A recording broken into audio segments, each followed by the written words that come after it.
The city sprawled before him, a futuristic metropolis of towering structures and sleek transport systems. The elevated transport systems weaved between the buildings. Lee Hanseong reached out to the window. This place was a virtual reality game where magic, science, abilities, and fantasies were combined inside the game, the end of the world. Lee Hanseong stared at the computer screen. The status window showed his name and stats, but a notice declared, "You can't log out." Multiple error messages flashed on the screen, each repeating the same dire warning, "You can't log out."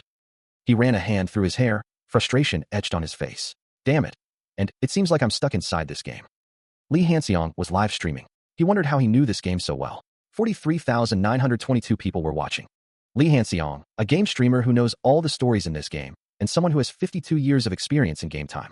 If he remembered correctly, there were big events that would be occurring soon. A monster wave that will be happening a year from now.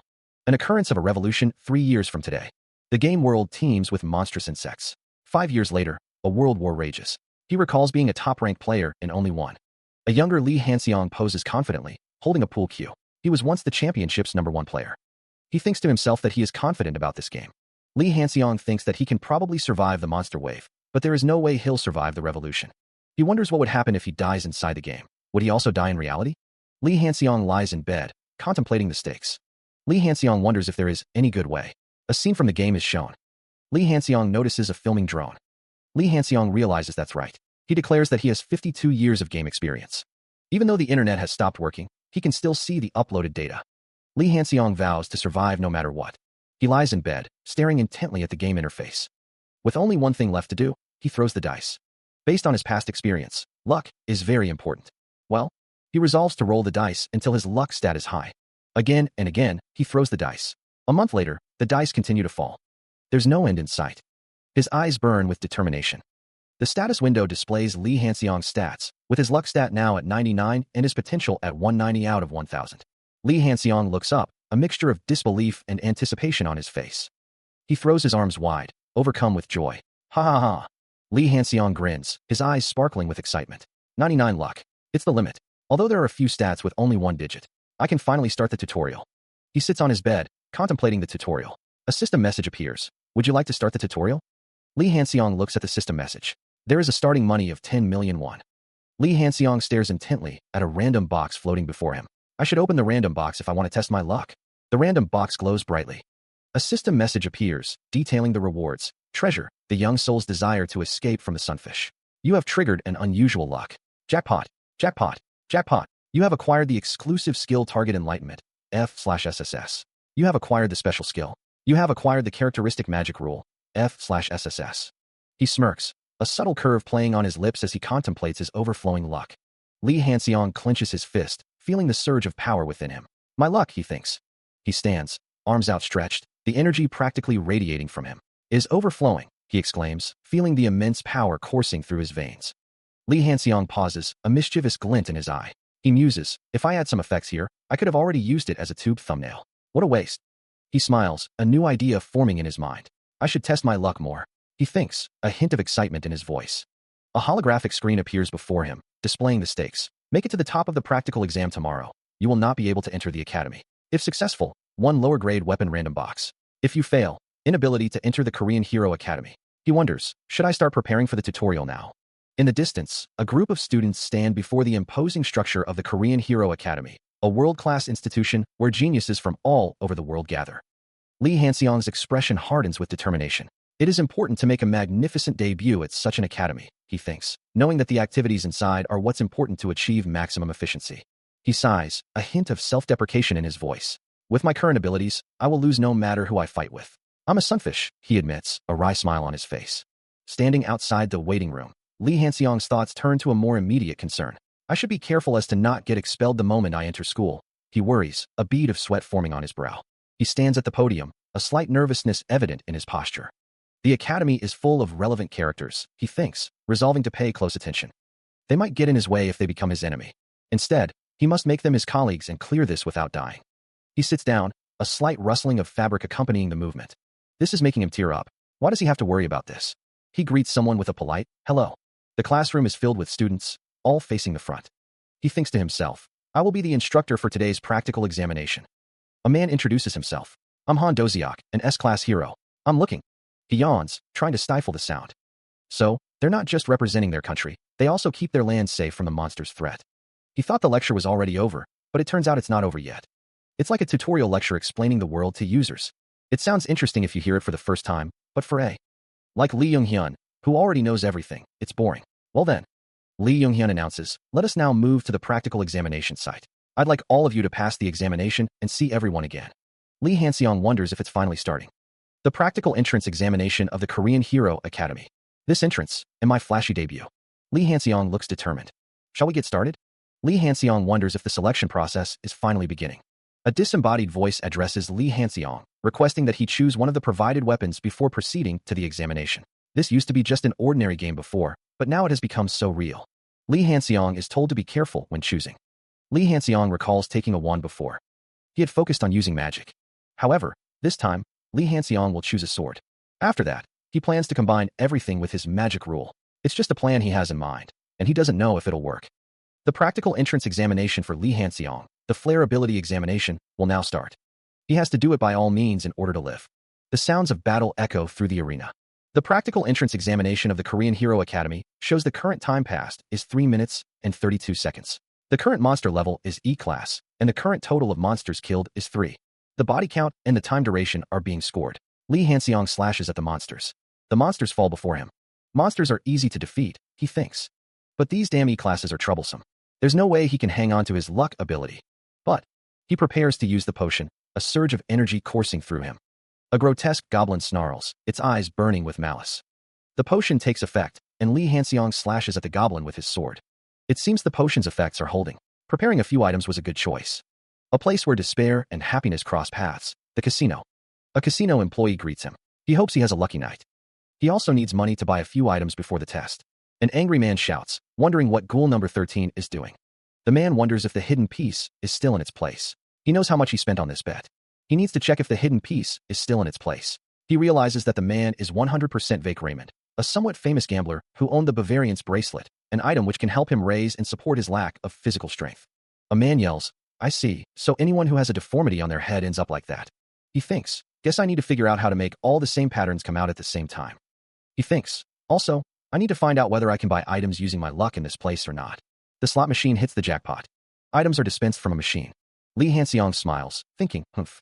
So this is the power of 99 luck. He says, and with that, now I can take as many items as I bought.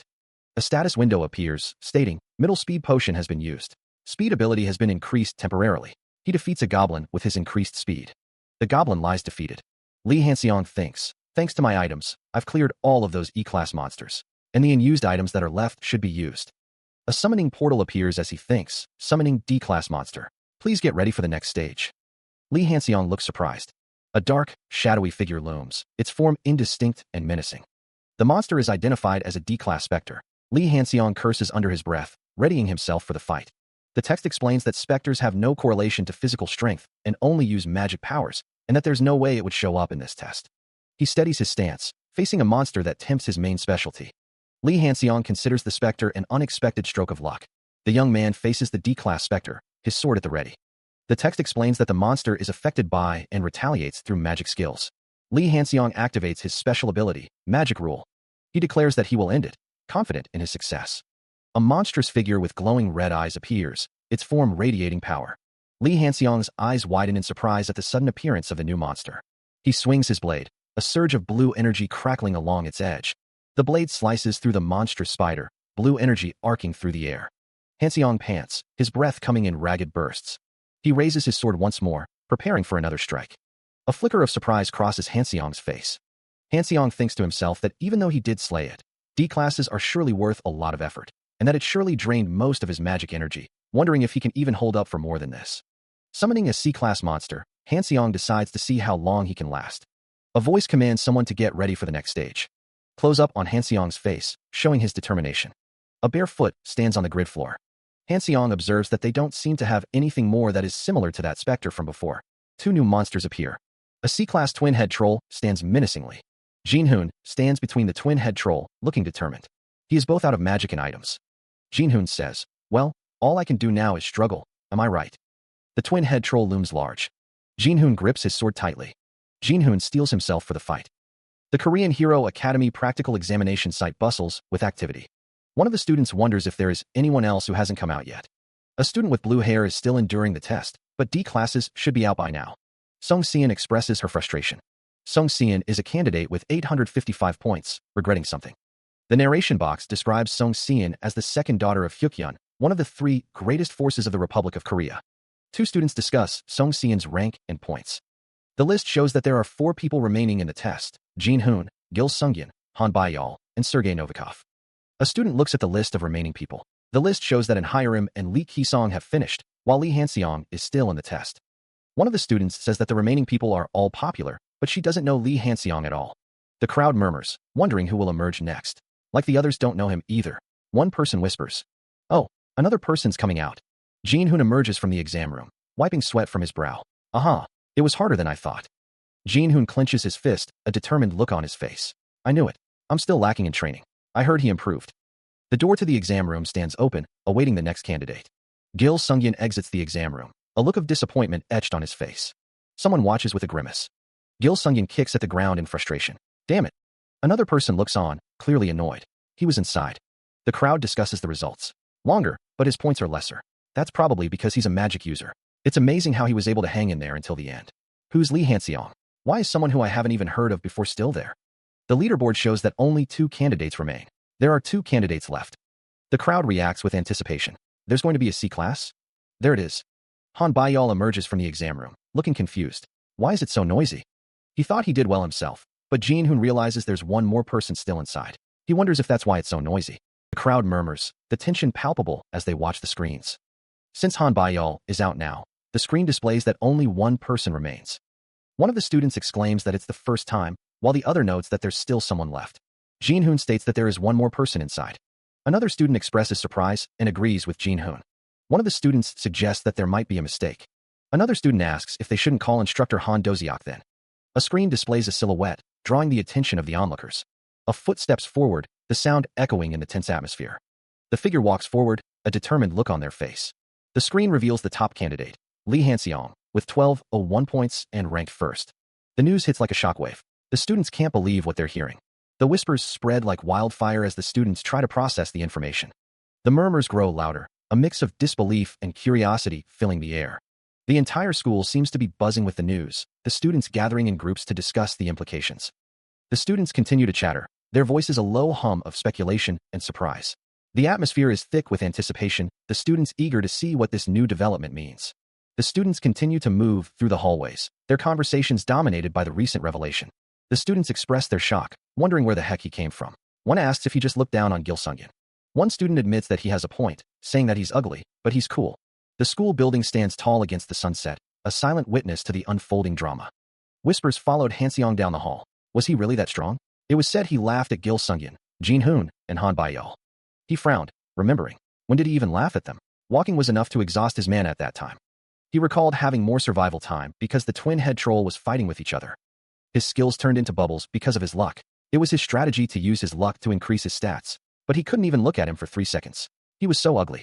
Just this much? His stats read, Speed 10, Mind Power 14, Agility 10, Intelligence 5, Stamina 8, Charm 3, Sense 11, Luck 99. 1904/1000. It made sense since he only had 3 for Charm. Still, that's to me no matter how low his Charm is. He thought he looked disgusting and needed to raise his Charm. For a moment there, he thought of how focusing on his Charm would be better than focusing on his luck. Achievements were on display. Storm's Freshman, Performance Grade, Rare. The sunfish under the name of Lee Han-seong has no presence. The presence of Han-seong will increase from now on. His popularity will grow. He gained attention from 3 of the main characters. Recognition, 58 points. His school ranking has risen to 563rd place. He has exceeded the goal. He has acquired a low-level weapon random box, X3. His unbelievable luck is in effect. His low-level weapon random box, X3, has turned into a mid-level weapon random box. This isn't a bad start, he thought. His current achievements were crucial for the second half. Achievements on display. Storm's Freshman, Performance Grade, Rare. Since power does go beyond status in this. He thought he should use his recognition points efficiently once. He'd gathered more of it. Should he? He used a mid-level weapon random box. A burst of light emanates from the device. The item description appears. Barbarian's Sword, Rare. The sword was used by an ancient barbarian, and it increases strength and stamina. There will be an increase of 30% strength and a reduction of 10% stamina when using all attacks. It has a cooldown of 48 hours after 1 minute of usage. The tutorial just ended. and he already has a rare great item. He wonders if it's related to the item Barbarian's Bracelet. He decides he should check if the set has effects. He knew it. There are effects. If he also gets the bracelet, he'll be able to raise his stats. He stands before the student dormitory. He enters the dormitory. He sighs, a sense of relief washing over him. He thinks to himself that he's using it by himself. A big dormitory. And an empty space. The space was somewhat cold, and he felt a strong feeling. He looks out the window. The weight clatters against the floor. The heavy metal disc rests on the ground. Lee Hanseong exhales heavily. Lee Hanseong strains. You've made me restless. The middle-class training room is empty save for a few people in the distance. The sound of heavy breathing echoes through the gym. A close-up of a barbell loaded with heavy weights. The man strains under the weight. He exhales heavily as he lifts the barbell. Another man approaches the weightlifter, a water bottle in hand. The man offers the water bottle. The man asks, "Why are you working so hard?" The weightlifter replies, "Well, isn't this a great thing to do?" The man says, "I know. Did you see his eyes?" He couldn't focus because he was exhausted. Lee Hanseong takes a moment to catch his breath. Han Doziak calls him brother. Han Doziak thinks that he actually looks like his dad. Lee Hanseong continues to drink water. Han Doziak asks if that is all he can do. Han Doziak says to do more if he can. That's what he felt. Lee Hanseong doesn't think that's the case. Han Doziak says that he is sure of it. It's calm. Han Doziak says that he didn't look at their friend Gil Sungyeon as his competitor, just like them. Han Doziak wonders how many people he even considers bad. He says that he'll do another gravity training session. Lee Hanseong is surprised that it's been 4 hours. He clenches his fist, a surge of determination coursing through him. Lee Hanseong declares that he should do it in order to win. Leader Lee agrees, stating that they can't lose. Leader Lee says that he'll come train his skills too, as another man cheers him on. Lee Hanseong walks down a hallway. He pauses, considering something. Leader Lee tells Lee Hanseong that there is someone that he would like him to investigate. Curiosity can also become a liability. Lee Hanseong says that he'll just do an investigation. Leader Lee says that he'll handle the rest, hoping that the person he wants investigated will hang around with someone who's like a blank sheet of paper and observe if he'll let himself be surrounded with filth. Leader Lee hopes that he's not that kind of person though. Lee Hanseong thinks that he doesn't want to kill him himself. The first lecture begins in a large classroom. Whispers ripple through the classroom as students notice Lee Hanseong. One comments on his appearance, calling him ugly. A student wonders aloud how someone who placed 500th could garner so much attention. Lee Hanseong looks apologetic, as if he's aware of the whispers and attention. A drone, visible only to those he permits, hovers nearby. Even the quietest whispers don't escape Lee Hanseong's ears. He can hear everything. Thanks to the attention, he earned recognition points as he looks at a screen. Lee Hanseong shakes his head, deciding against something for now. He needs to increase his physical stats first. Other students notice him shaking his head. They whisper about his arrogance, wondering if he's ignoring everyone. One concludes that there are some weird misunderstandings. He contemplates the existence of a hero destined to dominate the continent, acknowledging the expectation to befriend this individual, yet struggling to ignore him. The sound of footsteps echoes. Lee Hanseong observes the new teacher, thinking it's his first time seeing her in person. Another student wonders if it's alright to take pictures. Lee Younghyun greets the class. She introduces herself as Wizard Lee Younghyun. Lee Younghyun smiles, looking forward to their cooperation. The narration describes Lee Younghyun as a wizard who focuses on fire magic, skilled, and possessing an outstanding appearance that contributes to her popularity.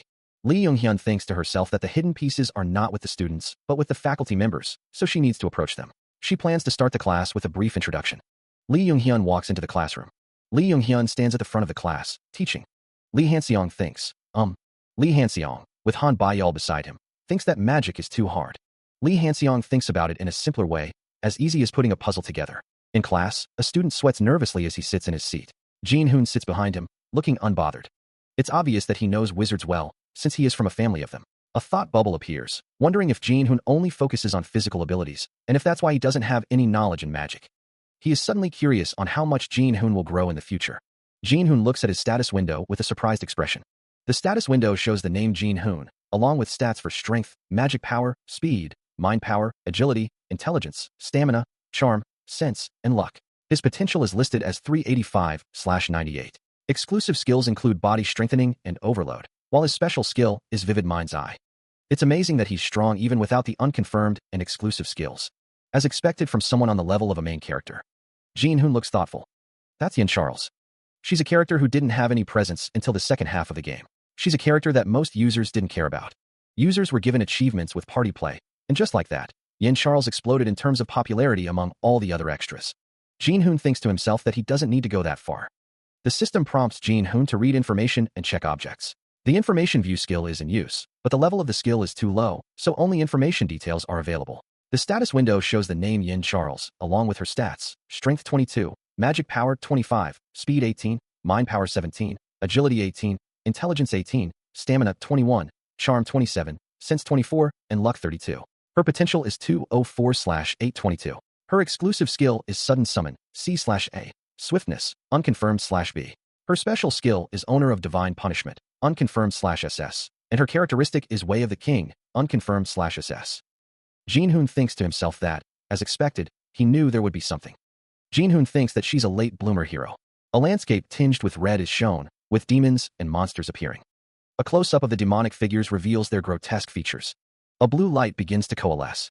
A beam of light shoots upwards, piercing the darkness. The beam culminates in a sphere of radiant light. Just as the name suggests, Owner of Divine Punishment. She is able to turn thousands of demons and monsters into ashes through her hand gestures. However, Yin Charles right now lacks the foundation to make her own achievements and standards. Her eyes wide with surprise, Yin Charles thinks to herself, she should help her grow. Jin-hoon clenches his fist, thinking that he needs to get closer to clearing the game and for his survival rate to be higher. He continues to contemplate, thinking that if he has to approach her in order to grow. Jin-hoon considers that he should go through the process of becoming friends, right? Jin-hoon pauses, his expression blank. A realization dawns on Jin-hoon, but he doesn't have the time for that. A mysterious crisis has occurred before Lee Han-seong. Lee Young-hyun stands at the podium, equations scrawled on the whiteboard behind her. The teacher announces that it's time for a break. Students begin to move about the classroom. Jin-hoon looks off to the side, lost in thought. Yin Charles stands before a vending machine. She wonders if she should pay with her smartwatch. Yin Charles discovers that her smartwatch is out of battery. She realizes that she didn't bring coins either. The vending machine prompts her to choose a drink. Jin-hoon approaches, remarking that it looks like someone left it like this. Yin Charles and Jin-hoon look at each other, surprised. She looks around, confused. Huh, Lee Han-seong, what's with that reaction? Lee Han-seong appears behind her. Of course, every new student knows you. A hand places a can of drink into the vending machine. I see. Yin Charles is flustered. Oh no, I'm fine. She turns away, embarrassed. She explains, I pressed it by mistake. Lee Han-seong offers her the drink. Thank you. She accepts it, still embarrassed. What? Thank you. Lee Han-seong says, when you see me, okay? Oh, sure. I'll get going then. Han-seong watches as Yin Charles holds a drink, her expression hidden behind it. He thinks to himself that she's the type to get flustered easily, wondering if his first impression is fine. Lee Han-seong adjusts his hair, thinking he just has to slowly get close to her, and then help her cope with her inferiority complex. In class, the teacher lectures on the basic theory of magic transformation formulas. Han-seong rests his chin on his fist, thinking he won't learn anything from this class. The narration explains to make 2 thin strands of magic from one's fingertips. The narration continues, explaining to twist it to make a single strand, and to pull out strands again and make them into one, and then combine the 2 strands of magic. It says to try to produce thin but compressed strands of magic repeatedly for tens or hundreds of times. The narration says that both the level of his magic power and his magic rule are low, so it keeps on disappearing every time he tries to build it up. System messages appear, indicating that his magic power has increased by 1 multiple times. If he tries to twist 10 to thousands of magic strands, he'll be able to acquire the S-Class passive exclusive skills, Ultimate Magic Power Concentration, and Ultimate Strength Concentration. However, it's not an easy thing to do. His magic power has increased by 1. The magic rule has been upgraded to E-Class, though for him, it is possible within 2 weeks. Candidate Lee Han-seong? Yes? Looks like you're not concentrating on the lecture right now. Then solve this problem. As you can see, these are the basic magic of light bead and fire bead formulas. If you were listening to my discussion, you should be able to infer the magic transformation formula. Since I only explained about 50%, it'd be alright if you get it wrong. So, try converting it with the formula given. She explained 50% of it? What nonsense. It's something that an ordinary candidate can't do unless they underwent magic training. He had been distracted by something else. Lee Han-seong considers that it might just be an example. He wonders if there's really a need for him to step up. Lee Han-seong hums, lost in thought. The light bead's magic will cancel the spell, and when the fire bead's magic is expressed, the magic power loss will enlarge and time will be consumed. So, in order to make up for the shortcomings, the way to convert magic without canceling it is by using a magic square, which can control the light bead's magic, its properties, and then change it. The magic power loss during the conversion and the initiation of the magic square causes the students to whisper amongst themselves. Write down all the complicated procedures from the formula and make it easier to understand. The whiteboard is now covered in formulas. Lee Han-seong stands next to Lee Young-hyun, who is at the podium. He thinks he could have shown everyone that he couldn't solve it well. But he had to do otherwise because Lee Young-hyun is connected to a BS class hidden piece. He considers this a good opportunity. By any chance, is magic his specialty? He recalls taking an aptitude test, acknowledging he has some knowledge in magic. He didn't. He knew it'd be at this level. Since he solved it, he may now go back to his seat. Someone notes that he ranked first with a sword, but he's also good. Whispers spread about his aptitude at magic. He thinks he's just knowledgeable. Someone else remarks on his speed, wondering if he looks like a pro-magician. He overhears that he's perfect except for his face. Lee Hanseong realizes they're talking about his face again. He received attention from the candidates and the instructor. His reputation has increased, and he gained 12 recognition points. Even if they were to swear at him, it would still be advantageous since he can get recognition points. The lecture ends. He reflects that his stamina and strength are weak, so he has to improve fast. Lee Hanseong lifts weights. He thinks he only sees wizards with weak stamina in the public gym, so he probably won't get involved with a guy like Jin-hoon here. Lee Hanseong hates physical training, wishing he could just do magic. He wonders why he has to do this. He overhears the blonde woman's sharp words. How noisy. If you don't want to do it, just leave. Gil Sungyeon and Julia? She's a magician too, he thinks. The woman, identified as Julia Martin, is the daughter of K. Martin, the chairman of a private military business, Martin Corporation. Julia wonders if that isn't the guy who, Lee Hanseong thinks to himself, wrote the transformation formula in such an amazing way. Julia tells Gil Sungyeon that he looks like he needs to memorize the level formula beforehand. She tells him not to mind Lee Hanseong and just exercise. Julia says that Gil Sungyeon looks like he's paying more attention to him. Julia smiles then. Julia thinks to herself that she should try to. Lee Hanseong is startled. Lee Hanseong thinks to himself, recruit. Then, Lee Young-hyun asks if they should try to recruit him. A man stands with his back to the viewer. The man wonders if they should recruit him. Han Do-seok says that makes no sense. Lee Young-hyun says she's kidding, adding that it's still too much to be in rank 500 though. Han Do-seok thinks to himself if she just said that without thinking about it in advance. The man thinks if it's this group, of course he'd refuse at first, but Han Do-seok states that it is a group of candidates for the magical hero led by Gil Sungyeon. The man thinks that's quite a childish name, referring to Black Rose. The man thinks he has to take into account that they are still 17-year-olds. A system notification chimes, indicating Jin-hoon's strength has increased by 1 point. He notes how fast his abilities are growing, considering his abilities with low levels. Jin-hoon attributes the growth to the low-growth acceleration potion. He wonders who would have thought he would be engaging in doping. He considers that when the academy holds the main quest, the sub-quest will also begin. Jin-hoon wonders if it is going to be about surviving with his current stats in an extremely difficult game. He realizes that neglecting physical training would be impossible. Jin-hoon declares that he can't neglect his physical training. With renewed determination, he walks forward. He scans the opulent surroundings, muttering, "Where is he?" A ripple of excited chatter washes over the crowd. He glances towards the source of the commotion, noticing the staggering sum of 500 million displayed.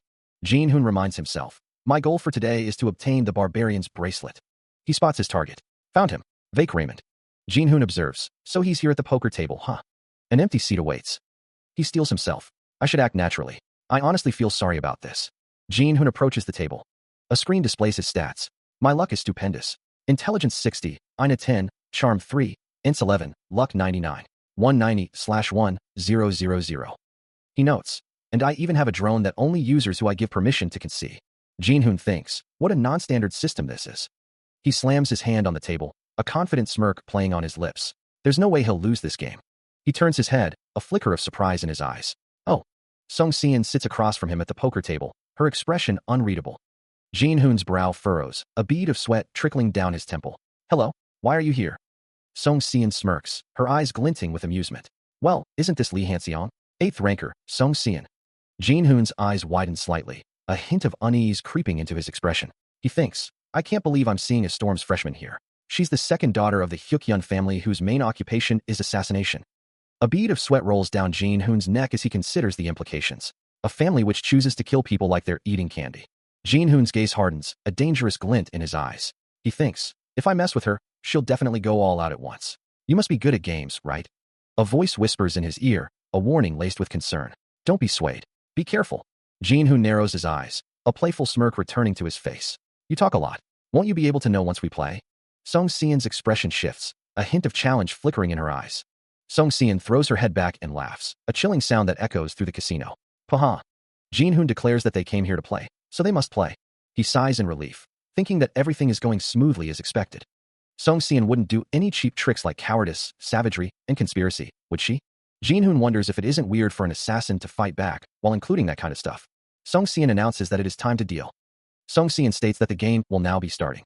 She deals the cards, declaring that here's the plan. Sung Seon thinks that she'll earn money from the other players.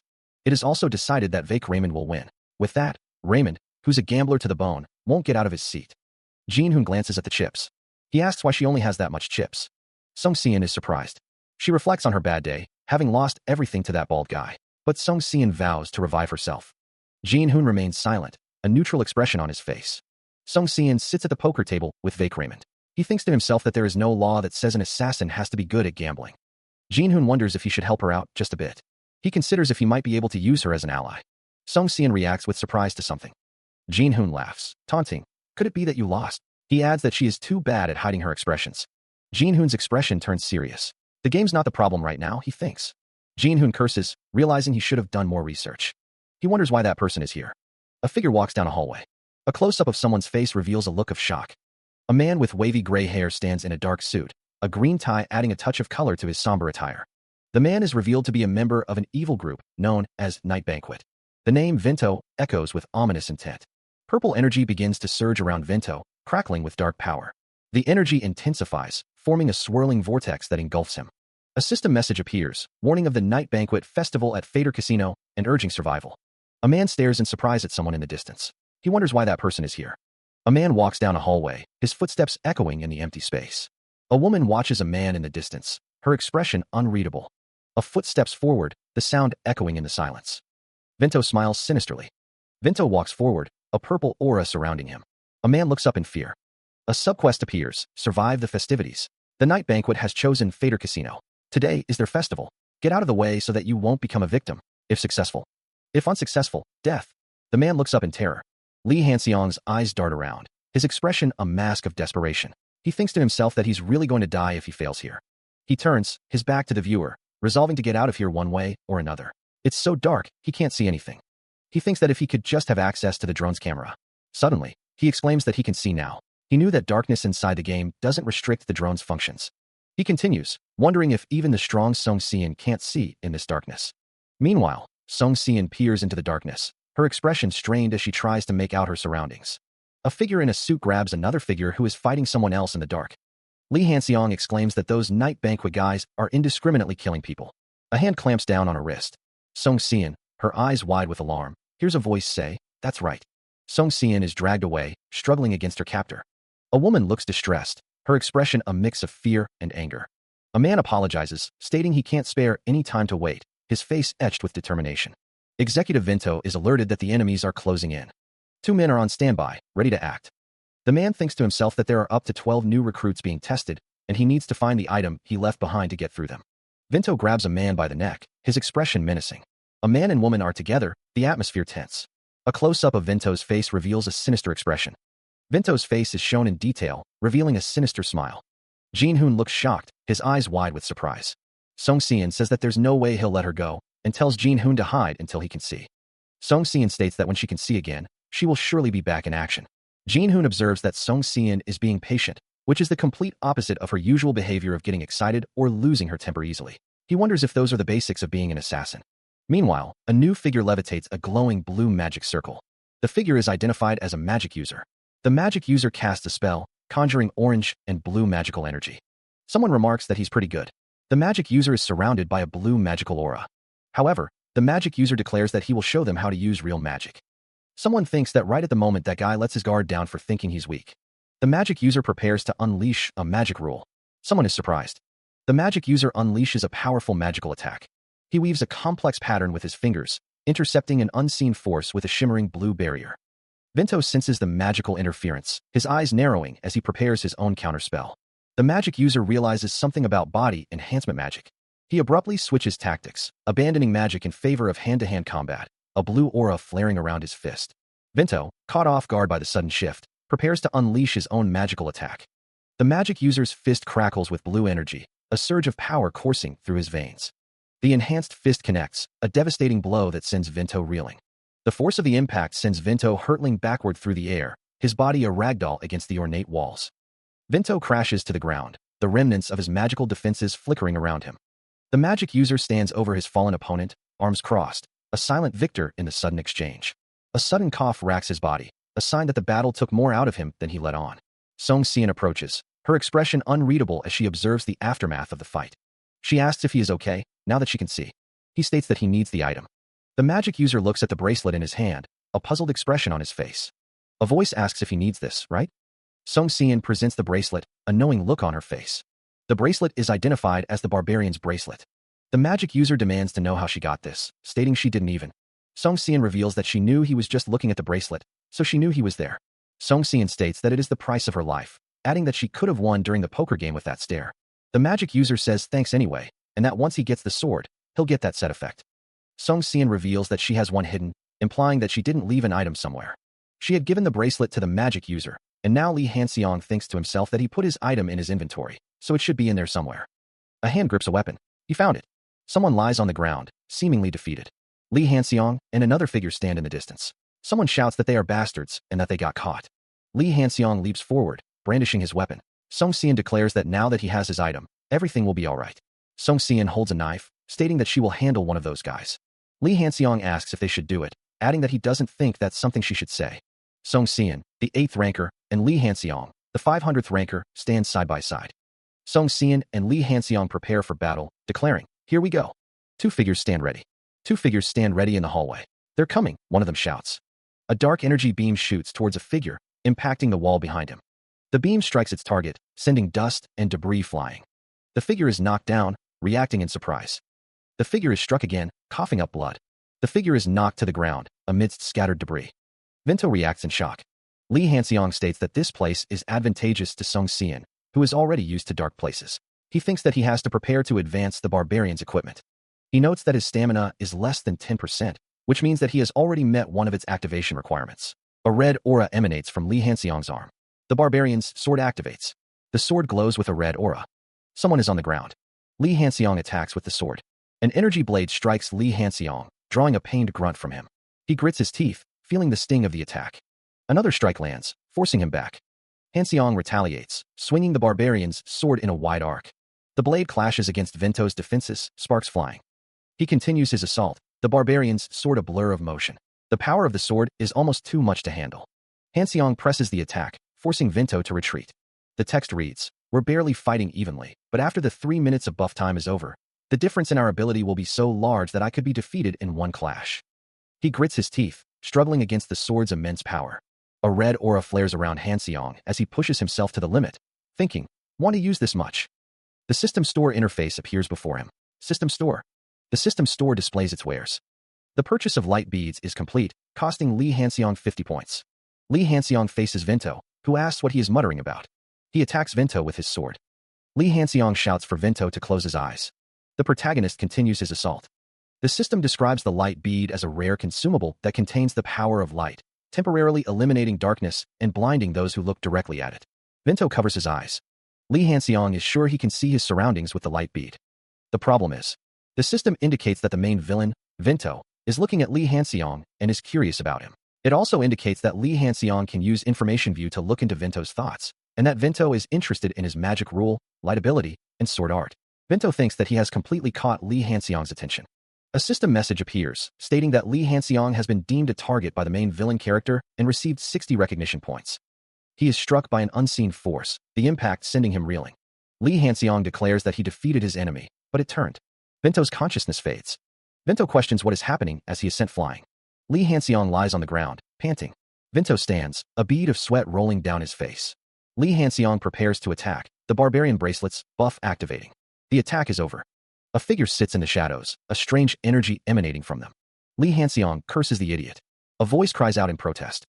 The moment he decides to shout and stop her.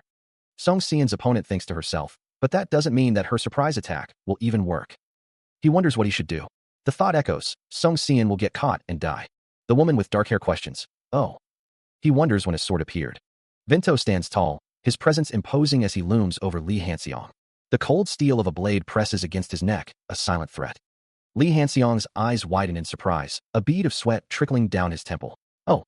The glint of the sword catches the light, a deadly promise held close. Vento's voice cuts through the tension. "No." The hand holding the sword remains steady, a dark intent lurking beneath the surface. "I didn't even see when he pointed the sword at my neck, let alone the moment he pulled it out." Li Hanxiang steels himself, trying to maintain composure. "Keep calm. I have to think of my next." Vento's lips curl into a sinister smile. "Move. PFT." Li Hanxiang's expression is a mask of uncertainty, his mind racing to find a solution. Question mark. Vento's eyes gleam with amusement, his intentions unclear. The threat escalates as Vento raises a hammer, the glint of metal reflecting in the dim light. Vento observes that Lee Hanseong isn't even blinking in this situation. Vento states that, unfortunately, he will have to end it here. Vento hopes that Lee Hanseong will be stronger the next time they meet. Vento stands with a slight smile. Lee Hanseong stands in the aftermath. Lee Hanseong looks at a screen displaying system information. Security forces arrive, prioritizing people's safety and clearing out the criminals. They came fast. Lee Hanseong sighs in relief. He thinks to himself that he thought he was going to die. The system displays a sub-quest completion. Survive the festival.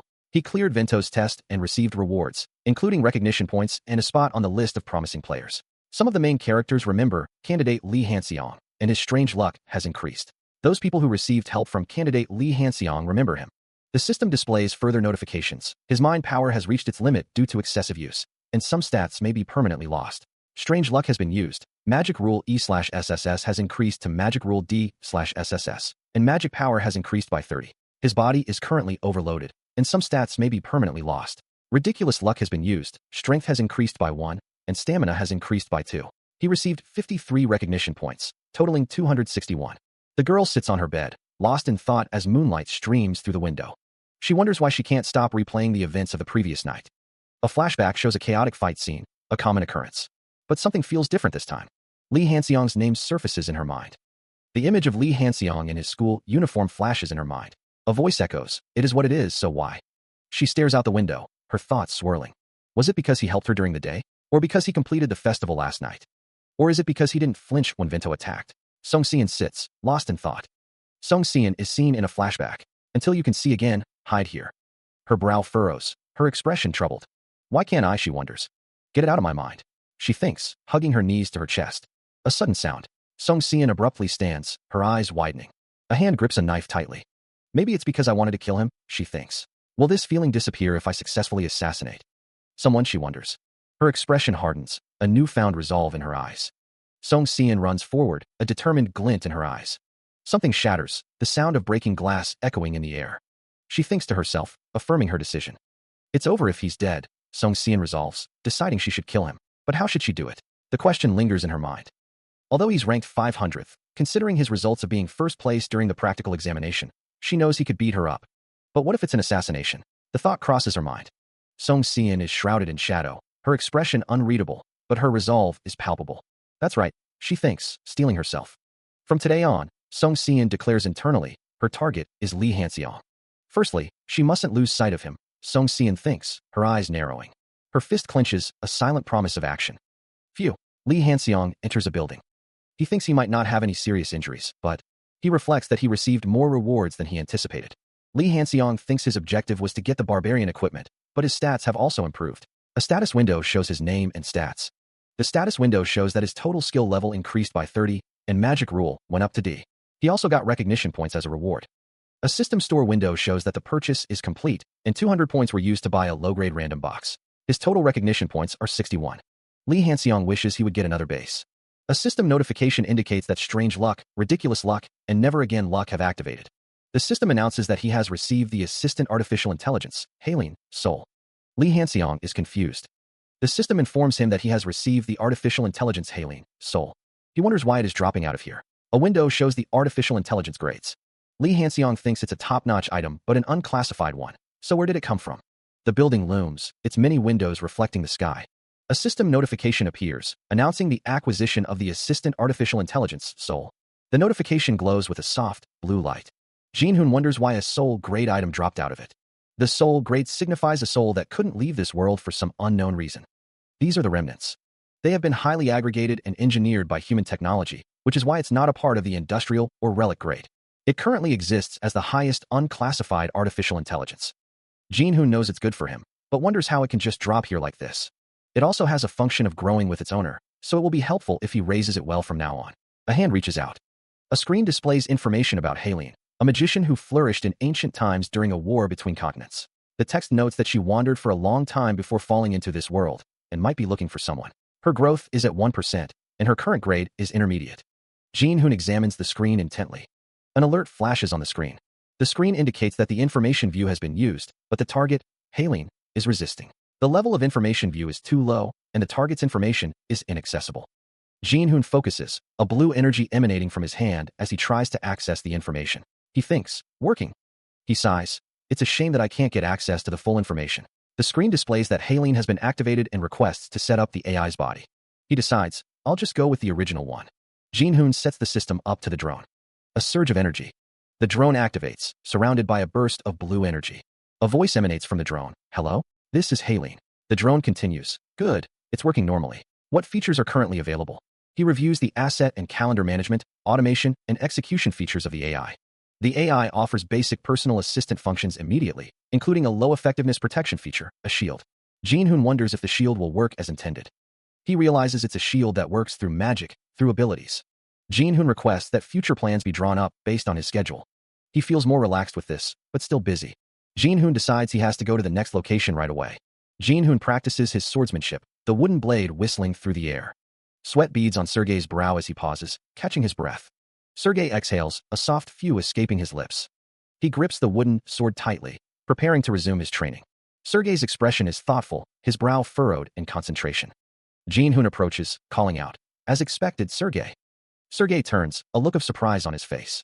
Lee Hanseong, you know about me. A thought occurs to Jin-hoon. Just like. Jin-hoon smiles, explaining. In the game, do I have to pretend to know him even though we're not close? No. It's because you're famous. Who wouldn't know a person who has been? A narration box states, gifted in swordsmanship since they were little? Sergei ponders Jin-hoon's words, thinking, Jin-hoon smiles to himself, thinking, I always feel happy that this is a game where all languages are automatically translated. How else would I understand Russian? He looks at Jin-hoon, complimenting him. Sergei asks if Jin-hoon is the one famous within the academy. Sergei claims to be just a sparkling person, but admits he has room for improvement. Jin-hoon asks if Sergei prefers his swordsmanship. Sergei is complimented. Sergei asks if Jin-hoon is talking about his swordsmanship. Sergei admits he still has a lot of room for improvement. Jin-hoon explains that he wants to learn a move from Sergei. Sergei thinks about a move. Sergei says that he is the one who should be asking Jin-hoon. Jin-hoon smiles, revealing that he knows Sergei's name. With this, he thinks he can build up a positive impression. Then let's begin. The easiest way to get close to Sergei, Jin-hoon muses. First of all, Jin-hoon initiates his first strike. The wooden sword cuts through the air. Sergei perfectly blocked his first strike. Sergei causes Jin-hoon's stance to collapse. Overpower him using your own swordsmanship, Sergei thinks. He perfectly blocked his first strike. I even made his stance collapse, so he must be very shaken. Jin-hoon's stance is shaken as Sergei maintains his guard. A voice declares that they know everything about it from the game. Sergei states that he has seen all of its weaknesses and attack patterns. A voice commands someone to bow down and be their ally. The figure stands partially obscured. Leader Lee's brow furrows, his expression a mix of confusion and frustration as he stands in the gymnasium. He wonders to himself, what is this? The memory of the match replays in his mind, two figures facing off with wooden swords. Leader Lee reflects on his own physical ability, which he believes is clearly superior. But, he thinks, how come he didn't succeed even once? He recalls the swordsmanship of his opponent, which was really great. It was like facing an impenetrable wall. Leader Lee stands alone, silhouetted against the light, pondering the match. He thinks to himself that he's never experienced such a difference in swordsmanship before. It doesn't make any sense, he mutters. So how? The green-haired man asks if Leader Lee was able to overwhelm him. Leader Lee smiles slightly. Leader Lee looks down, thinking about the match. He realizes the difference was experience. The green-haired man states that experience is the last step of swordsmanship. Leader Lee recalls Sergei saying the same thing in his previous playthrough. Leader Lee smirks, a glint in his eye. The green-haired man asks if Leader Lee means the difference is experience. The green-haired man says that just because they are similar in age doesn't mean they have similar experiences. He adds that he's had various experiences as well. Leader Lee wonders if those are just duels or subjugations at best. The green-haired man states that it's true he has a good understanding of this game's mechanics through previous playthroughs. He adds that he has encountered all stages of Sergei's swordsmanship. Leader Lee thinks that, of course, in 2 years, he won't even be able to compete. Leader Lee thinks that, but right now, he can't tell Sergei this. Leader Lee agrees with the green-haired man. A voice echoes, stating that they have been on the battlefield for quite a long time. Jin-hoon stands amidst a backdrop of fiery destruction, his expression unreadable. Leader Lee exclaims, battlefield. Leader Lee continues, then you're... Leader Lee suggests, let's spar sometimes. Leader Lee's expression is serious as he thinks about the battlefield.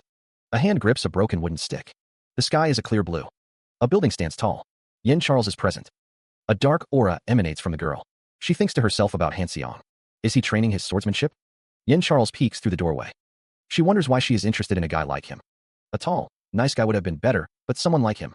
Phew, it'd be great if it was someone who enjoys assassinations. We could even make bets on assassinations together. Yen Charles's eyes dart to the side. I'll just give up on his looks. What am I thinking? I'm here to keep an eye on Lee Hanseong, not to find what my ideal type is. Leader Lee tells her to keep it down. Yin Charles's face is flushed as she looks at someone. Lee Hanseong is standing with a neutral expression. A voice instructs, if you're here to investigate, watch quietly, Song Seon. Song Seon asks, are you here for Lee Hanseong too? Leader Lee tells her, can't you be quiet? Song Seon stands with a displeased expression. Two figures are training with wooden swords, the sounds of clashing wood echoing through the training hall. Song Seon is looking at something with a blank expression. A voice narrates, even from afar, I can see Sergei panicking.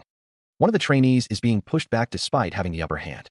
Lee Hanseong thinks, amazing. Song Seon asks, right? Lee Hanseong is stronger than expected.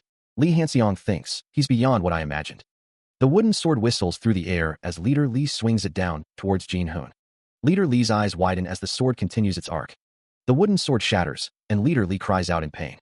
Jin Hoon glances to the side, a thoughtful expression on his face. A voice narrates that in the last moments of the duel, Jin Hoon got faster and has become unconventionally stronger in the parts that are expected to contain magic. The voice continues, stating that Leader Lee chose to break Sergei's sword to cover up his lack of physical abilities. Jin Hoon thinks that Leader Lee is a lot more dangerous than he thought. The broken wooden sword lies on the ground. A bat is swung. The bat wielder grunts in frustration. Lee Hanseong mumbles, observing that there's quite a big difference in skill. Compared to his physical abilities, his swordsmanship is extremely sophisticated, he thinks. He realizes he's talking to himself again.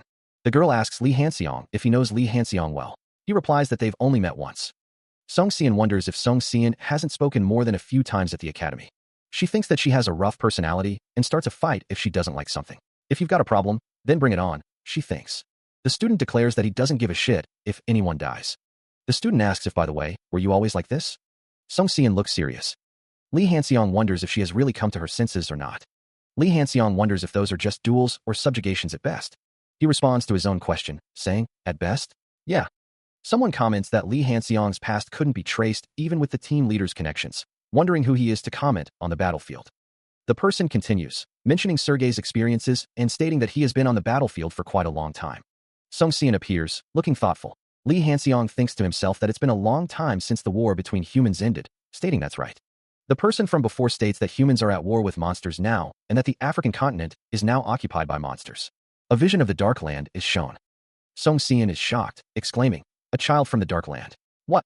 Lee Hanseong remains silent. Song Seon thinks that Lee Hanseong says whatever comes to his mind. She overhears that someone is a war orphan from the Dark Land. The Dark Land, where fierce battles against monsters often occur, was also where her parents put her through all kinds of training and assassinations. The thought that her parents would never allow her to go to such a place crosses her mind. She wonders if he has been living in such a dangerous place for a long time. Song Seon thinks he's a little cool, but that doesn't mean he deserves compliments. The realization hits her. Song Seon cries out, wondering what she is thinking about again. Meanwhile, a modern building stands tall against a clear sky. Lee Hanseong holds a mug and looks at a screen. Lee Hanseong thinks that it's a lot more than expected. He examines the screen, a satisfied smirk playing on his lips. The screen displays a message. I got this much recognition from. Lee Hanseong reads a message. Lee Hanseong Nim. The video editing is complete. The delivery of the new drone has been settled as well. He responds, okay.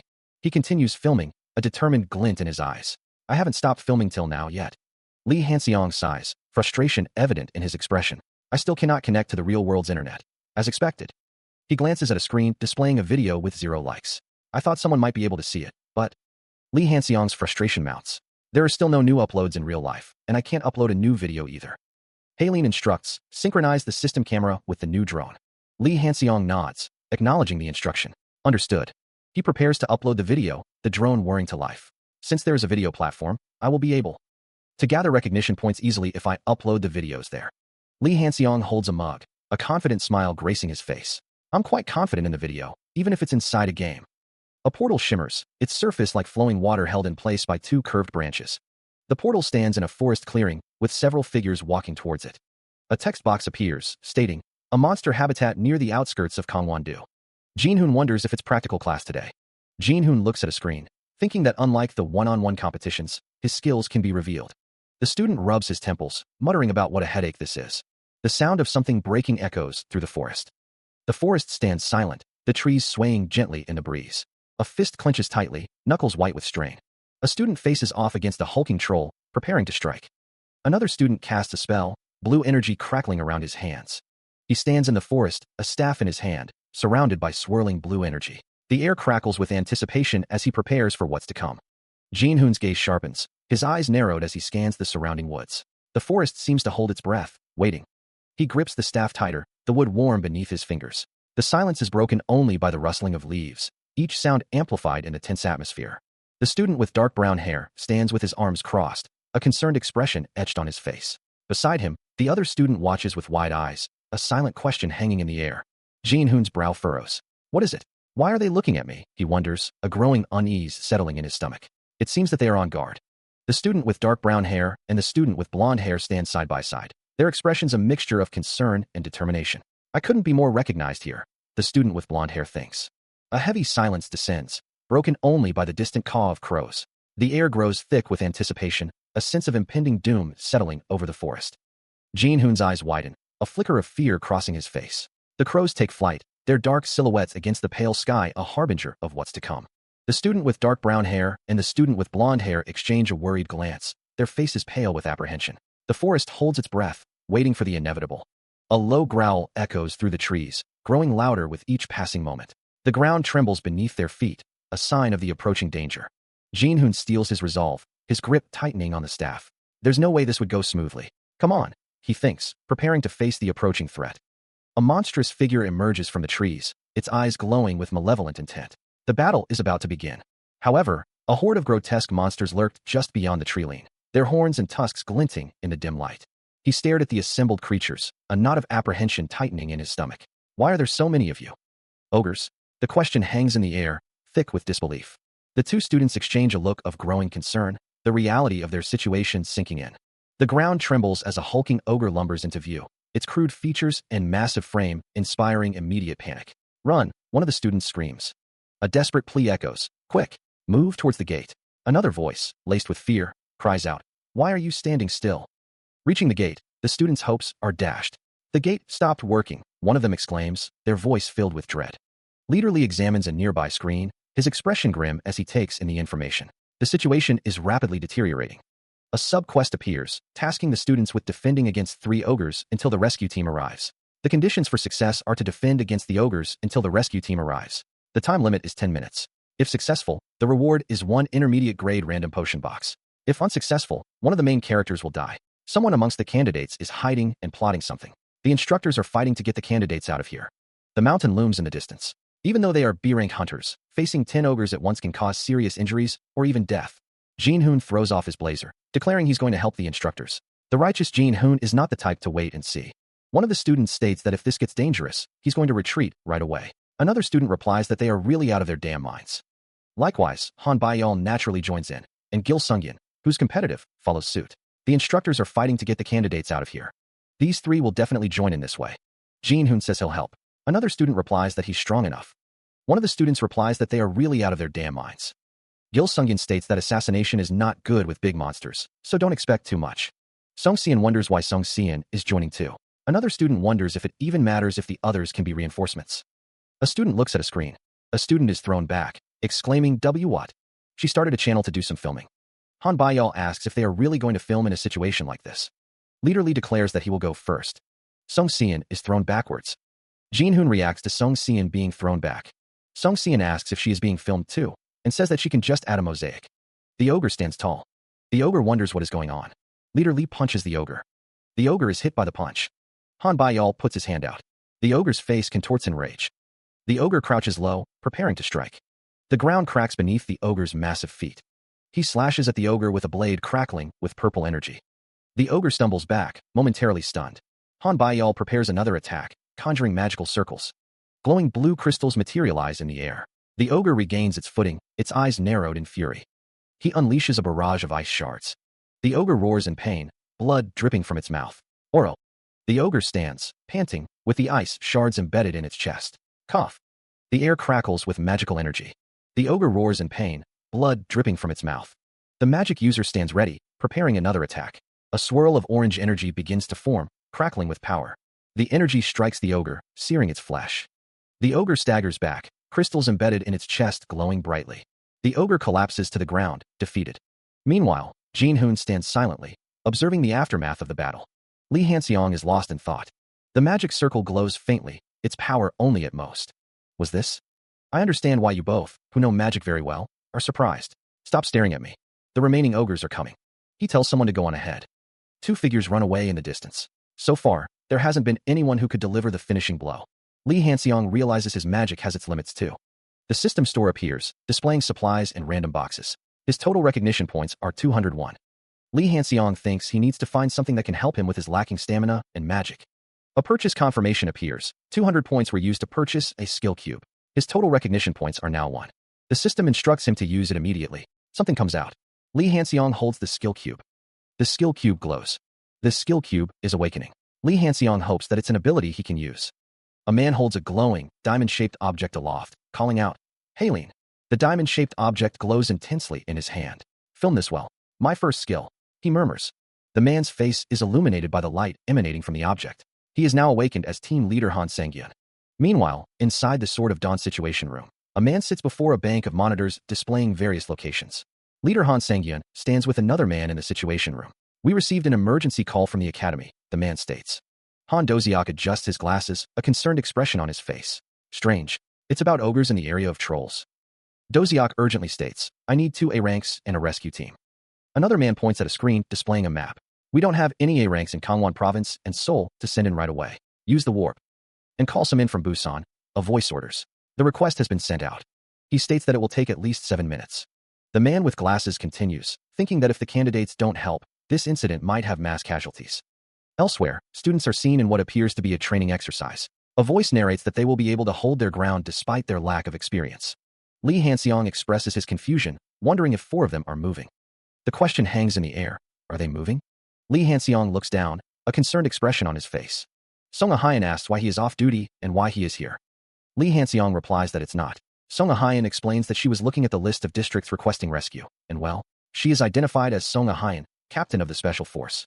Song Ahayan continues, stating that her younger sister is there too, and that she is the eldest daughter of Hyukyan. Li Hanxiang is shocked, exclaiming, "Sister?" Song Xian is seen training. A woman wonders why Song Xian isn't rushing at the ogre. A man remarks that Song Xian likes showing off. He mentions that she is so deadly during training that they have to stop her. He is asked if he is worried, and he replies that it's just during training. The man continues, stating that a kid like Song Xian will never get involved in an unwinnable battle, and that she's not the type of person who'd step forward because of bravery. Someone wonders what's wrong with her. The woman thinks she's too brazen. The man replies with a simple "so?" The man tells her not to mind it, and asks how. It's mentioned that another candidate is having a fist fight with the ogre, and that he focuses on physical abilities, which is interesting. It's noted that candidate Han Baiyal is decent at controlling telekinesis. It's revealed that Gil Sungyan knows how to double cast as well. The observer notes that he can clearly see the candidate's magic abilities, but his mana is also surprising. But the observer points out something else. Another observer asks who that is. The observer exclaims that the candidate pierced right through the ogre. Li Hanxiang is being observed. The observer notes that it looks like the drone is filming too, adding that it's amazing. The observer laughs, stating that at this rate, they can hang in there until the rescue team arrives. The observer is surprised that a freshman can do quadcasting and wants to see the candidate. Li Hanxiang ranked first place. The awakening of the first skill should match his talents and physical constitution. The observer is surprised. The observer wonders if he is using a skill cube. He wonders if it wasn't specialized magic, but a sword instead, and questions what he is watching. Li Yonghyun expresses disbelief. A developed sword technique is displayed. Li Yonghyun tells Li Hanxiang to tell the team to recruit this guy. Li Hanxiang says he will try to tell them about him. Li Hanxiang wonders if he will even join them if he has those skills. Li Yonghyun expresses frustration, noting they are in the top 10 of guilds, but only place at the top 7. She suggests scouting him in advance. Li Yonghyun states that their rank doesn't. Jin Hoon is seen using a sword technique. Li Yonghyun wonders where that guy came from. The sword technique is shown again. Jin Hoon looks surprised. Jin Hoon exclaims that it was as expected from 99 luck, and that he got a skill that he can use immediately. He launches a kick, his leg a blur of motion. Then let's go. Jin Hoon's kick connects with a hulking monster. The monster reels from the impact. The monster is sent flying back. Jin Hoon unleashes a skill, a blue aura surrounding him. The monster roars in pain. Nice, it's not enough, but I'm reacting quickly, and I have the power and speed to hit as hard as I want to. System notifications flood the screen. Li Hanxiang has completed both the emergency quest and the tutorial quest. Rewards include intermediate-grade random potion boxes, recognition points, and the activation of strange luck. Candidate Li Hanxiang's recognition points have dramatically increased, granting him 340 points. More notifications appear. Li Hanxiang has accomplished a great achievement. His magic power and stats have increased due to excessive use, and his proficiency in mana rule and body strengthening has also increased. Li Hanxiang reflects. I finished it perfectly without losing anyone. He acknowledges that it was dangerous, but the rewards are good. He wonders, should I open the intermediate random potion box? He hopes to get a stat increase potion. A new notification pops up, low-grade charm surge. His charm will increase by 0.3 every day until it reaches 10, but this is only eligible for players with charm under 20. He also receives a body development potion, which improves strength, stamina, agility, and speed. So, Lee Hanseong prepares to use a potion. He thinks, will I finally stop hearing people say I'm ugly? Those sad days. His channel has grown, Lee Hanseong notes, staring at the small bottle in his hand. He wonders if it's really worth it. A social media post shows his video with Sergey had a good reception. The fact that he's a candidate and that Sergey was featured on his channel influenced them. Once he grows enough, he can gain recognition points through media. Opening a channel early on was a good decision. The start is better than he thought. Lee Hanseong muses, a small smile playing on his lips. He grips the bottle tightly, determination hardening his features. He can do this. The sky turned gray in the black land that had lost its sun. The demon tower being at the center of it. There are battles between humans and monsters everywhere. People had to become monsters in order to kill the monsters. They gave up on being humans and gave up their souls. That's what Africa looks like in the present day. It is a well-known place for those who will be working as heroes. To whom did they give their souls to? To a god, or something similar to that. A figure at a podium addresses an unseen audience. The question hangs in the air. Do they have to sign a contract with them in the future? A single word answers, yes. The speaker elaborates, explaining that signing a contract is different from being dependent. You can only sign a contract with those beings. The lecture continues, stating that one must accomplish various feats and gain reputation from them. A close-up shows hands clasped tightly, perhaps in anticipation or anxiety. The lecture emphasizes that one cannot survive in that place by simply signing a contract. The speaker raises a finger, driving home the point. Elsewhere, a lone figure battles monstrous creatures amidst a desolate landscape, a red orb glowing ominously nearby. The fight intensifies, a surge of red energy emanating from the figure as they strike down their foes. A student gasps, covering her mouth in shock at the implications of the lecture. Another student reacts with a look of grim understanding, the weight of the situation settling upon him. The speaker concludes, stating that it is the reality of it. The speaker emphasizes the need to stay determined. Candidate Lee Hanseong. Someone observes that he looks calmer than the others. Lee Hanseong thinks to himself that everyone is just a student. A voice declares that they have experienced it many times, so they don't feel shocked. Someone speaks from a podium, though their words are not shown. Lee Hanseong wonders what the answer is, realizing that everyone here aren't just students. He thinks that they are all heroes. A female student thinks that if you avoid it, you can't become a hero. Lee Hanseong looks surprised, wondering if the comment was directed at him. He thinks that he can't make. Eye contact is made. Someone thinks that they knew it and need to be wary of her. The scene shifts to a cafeteria. He took a sip of his coffee, the warm liquid a momentary comfort. Lee Hanseong leaned back in his chair, exhaling slowly. Physical training and video editing filled his thoughts. He needed to discover what his ability was, too. Doing a lot of things at once was hectic, he mused. Lee Hanseong got up from his chair, a soft scraping sound accompanying his movement. Meanwhile, Yin Charles stood waiting, her back to the entrance. She glanced around, a nervous energy radiating from her. Lee Hanseong waved, calling out, "Here." Yin Charles greeted him. Hi. She thought to herself that she was still awkward, even though Charles kept greeting her. Lee Hanseong asked, "You want a drink?" Yin Charles replied, "Oh, it's fine." She wonders aloud if he likes chocolate, thinking to herself that it's pretty obvious she likes sweet things. But Lee Hanseong wonders what kind of dungeon they are going to. The narration notes that although Yin Charles has low self-esteem, she's more talented than other people and has been working hard not to fail. She realizes what her limits are and became obsessed with cube items, but she's been cautious because of her character. With that, Lee Hanseong thinks they're going to build their friendship and achieve what they want. A close-up of a drink. Lee Hanseong says he's looking for something. A hidden dungeon where the last remaining cube is hidden. Lee Hanseong is surprised, and Yin Charles is really surprised to hear about a hidden dungeon. Yin Charles is shocked. Lee Hanseong sits in a chair, holding a coffee cup. He states that he is looking for something. Lee Hanseong mentions a hidden dungeon where the last remaining cube is hidden. Yin Charles reacts with surprise, exclaiming, "A hidden dungeon." The camera focuses on Yin Charles's surprised expression. A speech bubble reads, "A hidden dungeon." Yin Charles asks if he means a regular dungeon. Lee Hanseong replies that if it was a regular dungeon, he'd go alone. Yin Charles asks why he needs her. A speech bubble says that if they do it together, there are conditions that can benefit both of them. Lee Hanseong states that first of all, like he said, the ability cube must be in the dungeon. He suggests clearing the dungeon and distributing it. He states that he has no plans of randomly taking it, suggesting that they share the useless cube. Yin Charles remains silent, seemingly contemplating the offer. But Yin Charles wonders if there are any chances of them clearing the dungeon. Suddenly, Song Xian appears, declaring that she will also join, startling Yin Charles. Song Xian greets them with a simple hi. The dark-haired woman asks how she got here and why she is here. Song Xian questions if she is the one being asked.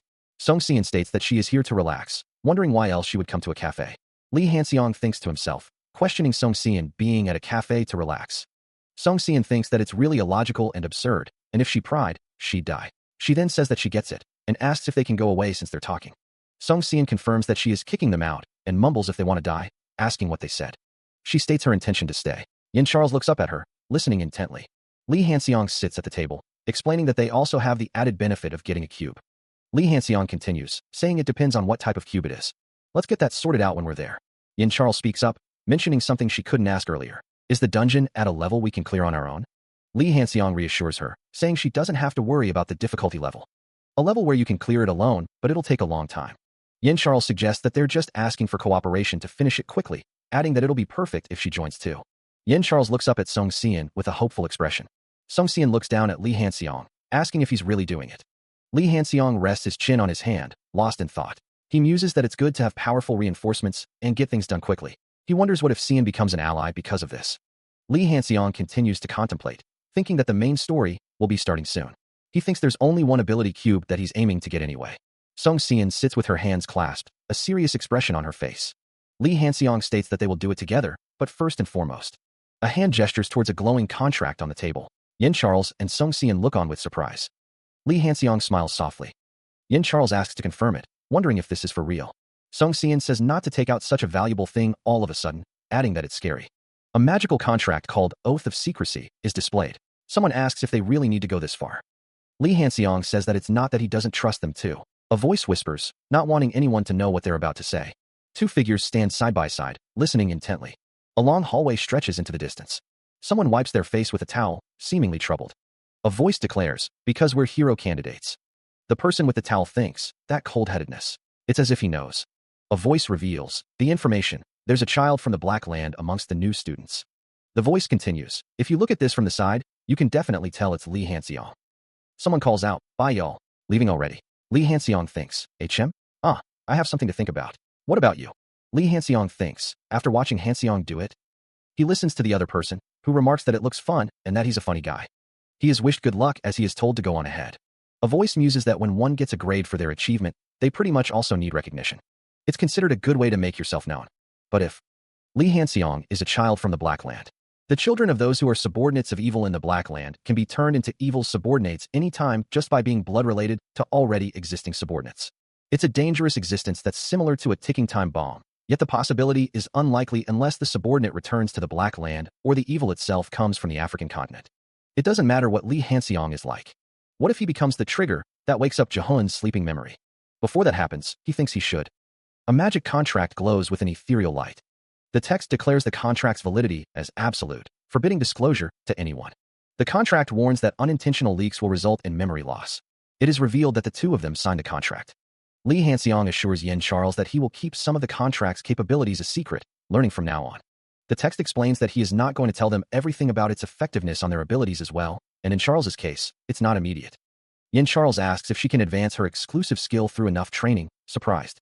Lee Hanseong states that he is not lying. Lee Hanseong tells Yin Charles that it's real and not to worry, and she asks how about her. Someone asks if there is anything for them. Lee Hanseong tells them to wait a minute. A status screen displays the name Song Sian, along with various stats including strength, magic power, speed, and mind power. The screen also lists exclusive and special skills, as well as a characteristic labeled Killer. Lee Hanseong, standing beside Yin Charles, remarks that she also has one, but it needs some training. Yin Charles, looking at the screen, responds with a surprised, really? Song Sian exclaims that this is amazing. Lee Hanseong thinks that Song Sian will like it no matter what. On the other hand, he wonders what Charles has. Yin Charles has a lot to think about. A voice notes that her skills are lower compared to Song Sian. It is thought that she must be worried if she can handle it. Yin Charles and Song Sian are told that this is a very good reward. They are asked what they need to do. Lee Hanseong is told that's right, and asked what they should do. Yin Charles is told that she was so happy just now, but he has a favor to ask. Lee Hanseong exclaims that he needs help to stop the destruction of this world. He can't possibly say that, even though he means it. Lee Hanseong wants her to join his management company that he's going to establish, knowing it won't be easy. Song Sian listens as he explains that it would be nice if she could join once she's stronger and with the information she has on dungeons. The camera focuses on Song Sian's hands. Song Sian asks if it's management. Lee Hanseong confirms that it will be a company that supports hero activities, and that's right, it will. He explains that it'll be in the same classification as those companies that assist with personal schedules and legal issues, and that it's better to be supported rather than doing it all alone. Song Xian thinks that it's already good enough that she learned she could advance her skill. Song Xian wonders what more there is to think about. Lee Hanseong wishes for them to be in his management, but it's okay if they don't want to join right away. It's more important to build trust. It's more important to build up trust rather than gain an ally right away. You don't have to decide right away. Song Xian feels like it's a take it or leave it situation, so she'll join. Song Xian declares that she'll also join in. Lee Hanseong states that he has to graduate first before he acts on it. So until then, you can think about your decision more. The dark-haired woman asks what, stating that she won't do that. More importantly, the dark-haired woman speaks. The dark-haired woman says that she's not, and that you can just think of it as helping a friend. Lee Hanseong thinks of it as a friend. The dark-haired woman asks if it'll be more effective if they feel touched, right? She then thinks that she can't kill him. Lee Hanseong asks if she said something, but she denies it. Then, Lee Hanseong will tell them about the dungeon first. The clear blue sky stretches out above the building. The building stands tall, its architecture modern and imposing. A lone figure walks through the building's interior. Lee Hanseong, looking tired, thinks to himself that his life is on the line. He hears someone calling his name. Sergei waves, telling Hanseong that he is training. Hanseong notes that Sergei didn't feel demotivated after their last spar. The two stand facing each other. Hanseong and Sergei stand in the gym. Sergei mentions that he watched the video Hanseong uploaded around 30 times. Hanseong replies that he saw the comments Sergei left. Hanseong thinks it was nice to watch the video from an objective point of view. Sergei says that it might not be perfect, but he somewhat made up for his weaknesses. Hanseong asks Sergei to fight him one last time. Sergei thinks that Hanseong trusts him, which is a good sign. The two prepare to spar. A hand grips a stick, the sound of it snapping echoing in the air. A small robot looks on, seemingly confused. What is this? It wonders. The robot sits on the floor, a shoe nearby. Tisk, so annoying, it grumbles. Two figures stand in what appears to be a gymnasium. One of them exclaims, she really? A question mark hangs in the air. One of the figures asks, what have you done? A woman stands tall, holding a stick. She scoffs. One of the men questions what has been done. The name Nadia echoes in the air. Nadia stands tall, her expression unreadable. Her hand grips the shaft of a spear. Someone demands to know who allowed the use of such an annoying weapon. The spear-like weapon rests on the floor. Nadia observes a figure in the distance, her gaze intense. The figure is described as a world-class spearwoman and the daughter of Russia's largest PMC company's president. The daughter of a big shot, difficult to even face, is considered pretty. The question lingers, should she be dealt with immediately? She jumps back, startled by the sudden appearance of a small camera drone hovering nearby. It surprised her. The drone continues to record. Her expression hardens. Nadia whirls around, demanding that whoever is controlling the drone put it away immediately. The sound of something scraping against the floor echoes. Nadia turns her head, following the sound. A figure stands in the hallway, holding a tablet and a broom. The figure remarks that it has been years since they mastered the movements of their camera drone. Nadia shouts, asking if they are crazy. The figure stands their ground, holding the broom. The figure looks at Nadia, a serious expression on their face. The figure says hey. Nadia's eyes widen slightly, a flicker of surprise crossing her face. Lee Hanseong tells her to be quiet, annoyed by the noise. Nadia's expression shifts to disbelief as she exclaims, what? Her brow furrows, a mixture of frustration and confusion evident in her eyes. It's explained that Nadia has an awful personality, being immature and rude, but she has good skills as a second-generation rich heir. Yet she has one fatal flaw. The text explains that because of her characteristic submissiveness, she feels an increase in skills and a sense of stability whenever she is overwhelmed by someone. Nadia's face is flushed, sweat beading on her forehead, as she tries to find stability in those who are trying to overwhelm her. In other words, she's a masochist. Nadia practices with wooden swords, her stance firm as she faces her opponent. It's explained that she can't simply shake off being a masochist because it's an effect of her characteristic. She is a mixture of anger and something else. The unfamiliar feelings wash over Nadia. The effects of her characteristic are felt for the first time, so she must be embarrassed, right? She must be angry because no one has ever been this rude to her. But she can't do anything about it because, according to her characteristic, someone else has the upper hand. I feel sorry for her, but she has to pull it together till the end. Nadia touches her forehead, a flicker of memory crossing her face. A flashback shows the magic user touching Nadia's forehead. He asks, who let you touch my camera so carelessly? This hand. The memory overwhelms Nadia, sending her stumbling backward. She touches her forehead again, a look of distress on her face. You're really? She struggles, the muscles in her arms straining as she tries to move the spear. The spears clash, but Nadia can't seem to gain any ground. I'll kill you, she grits out. A gasp escapes her lips as she continues to struggle. Her brow furrows in concentration. The spear remains stubbornly fixed in place. Happening. I can't move my spear. Anton watches Nadia's struggle. You're trying to swing a spear at close range, he observes. You must really have terrible.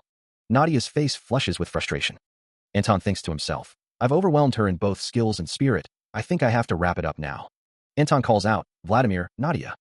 Anton continues, "How's Vladimir, Anton?" Anton and Nadia stand facing each other, spears in hand. Another man looks on, surprised. She fumes, thinking how she's been ignored by her own father in favor of work, as expected. The word catches in her throat. A voice asks what she's talking about. The voice tells Nadia to tell Anton. She mutters about the black ground. Anton and Sergei stand nearby. Sergei asks if she understood.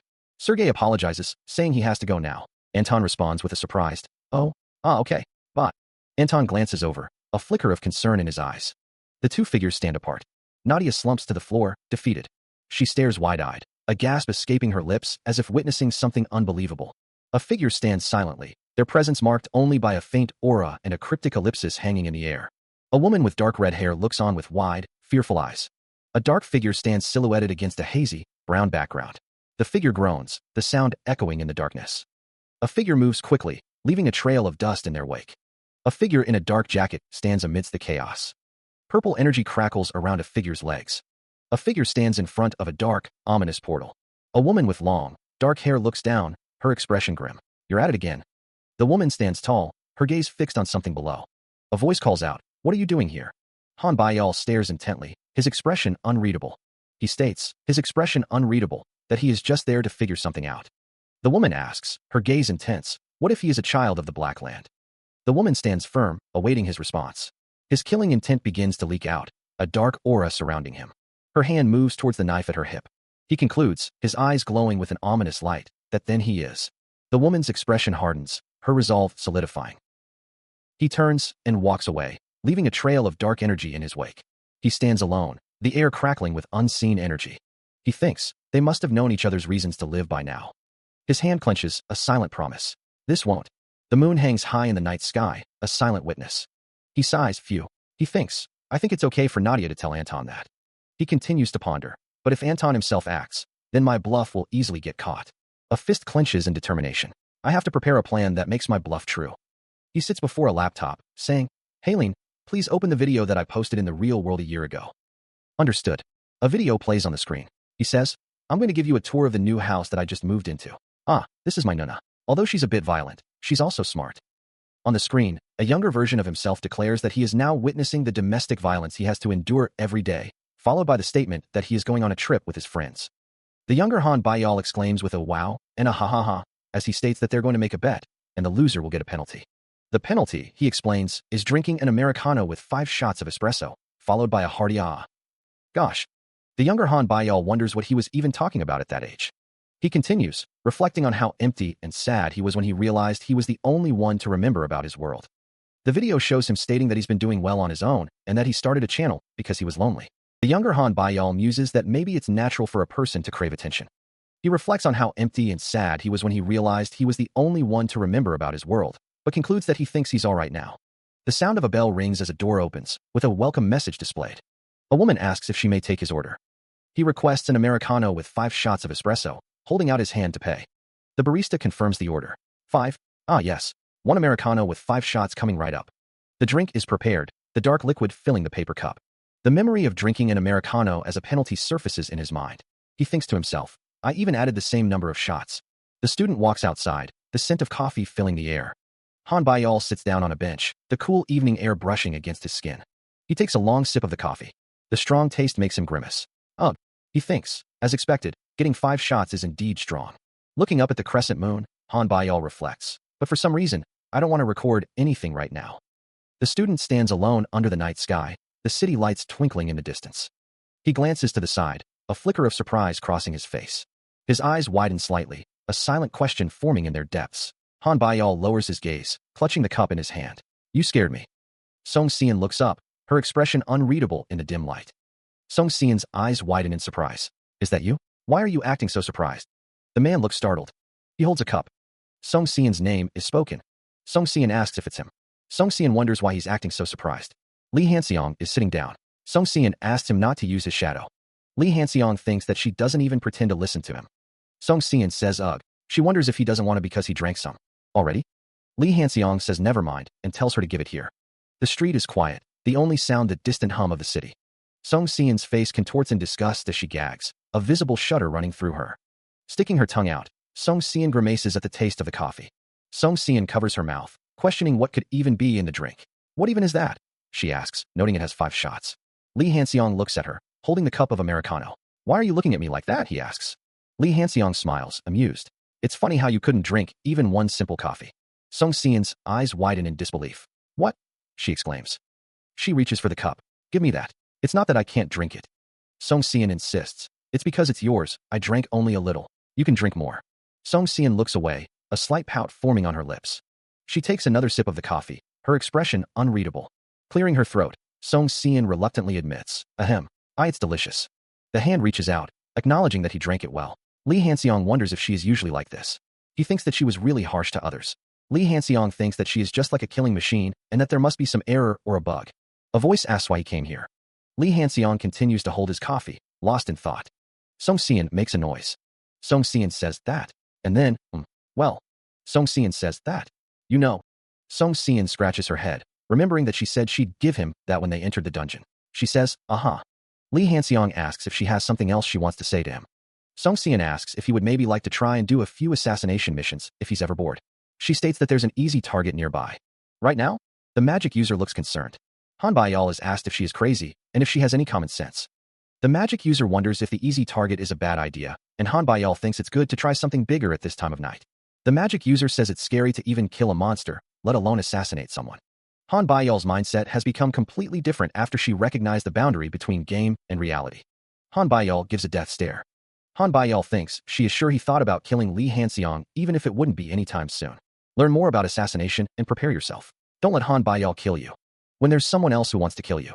Han Baiyal states assassination is fun and you can earn money too. Heol states flatly that she doesn't have time for that.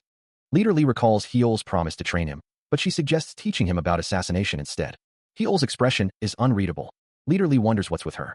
Sweating, Leader Lee questions why she is being so desperate. Heol's face is slightly reddened as she mentions an assassination invitation, suggesting they do what she likes.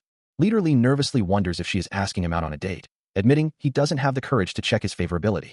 Leader Lee is speechless. Leader Lee exclaims that it's not a bad idea to learn about it. Heol reacts with a really? Heol smiles brightly, suggesting they try to train and practice together too.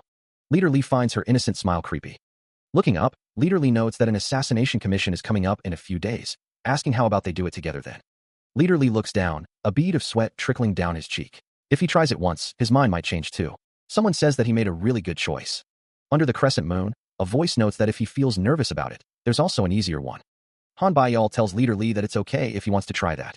Leader Lee thinks that he wants to sleep and pretend this never happened. Magic is created by carving or engraving into the circuit. With the summons, traps, and barriers assigned to it, it becomes a dungeon. Most dungeons appear naturally around pieces of spore. However, that doesn't mean that there are no artificial dungeons. The Big Ten Guild's main building can be seen as the peak of artificial dungeons as it consists of hundreds of circuits. But the circuits are only specialized in defense and can easily be neutralized if the magician can dismantle the circuits themselves. Jinhoon thinks to himself, I always drew circuits for buildings like that for video content. There's nothing more to listen to in this lecture. Then, let's try and draw a simple blueprint. The exercise reads, while exploring an unknown land, you find a small cave. You have to spend and endure with an injured person there for 1 week. Choose 5 spells and draw a blueprint that's most suitable to withstand 1 intermediate grade magic stone. Jinhoon wonders, is it a practical exercise? Another student says, oh, it's wrong again. This is hard. That should be connected with this. Jinhoon looks frustrated. A hand draws a circuit. The student thinks, I want to do a more difficult circuit though.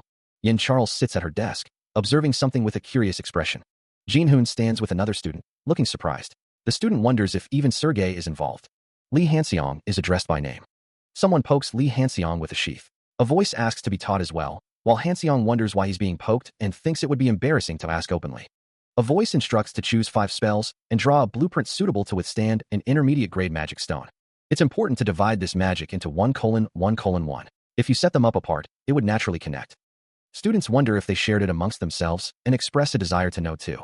One student thinks Lee Hanseong looks uglier, or at least a little different. Jinhoon wonders if he could gather more recognition points. With the Magic Stone ink, make a simple magic cohesion circuit. It's also possible to slowly gather processed magic. You can assemble it together one by one. If you complete the circuit like this. A glowing blue bird hovers above a circular diagram, emitting a soft light. Yin Charles looks up at the glowing bird, a mixture of surprise and curiosity on her face. Lee Hanseong thinks to himself, it's a circuit that only cares more about visuals rather than function. Lee Hanseong muses, isn't that what a veteran player is? A notification screen displays, you received attention from the lecturer. You received attention from the candidates. You received 30 recognition points. He thinks, it's not that useful, but it's proven its worth. The glowing blue bird is shown in more detail, its light shimmering. Yen Charles gasps, staring intently at the bird. Yen Charles thinks, but it would be nice if I had the skill to support this magic. Li Hanxiang reflects, if I could combine this with the skill, I'd be able to input the creature with artificial magic. The location of the dungeon will be pretty important this time. The text reads, my luck is max level. Sergei approaches, greeting someone. Sergei, as expected, you're here today too. Nadia stands nearby, her expression thoughtful. It's because it was too bad to just leave it like that yesterday. Sergei turns to Nadia, offering a simple greeting. Hey. Nadia looks up, a hint of surprise in her eyes. Nadia, why ya? Sergei's expression hardens slightly. Don't disturb us. Nadia's face is partially obscured. And get lost. Nadia's face is flushed, her eyes wide with a mix of emotions. Nadia's face is flushed, her eyes wide with a mix of emotions. Nadia thinks to herself, I need to keep responding like this until she recognized it as a characteristic, right? Sergei watches Nadia, his expression unreadable. Nadia thinks to herself, since Mount Liang of the Black Land is not a place that Anton could easily mention, it'll be okay for now. Let's go, Sergei, Nadia says. Sergei nods and says, oh, okay. The scene shifts to what appears to be a training ground.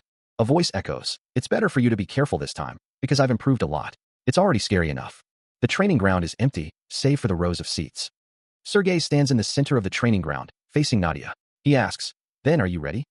Sergei focuses his energy, a visible aura beginning to form around him. His stance is firm, his eyes narrowed in concentration.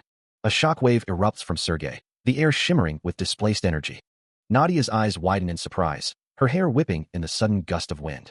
From a low angle, Sergei stands amidst the swirling dust, the source of the immense power. She exclaims, I just felt an enormous shockwave. The ground trembles underfoot, a continuous sense of pressure emanating from Sergei. The door creaks open. The man's expression is serious. The man states that he sees.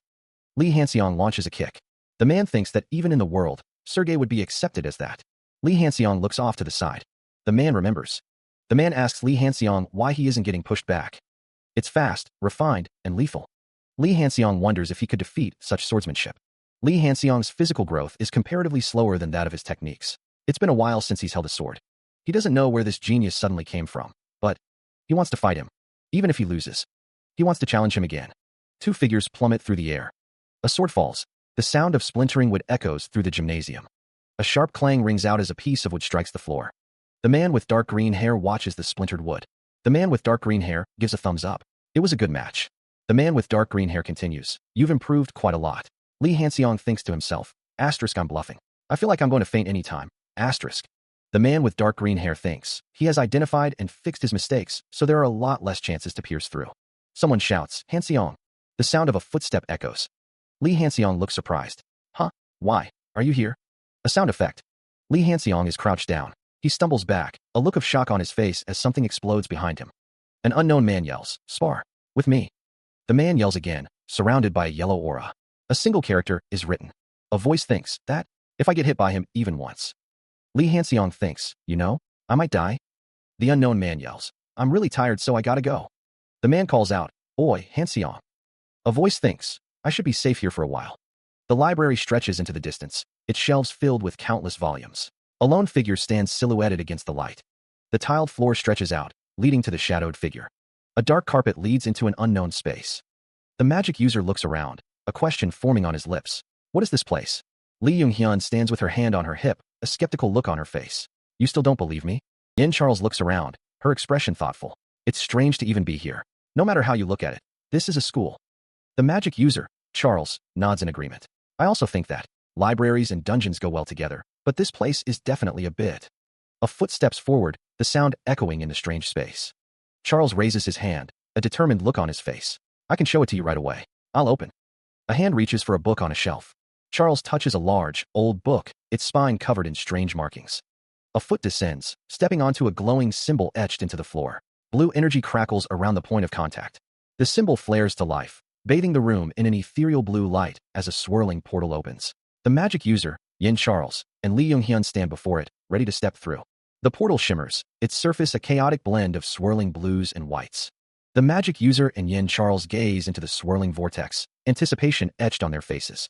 Li Yonghyun pauses, a flicker of concern in her eyes. She asks, will you breach the contract? Her expression hardens as she answers her own question. No. The magic user reaches out, placing a hand on Lee Junghyun's arm. He says, "Wait, there's still something left." A hand hovers over a holographic screen, the words "Before we go in" displayed prominently. Lee Junghyun is enveloped in a brilliant blue aura, energy crackling around her.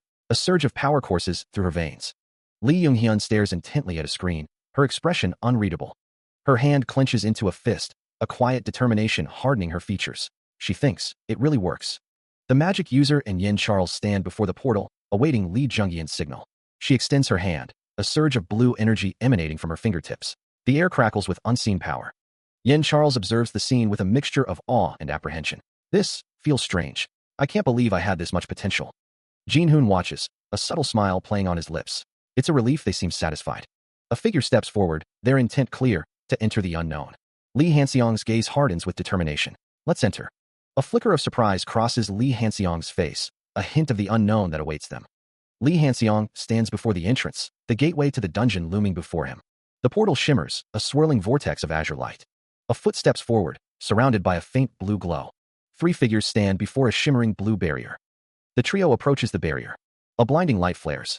A hand holds a glowing orb, its light illuminating the surrounding area. A figure raises their hand towards a distant light. Water trickles down the damp walls of the dungeon. The woman in the black jacket asks, "A sewer?" A narration box explains that the location was temporarily used as a monster hideout, but after it was shut down, it turned into a dungeon.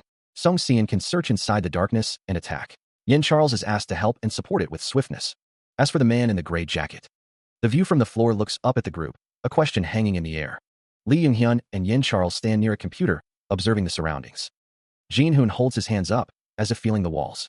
He walks down a long hallway, his arms outstretched. The view from the floor looks up at him, an exclamation mark punctuating the silence. Lee Junghyun and Yen Charles look surprised, their eyes wide. Jin-hoon stands with his arms up, a thought bubble nearby. It's a beautiful composition. The title will be The Academy's Chamber of Secrets. How about blowing up the hidden dungeon? That one's good, too. Lee Junghyun and Yen Charles exchange a look. What? She wonders. Uh-huh. She giggles. The hallway stretches onward, the silence broken only by the echo of their footsteps. But will it be all right? Song Seon speaks, stating that it doesn't matter. An unnamed character declares that they're going to take all the rewards anyway. An unnamed character gives a thumbs up with a smirk. An unnamed character speaks to another unnamed character, who responds with, "If you say so." An unnamed character speaks, commenting on how the world is always changing and never easy to figure out. Song Seon stands next to an unnamed character, who thinks he should be a little nervous. An unnamed character states that the difficulty of the dungeon has increased. The group enters a tunnel. An unnamed character holds a sword. Jin-hoon, spotting the approaching threat, shouts a warning. The D-rank specters emit a chilling screech as they advance. A system message identifies the enemies as D-rank specters. Drawing his sword, Jin-hoon charges forward, a fiery aura enveloping the blade. Song Seon, bracing herself, prepares a counterattack, blue lightning crackling around her hands. "Yes," she exclaims. A beam of pure blue energy erupts from her hands, streaking towards the specters. She conjures a shimmering blue barrier, ready to defend against any incoming attacks. A blast of blue energy erupts, filling the air with a crackling sound. Yen Charles, hands outstretched, declares that her power isn't magic. She adds that specters have no means of fighting back up close. And then, Song Seon is struck. A figure descends, blade flashing, ready to strike again. "Okay," they shout. Jin-hoon observes that specters stop using long-range attacks when they get close. He urges Charles to use swiftness. Yen Charles focuses, blue energy crackling around her hands as she prepares to unleash her power. This swiftness ability activates, the air shimmering with blue energy. The blue energy intensifies, a visible manifestation of the speed and power now at her command. The swiftness ability propels her forward, a blur of motion against the encroaching darkness. The force of her attack sends the specters reeling, their forms flickering in the face of her enhanced speed. The blue energy intensifies as she closes in, a whirlwind of motion and power. With a final, piercing shriek, the specters shatter, their forms dissolving into nothingness. As expected, close-range combat would be advantageous. Jin-hoon calls out, "Guys!" He shouts, "One specter." Jin-hoon orders, "Keep one specter alive." Jin-hoon and Yen Charles look surprised. Multiple specters appear. A close-up reveals the menacing figures of the specters. Jin-hoon and Yen Charles stand ready, facing the horde. A voice questions, "One alive?" As expected, now that it's close-range combat, it's advantageous. Jin-hoon looks serious. "One specter." Jin-hoon looks surprised. "Keep one specter alive." Song Seon unleashes her powers. Yen Charles looks surprised. Jin-hoon thinks, "There's something I have to do." Nadia is told, "You still find something else to do after seeing these numbers? Aren't you a bit too relaxed?" Nadia is shown. Jin-hoon grips his sword tightly, ready for a fight. He looks around, a bead of sweat trickling down his temple. A voice echoes, stating that taking on the specters one at a time isn't a big deal. The specters lurk, their glowing eyes piercing the darkness. Jin-hoon thinks to himself that he needs to reduce their numbers. Mana crackles in the air. The energy intensifies, the air thick with magical potential. A surge of mana flows through the dungeon. Nadia stands amidst the dungeon's depths. She exclaims in awe at the sight of so many mana stones. A heavy boot comes down, grinding something beneath it. A woman with dark purple hair states that it's a drive hunt, and they just have to share the rewards now. The boot grinds down, crushing whatever was beneath it. Jin-hoon is going to do with the last one, but Nadia tells him to hold on to it. A hand places 2 blue mana stones onto a glowing magic circle. A magic circle glows with power, containing a dark mass and a white cube. A barrier crackles with dark energy. Jin-hoon and Nadia watch the process with anticipation. The magic circle intensifies its glow. The cube pulses with a bright, violet light.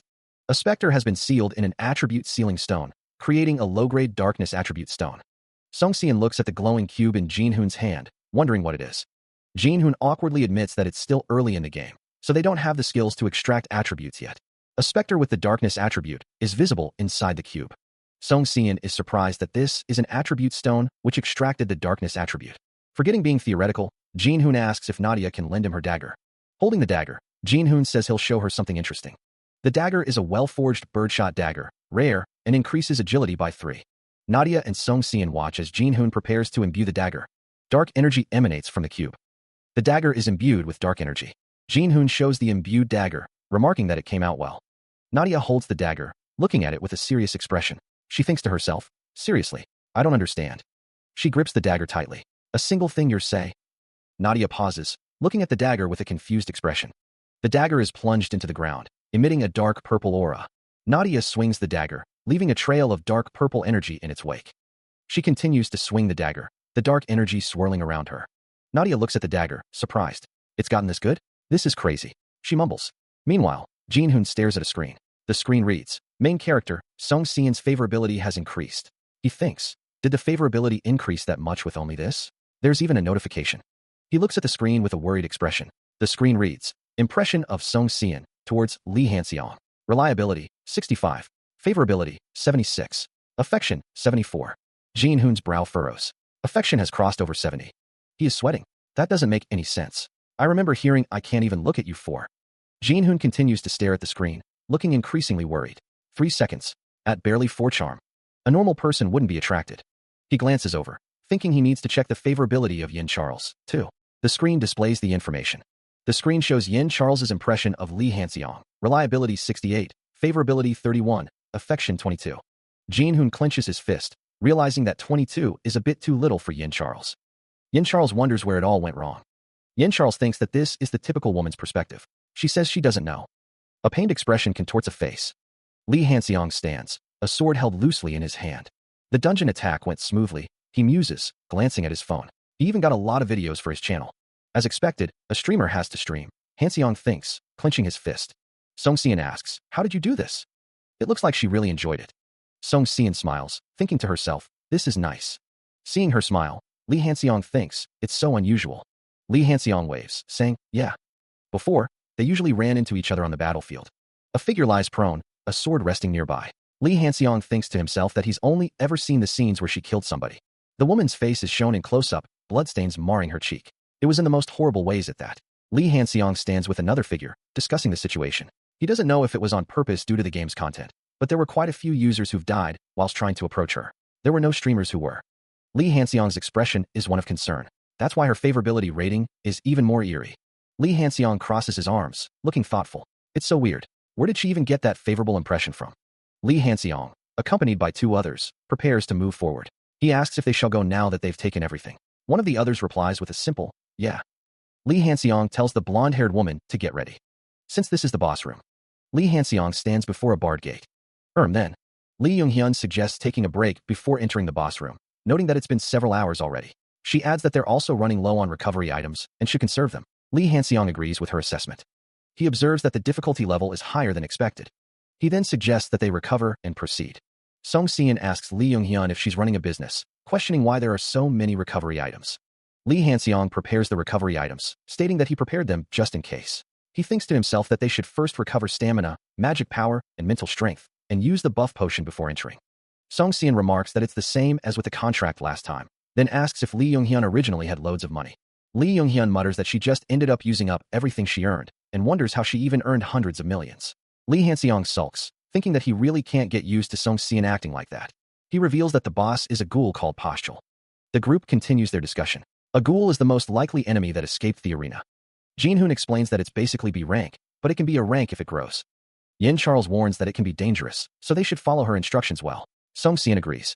Now use the buff potion, and let's enter the boss room. Jinhoon pushes open the doors to the boss room. He steps inside. The room stretches before him. Jinhoon continues into the darkness. A grotesque ghoul stands waiting. Jinhoon grips his sword, preparing for battle. The ghoul twitches, ready to strike.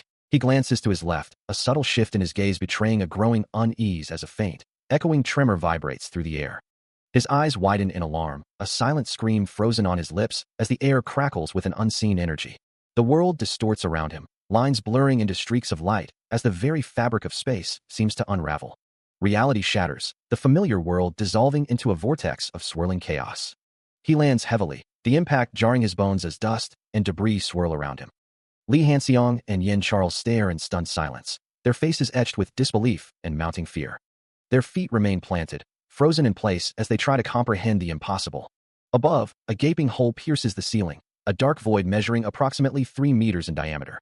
Jinhoon's eyes dart around, his expression a mask of bewilderment as he struggles to process the sudden shift in his surroundings. The activation speed was so fast that even Charles couldn't react to it. It's a ghoul with an ability, even amongst. One of the top abilities is called space manipulation. The air crackles with displaced energy as a vortex of debris swirls into existence. Song Xian's voice cuts through the chaos, a sharp warning, be careful. Her expression is tight with concern, a bead of sweat trickling down her temple. A raspy voice echoes, revealing the nature of the vortex. That ability, space manipulation, has the potential of being S-grade. The voice continues, identifying the source of the disturbance. It's definitely an A-rank ghoul. A lone figure stands in the distance, bathed in an eerie purple glow. Her dark hair streaming behind her, the woman sprints through the cavernous space. Gasping for breath, she glances back, her eyes wide with fear. A bald man with a ring watches her from afar. Her boots pound against the stone floor, each step echoing in the oppressive silence. She stops abruptly, her expression shifting to one of shock and disbelief. Driven by a primal instinct, she resumes her desperate flight. A surge of water erupts before her, a wall of liquid force. The impact sends her sprawling, the hard ground rushing up to meet her. In the distance, a man watches. Even Song Xian can only dodge. The plan to approach with shadowing failed, too. Charles, who can't even react, is at the very back, since she has no choice but to retreat out of the range. Activating his magic power, Li Hanseong explodes it at his feet, barely managing to avoid the attack with that rebound. There is a limit to avoiding it, though. Fortunately, the range is constant, and it seems like he can't use it simultaneously. But I can't win if we're just having a war of attrition like this. Since it's a ghoul that rose to a rank just by its ability to engage with space. It has such terrible stats that we might have a chance of winning with just one successful attack. Haylene, are you filming properly? Li Hanseong asks. Yes, I'm certainly filming it. Could the ability called Shield that I told you about in the beginning perhaps be able to stop an attack like that at least once? Yes, once is possible, as expected of a skill-type shield. But still, there's only one chance. System store. I'll buy 3 intermediate-grade magic power IVs, and 1 intermediate stamina 4. He purchases 3 intermediate-grade magic power IVs, the blue liquid glowing as it flows into his system. Li Hanseong then purchases 1 intermediate-grade stamina 4, the red liquid pulsing with energy. Raising a finger, he calls out, all right, Haylene. He declares that they should take a thumbnail picture, stating that he's got it. Li Hanseong recalls a time long ago when he filmed videos. He wonders if this will be an explosion of magic power. He reflects that he used to show a lot of concentration. The thought of getting attention is starting to thrill his body. Li Hanseong remembers that, in real life, the nickname he got while making videos was the pervert attention seeker. He thinks to himself that this is the most thrilling moment. Since they are going with the explode dash, energy begins to coalesce around him, an orange hexagonal pattern shimmering into existence. He is lifted into the air, suspended by the growing power, blue lines of energy crackling around him. System messages flash before his eyes. Intermediate-grade magic power 4 and intermediate-grade stamina 4 are now in use. A pained gasp escapes his lips as the power intensifies. He is now completely engulfed in a torrent of blue energy. The raw magical force surges, a river of blue power. The power threatens to overwhelm him, his expression strained. The energy explodes outwards, a wave of orange and blue. The force of the explosion shatters the air. He stands at the epicenter, surrounded by the unleashed power. The energy continues to surge, tearing through the environment. The force of the explosion throws Lee Hanseong backwards. The force of the blast sends Lee Hanseong hurtling backwards through the air. The magical energy explodes outwards in a blinding flash. Postul watches as the protagonist is thrown back by the force of his attack. The antagonist extends his hand, the source of the devastating power. Postul's expression remains cold and calculating. Lee Hanseong continues to fly through the air, completely helpless against the magical assault. The energy blast continues to radiate outwards, a testament to its immense power. He crashes heavily into the ground, a cloud of dust rising around him. Summoning his remaining strength, Lee Hanseong calls forth a sword, a surge of blue energy crackling around it. The blade gleams, a symbol of defiance against the overwhelming odds.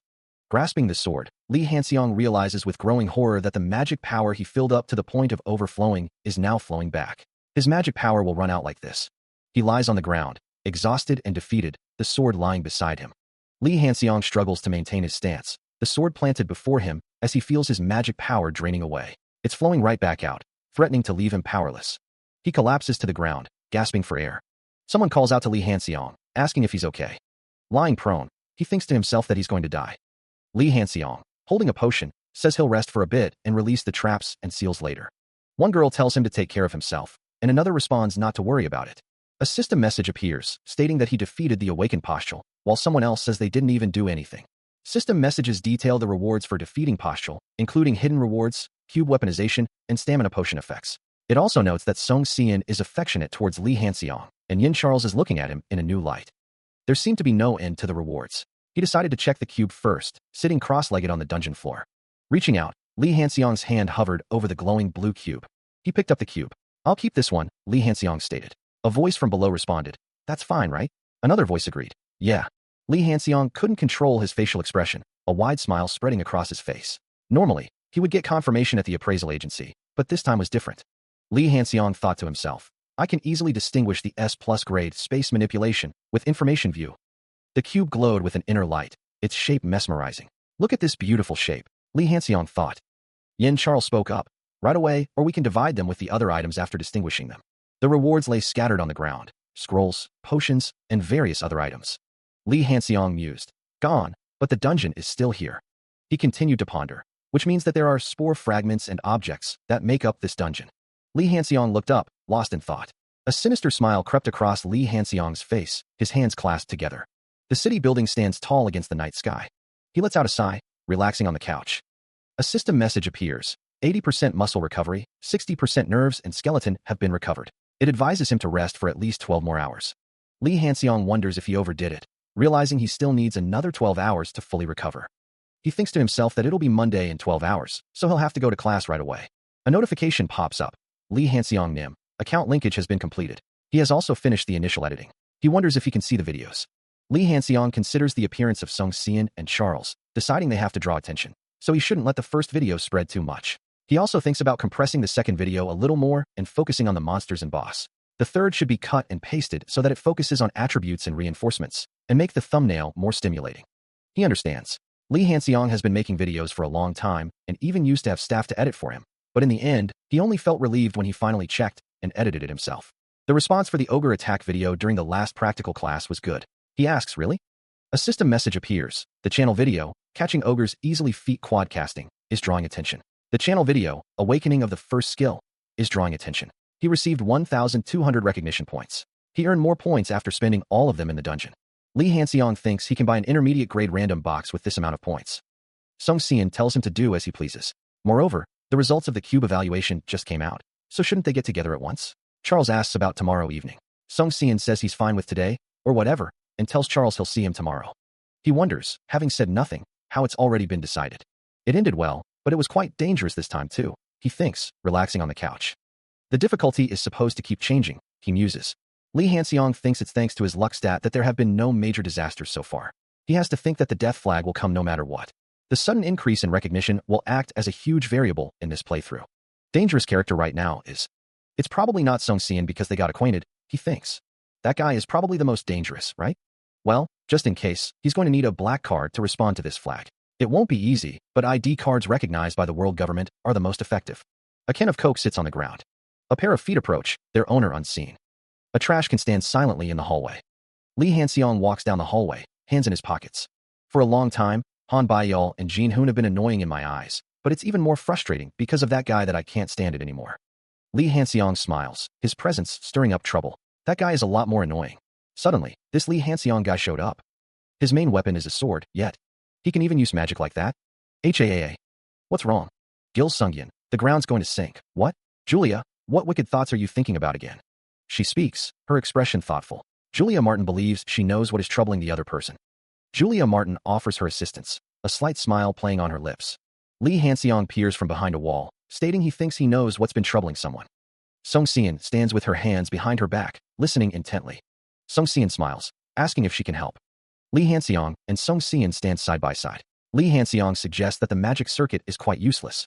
The voice continues, stating that it's not practical, but functional, and that the magic definitely has its limits. Lee Hanseong listens, considering the information. Song Seon states that in the end, he has nothing except his magic and swordsmanship, right? Lee Hanseong asks what she wants to say with that.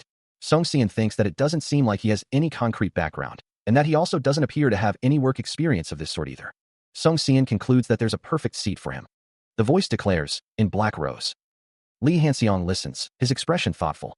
The unseen speaker details a plan to humiliate him at the hazing, or to put him at the lowest seat, and then harass him. Lee Hanseong seems to question the ethics of the plan. Don't you realize that we're still students?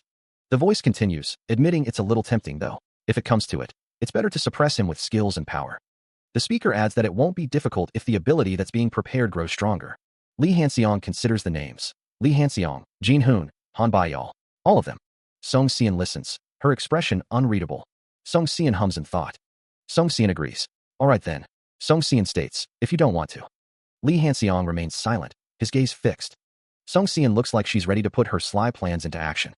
Even so, someone thinks to themselves that they have no intention of stopping her. Jin Hoon stands in a room bathed in purple light. A message appears, his identity has been verified, and he has entered the Space Expansion Training Center of Intangible. The training center is lit with purple light and has a grid floor. He looks around the training center. Jin Hoon makes a hand gesture and thinks to himself, HM. A status window displays Lee Hanseong's name, along with his stats, Strength 16, Magic Power 28, Speed 12, Mental Strength 22, Agility 12, Intelligence 5, Stamina 16, Charm 4, Sense 11, and Luck 99. His potential is listed as 220 out of 1000. His exclusive skill is Target Enlightenment, Body Strengthening. His special skills are Information View and Space Manipulation. His characteristic is Magic Rule. Lee Hanseong can't believe he's learning such a high potential ability even before the start of the main story. 4 space-related abilities, imagination and spatial perception are the most important. If he can use it exactly where he needs it, then it can become quite a deceitful ability. He needs to quickly increase his proficiency so he can use it perfectly. A drone informs Lee Hanseong that he has something scheduled for 5 p.m. today. He acknowledges that it's a meeting. There is also the schedule. Lee Hanseong thinks to himself that he is busy. There is also the schedule to re-enter Postural's hideout dungeon to clean up. He tells himself to hold on, that he's got it, and to let him know when there's time. Lee Hanseong looks tired and sighs. In addition to the upcoming start of the main story and the black card preparations, there are a lot of things to take care of, but he decides to focus on this first. A blue aura surrounds him. Visual effects fill the panel. More visual effects are displayed. The panel is filled with visual effects. The space around him warps and shimmers, but the effect is fleeting and unstable. Lee Hanseong watches the dissipating energy, a frustrated expression on his face.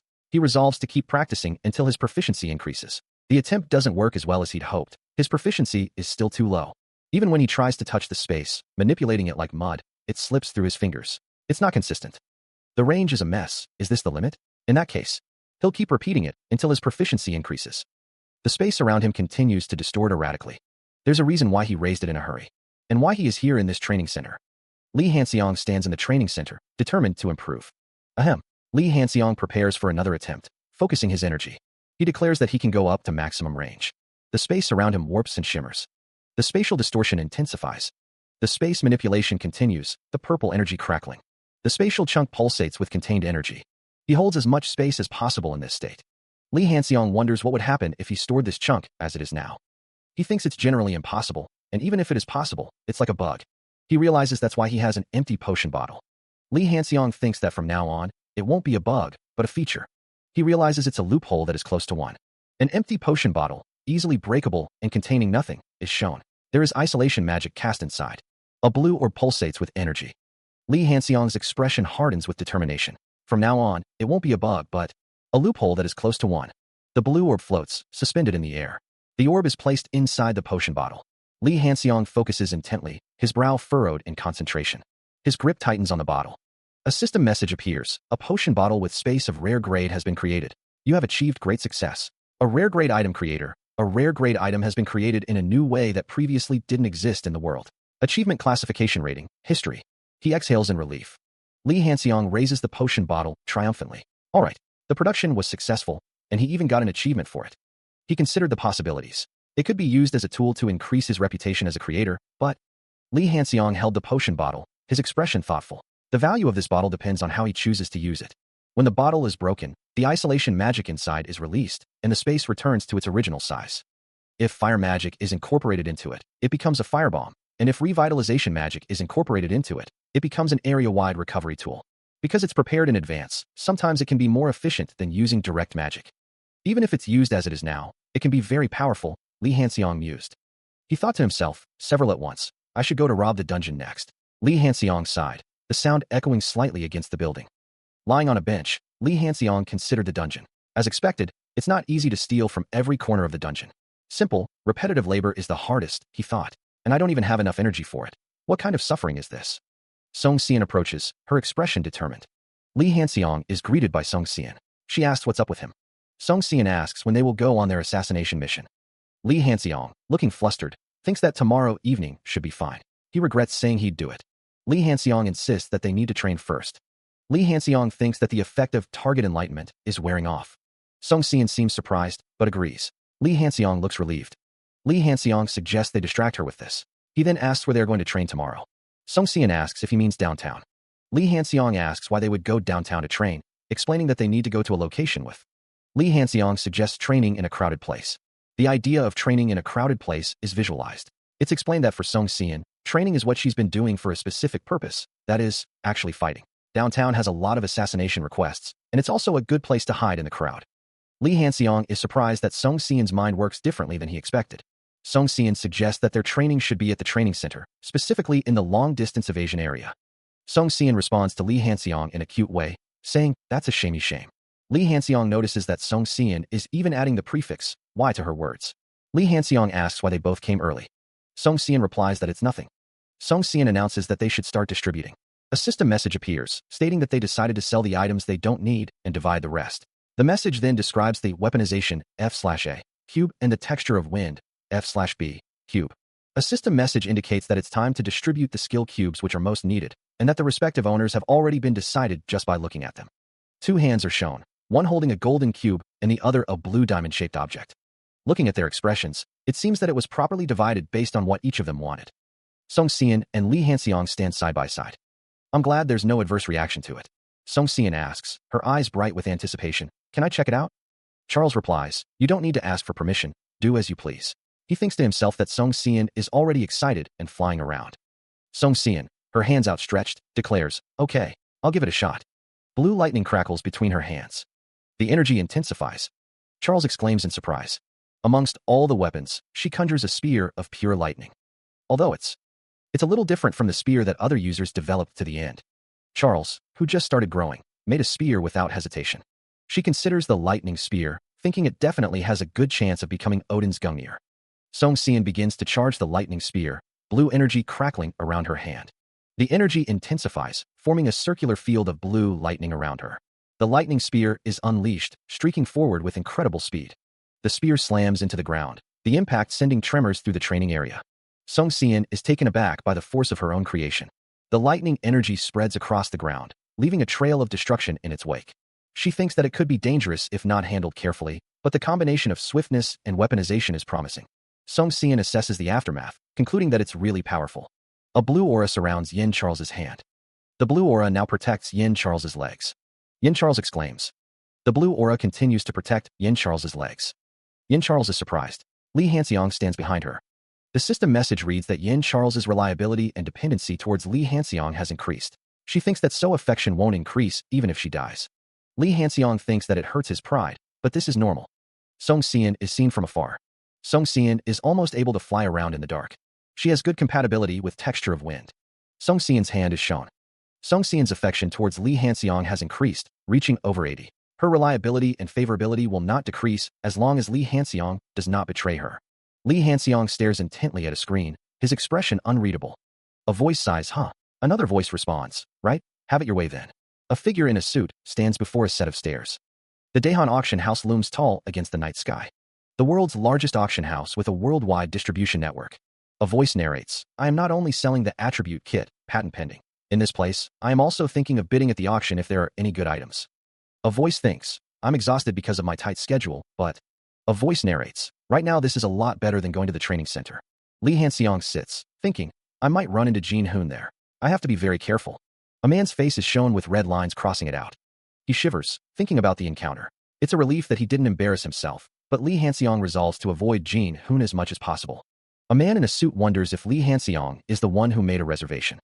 The man introduces himself as Lee Jin-hoo, the appraisal team's leader, handing Lee Hanseong his business card. In an auction house where many expensive items come and go, there are also many hospitable and sophisticated employees. Lee Hanseong holds the embossed business card. Top experts of this field that neither respectable corporate figures nor guild executives can do anything about. They may not be superior to his skill information view, but in order to get access to the auction, the value must be verified through appraisal. Lee Jin-hoo asks if Lee Hanseong could show him what he brought, requesting an accurate appraisal. A case is shown containing Attribute Kit, Darkness, X7, Attribute Kit, Lightning, X3, Faint Spore Fragment, Small Dungeon, X1, Dungeon Configuration Object, X5. Lee Jin-hoo reacts with surprise. Lee Jin-hoo asks if he may have a look. A close-up of goggles is shown. Lee Jin-hoo is amazed by the size of the items, wondering where in the world Lee Hanseong got them. He sits casually, having made it to the location. Lee Jin-hoo seems surprised. A device scans a purple cube, confirming that the tests are normal. Lee Jin-hoo states that there aren't any particular dangers, but the more he looks at it, the more he can't believe it. He asks if he could also analyze it. Lee Hanseong thinks to himself about the magic square and circuits. He says that won't be necessary, as he's already applied for a patent, so he can view them soon. Lee Hanseong asks viewers to please like and subscribe, and make sure to click the notification bell too. Lee Jin-hoo seems to agree with what Lee Hanseong is saying. Lee Jin-hoo says that in any case, this is amazing. Normally these kits are to be developed after 3 years of in-game time, but now it's an item that suddenly emerged without even a recipe, so it's bound to look amazing. Lee Hanseong thinks this kit will be the star of today's auction. Lee Jin-hoo thinks so too, and that it seems like it's going to be a very pleasant auction. There's a special item coming out today. Someone got an urgent call from team leader Lee, who said that it's today's highlight. Well, there weren't a lot of impressive items today that were above treasure grade. It was introduced in a hurry. That kit's technical value stands out more than any grade, so it should be preempted. That's fine. You did form a team, right? Yes, it's all set. We formed 5 teams for each role. Using teams as dummy bidders will cost a lot of money, yet it can't be helped. It's going to be as expensive as employing a team. But it's worth it. You must make sure you secure it. Gil Yihyun yawns, exhaustion creeping in.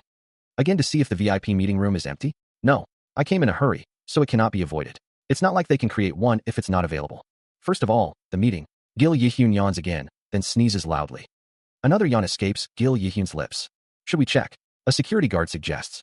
Gil Yihyun looks startled, a bead of sweat forming on her brow. A man in a suit yawns widely, his face contorted in exhaustion. Behind him, another man stands silently, observing. Meanwhile, a security guard with a coiled earpiece looks concerned. A woman stands behind him, her expression unreadable. The camera focuses on the crisp lines of a tailored suit. A woman's lips purse slightly, a hint of tension in her jaw. The woman winces, a sharp intake of breath escaping her lips. My day really isn't. She mutters. A man in a school uniform gasps, eyes wide with surprise. This is an announcement from Daehan Auction. Sighing, the woman scrolls through her tablet, her expression weary. The main auction will begin in 10 minutes. Bolting upright, the man's eyes snap open, his face etched with confusion. In the end, I couldn't even finish the meeting. 2 figures stride purposefully down a hallway, their footsteps echoing in the sterile environment. He blinks, disoriented, as he looks up at the woman standing beside the couch. I was so exhausted that I dozed off. The woman's gaze hardens, a flicker of determination in her eyes. A question hangs in the air as 3 figures walk down a brightly lit hallway. The sounds of hushed murmurs fill the air within the auction hall. The hall buzzes with anticipation. A man adjusts his tie, the tension palpable. A voice booms, "Welcome, ladies and gentlemen." The voice continues, "We will now begin the main auction." A lone figure stands on the stage, ready to present the first item. The announcer declares, "The first item is today's highlight." A hand dramatically unveils the item beneath a blue cloth. The cloth is pulled away, revealing the mysterious object. The announcer presents, "It's a tribute kit, Darkness." The audience murmurs with anticipation as the auction is about to begin. A system message appears, describing the item as a very innovative technological integration that is years ahead. The system informs the attendees that detailed information has been sent to them. A woman announces that there are 10 items in total, and they will start with the first 3. The system message states that at the very end of the auction, they will bid for the remaining 7 items. The starting price is announced as 100 million won. Gil Yihyun thinks to himself that the bidding starts now. The bid increases to 130 million won. The bidding rises to 220 million, then 250 million won.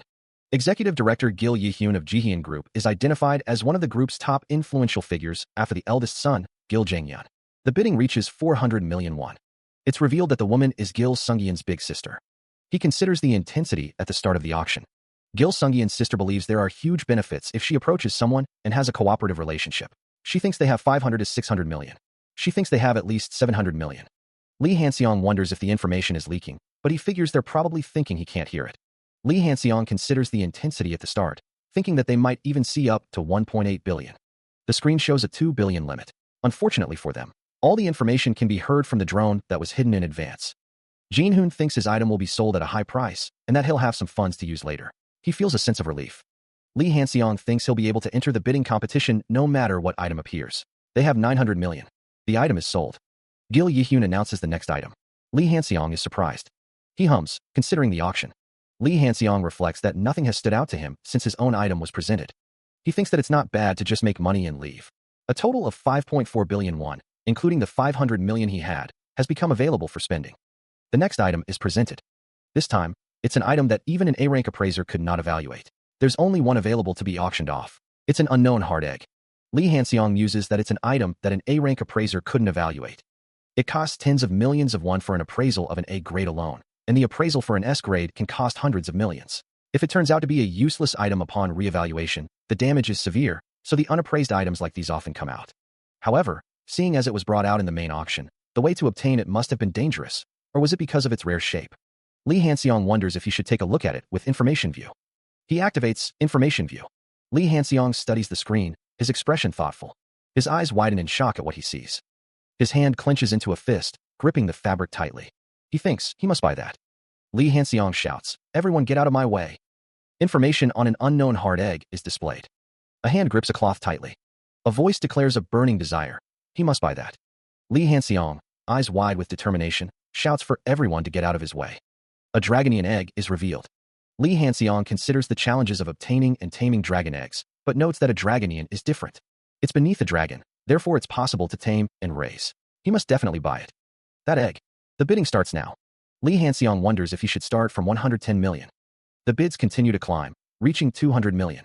Lee Han-seong, with his hand to his chin, thinks to himself that the item is really a main auction item. He is surprised that it was stuck as unappraised like this.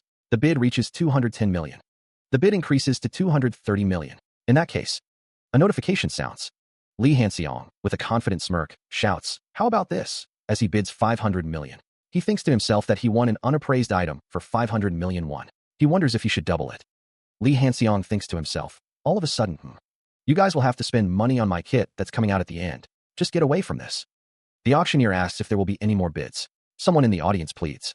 Lee Han-seong stands near the item, the bid at 500 million. The item is sold. Lee Han-seong is surprised. Someone clenches their fist. He thinks to himself, nice. Lee Han-seong sits back in his chair, reflecting on his recent purchase. He mutters, I barely bought it. He clutches his head, a worried expression on his face. I was so nervous that I wouldn't be able to buy it, but fortunately, it worked out well with the money I had. Lee Han-seong continues to think to himself, I didn't even bring in the kit sale proceeds, but to think it's an SS grade item. If it was an item with all its information revealed, then I wouldn't have bought it. It would have. The narration explains, a dragonian egg that hatches from magic power and blood. The narration continues, it's relatively easy to tame because when it hatches it recognizes the first being it sees as its parent. Lee Han-seong's expression is pensive.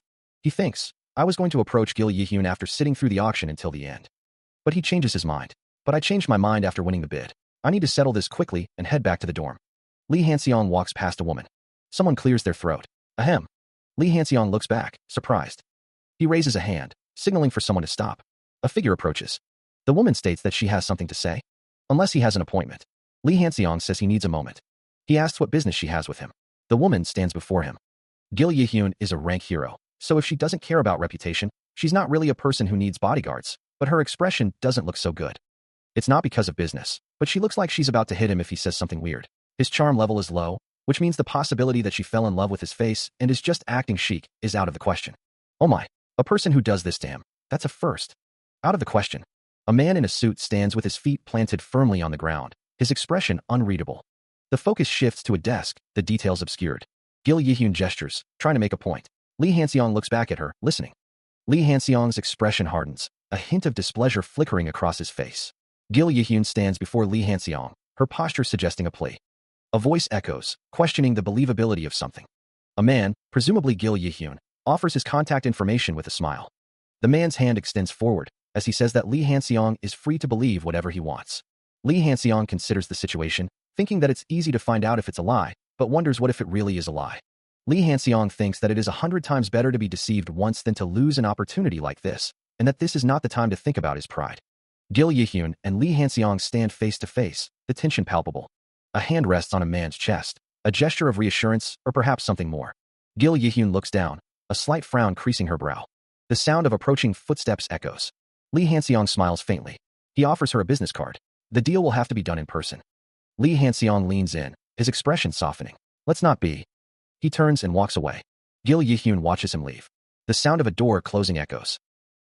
Gil Yihyun crosses her arms, lost in thought. He's really ugly. Her eyes widen in realization. I almost threw up. A hand gently caresses the surface of a large, speckled egg, a low chuckle rumbling in the air.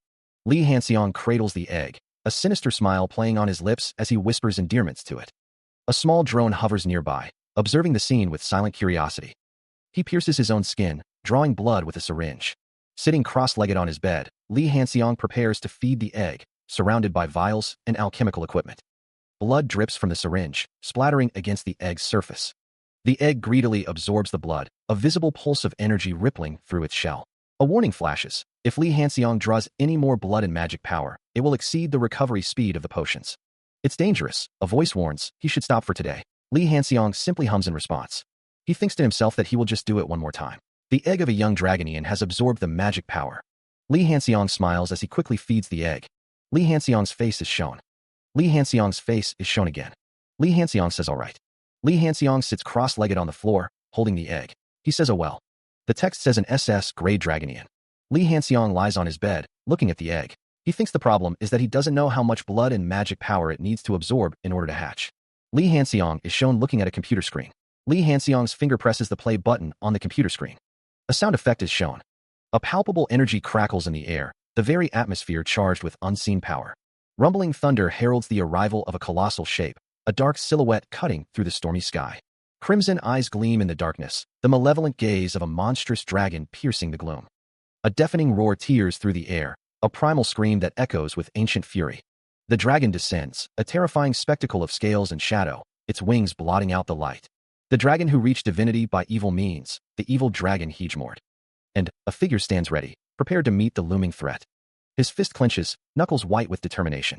Jin-hoon stands firm, energy coalescing around him as he prepares for battle. Jin-hoon.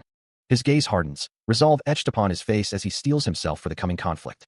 Hegemord looms in the distance, a dark god of destruction ready to unleash its fury. Hegemord lashes out with its claws, aiming to tear through Jin-hoon. The dragon's maw opens, revealing rows of razor-sharp teeth. With blinding speed, Jin-hoon dodges the incoming attack. Hegemord roars in fury, the sound echoing through the air. A golden aura flares around Jin-hoon as he prepares to strike back. Jin-hoon's fist flies forward, a blur of motion. The punch connects, sending Hegemord reeling back from the force of the blow. Meanwhile, Lee Hanseong watches the fight unfold on his screen, his eyes wide with shock. Bang! Wham! The streamer continues to watch, a look of deep concern etched on his face. Shocking scenes that you might see as you get closer to the finale of End of the World. A voice comments, if you're not even a bit afraid of Jin-hoon after seeing him beat that dragon, something's wrong with you. Lee Hanseong showed something that's bad for prenatal care, apologizing that you shouldn't see this. He must train it. That guy's carrying something weird again. Is he raising something strange? Seeing how he has a channel, he must be a total attention seeker. No, but something's wrong. I think his face is getting better. If you call that good, then I'm a celebrity. Their assessment of me has improved a little, but it's far from enough. Even though my charm level is rising thanks to Charm Surge, I can't believe that it takes a month. I'm going to somehow get a potion and raise my charm level. Oh my, look at his expression. This humiliation. I will not forget you all. He greets everyone, a small smile gracing his lips. Jin-hoon greets the room. Han Doziak announces his presence, the sound of his shoes echoing slightly in the large room. Han Doziak looks forward to working with everyone. Jin-hoon reflects on the appearance of an S-rank hero after so long. It's a long way to go, Jin-hoon thinks. That is if he's going to hang in there in the face of the crisis ahead. For the first 2 weeks, regardless of your main weapons, you must have studied the general courses with the weapon you chose during the entrance exam. Specialized main weapon courses are added, therefore, you will receive the training accordingly. Please form a line amongst the weapons you see here. Choose the main weapon you want to specialize in. From this week on, in addition to the normal courses specialize. The training area is vast and well lit. The sound of training echoes through the hall. Please come forward. Common choice is the sword. I choose the sword. Next up is spears and bows, and a few of the other non-mainstream weapons are in order. On the other hand, most of the candidates majoring in abilities and magic would choose a wand. Wands are at an advantage when supporting magic power and mental strength. He refuses to choose anything. Jin-hoon stands with his back to the viewer. Jin-hoon thinks to himself that there are no normal people anywhere.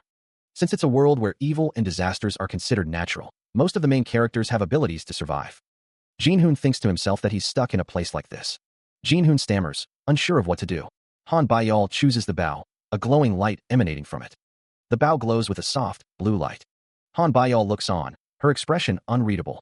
A disembodied voice states that it's best to make her a colleague, as Han Bayal walks away.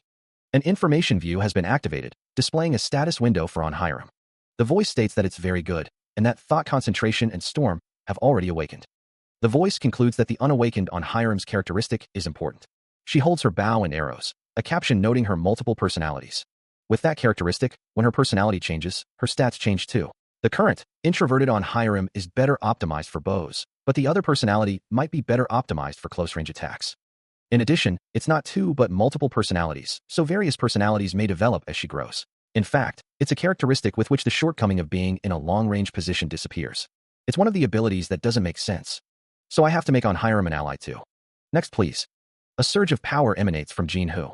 It's going to be a little difficult, but I'll have to do just as I planned from the start, right? I was thinking of using swordsmanship and magic with a sword.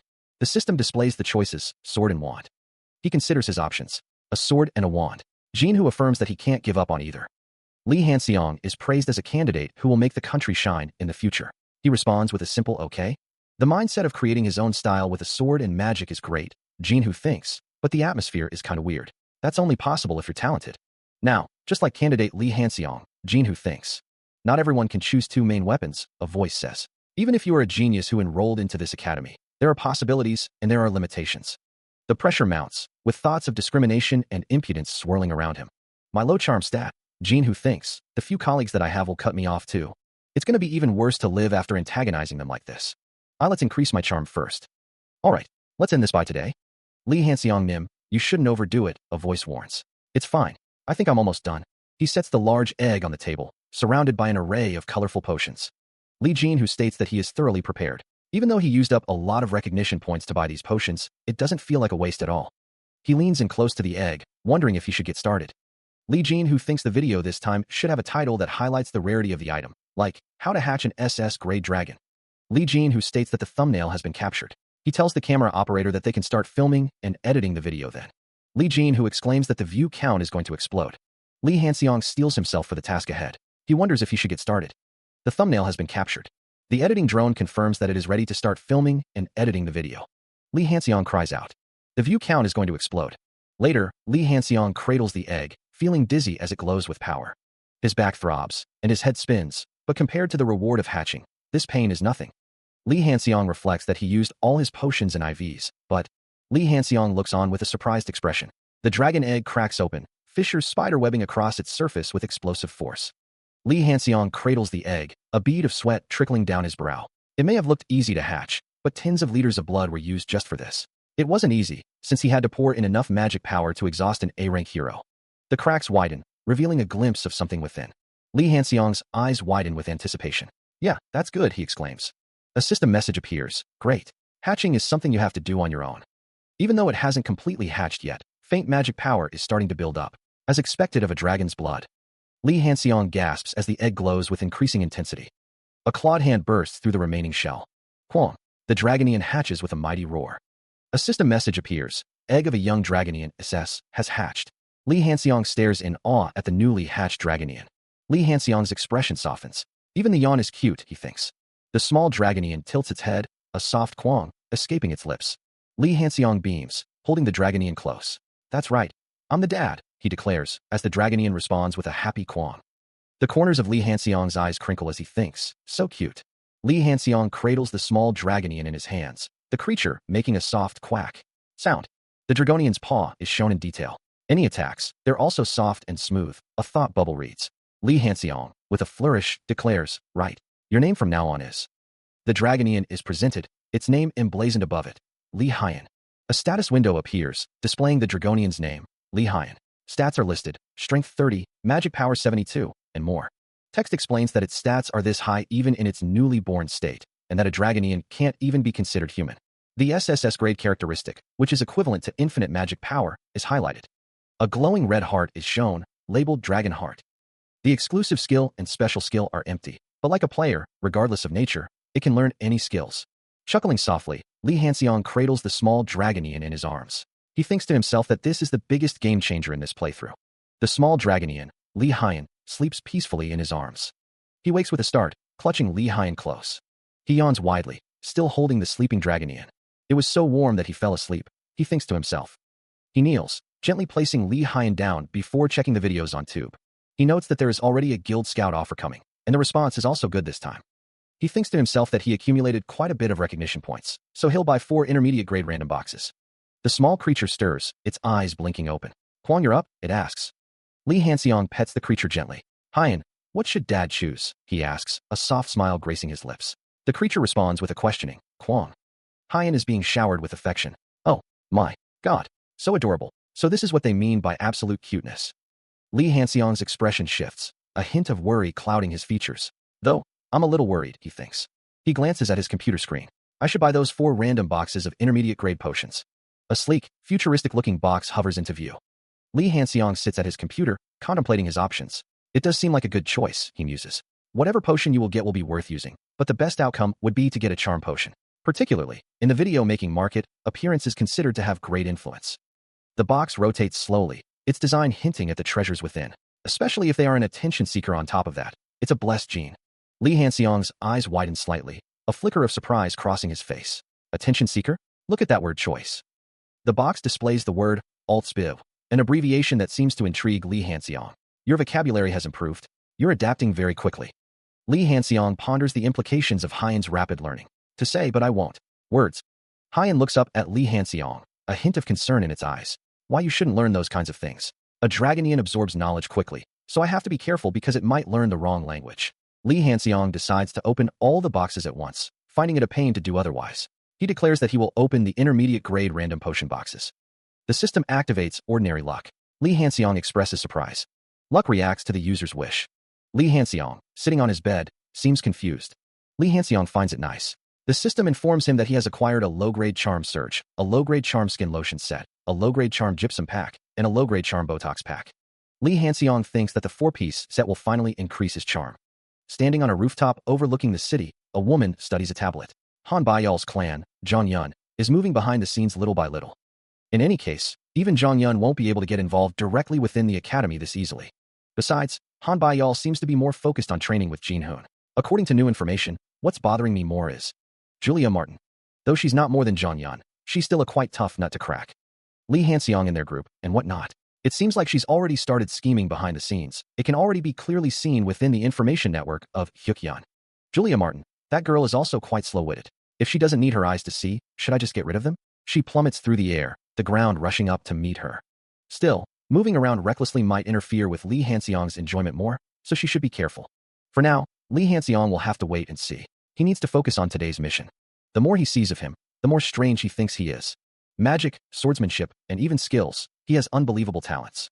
He certainly must be talented in assassination too. There's no way a child from the Black Land wouldn't have done it before.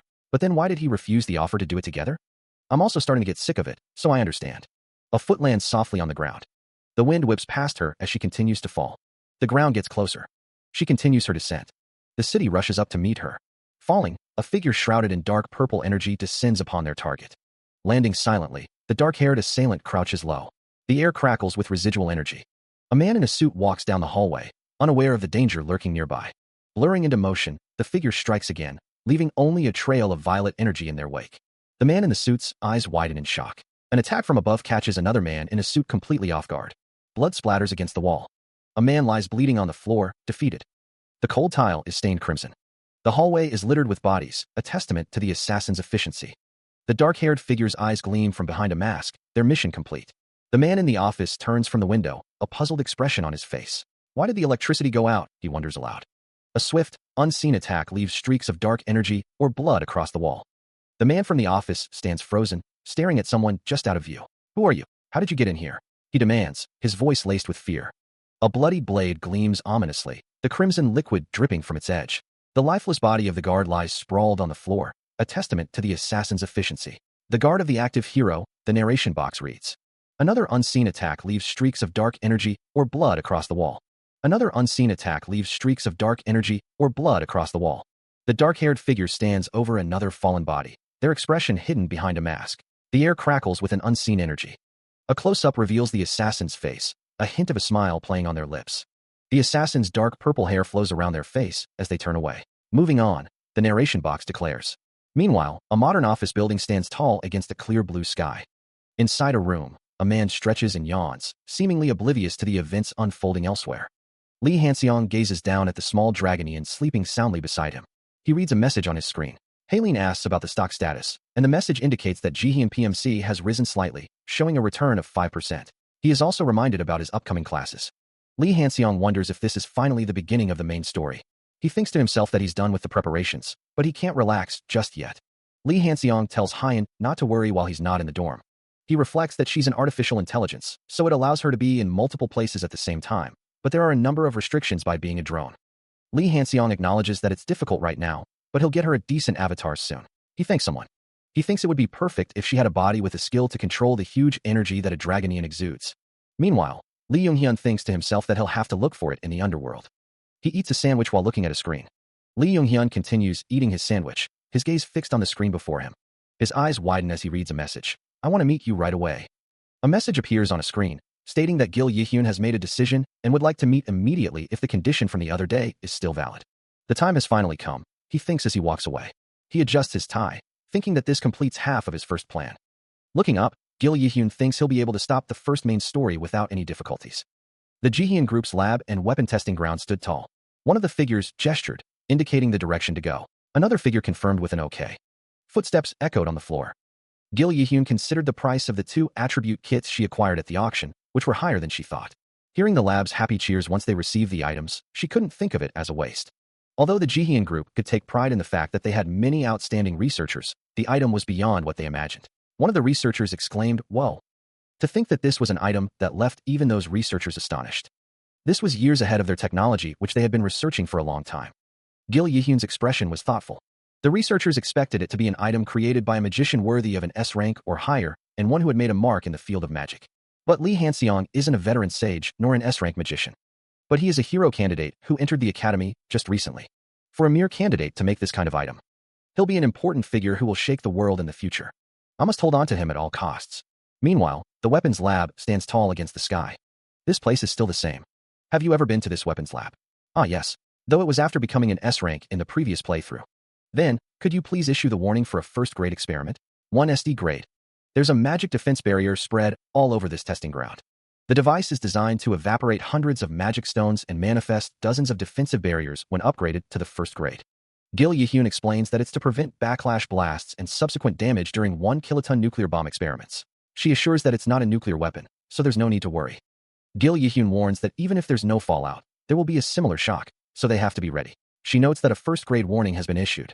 Lee Hanseong apologizes, acknowledging the first-grade experimental alert that has been issued. He adds that it's still best to be careful. Lee Hanseong finds the potion bottle beautiful. A close-up reveals the intricate design of the blue potion bottle, adorned with glowing orange runes. The narration explains that the empty potion bottle is fully filled with magic, using high-grade magic stones. In addition to space liberation, magic breakdown was also added, and a magic circuit was engraved. Lee Hanseong holds the bottle, and the narration says it could be considered beautiful if used in the Black Land. When you see tens of hundreds of demons and evils being swept away, it does make you think that way. Lee Hanseong asks if they're ready and if he should start. Gil Yi-hyun calls out to Lee Hanseong. The air crackles with energy. The defensive barrier is in motion. He acknowledges the situation. I know. Gil Yi-hyun assures him. It's fine. A hand reaches out. Li Hanxiang holds the magic potion bottle, ready to activate its power. Energy begins to surge from the ground. The energy rises, enveloping Li Hanxiang. A sphere of swirling energy materializes. The energy continues its ascent, a golden light now joining the blue. The energies converge, a powerful force gathering. A blinding burst of energy erupts. When compressed, space and magic inside the bottle explode. They start pulling and pushing away. Li Hanxiang is now surrounded by the activated barrier. They explode quickly enough to dry out the magic inside the testing ground. That magic is constantly being supplied to maintain the defensive barrier. When magic and space gather back to the point of the explosion, like an atom bomb, a series of explosive magic breakdowns occur. The magic continues to surge and crackle. The explosion expands, consuming the testing ground. The explosion of pure magic fills the air. This is the reason why I had to demonstrate it outside the safety zone. Done. This large-scale testing ground, the magic barrier supplied, and the ability applied. This can only be done if all the conditions are right. All in all, this was a very satisfactory execution. This is the flawless, quick, and masterful work of an experienced veteran player. Footsteps echo. A colossal mushroom looms. Li Hanxiang groans, the strain evident. This is killing him. He grits his teeth, knowing he can't repeat this feat for even a second time. Li Hanxiang exhales, studying the screen before him. Still, the screen displays that the magic rule has been upgraded to be great. Space manipulation has been upgraded to C grade. Li Hanxiang smiles, thinking that the fruits of his labor are sweet. The skills, which would have taken more than a few months to upgrade, were raised all at once. Li Hanxiang is shocked. He declares that he didn't fail. A group of people stand before a large building. The woman's eyes widened, her mouth agape as she stared ahead, lost for words. A vortex of blue energy begins to coalesce. The swirling energy intensifies, crackling with power. A concentrated beam of golden light erupts from the center of the vortex. The beam expands, bathing the area in an ethereal blue glow. The energy slams into the ground, sending tremors through the earth. The woman staggers back, shielding her eyes from the blinding light. You. Just how? A lone figure stands silhouetted against the radiant energy. Is he able to stand there? She thinks, I thought he was a talent who I shouldn't skip out on, but... The landscape is scarred by a massive crater. The woman observes the devastation. It's almost as if it's all right as long as he's not an enemy. A figure stands on a beach, the wind whipping around them as they reflect on a lethal force that most heroes won't be able to survive against if they're careless. Song Xian thought she understood all of Li Hanxiang's abilities, which were revealed by him on his channel, but now she noticed he even has the ability to control magic. It's clear that Li Hanxiang is just a candidate right now. Song Xian thinks to herself, let's calm down first. He should never become our enemy. Rather than tying him down by force, they must somehow become allies. Afternoon collaborative class, raid basics. And that's all for the basic concept of a raid. In today's class, we'll be forming groups and practicing collaborative class to learn about raids. Individual strength is important, but Li Hanxiang stands with his arms crossed, a thoughtful expression on his face. The text bubble explains that it's all basic grounding for heroes to work together against a strong opponent. Whispers spread through the classroom. Someone wonders if Li Hanxiang had plastic surgery, noting that he looks better all of a sudden. Li Hanxiang's expression softens. Someone thinks to themselves that he's not unlikable now.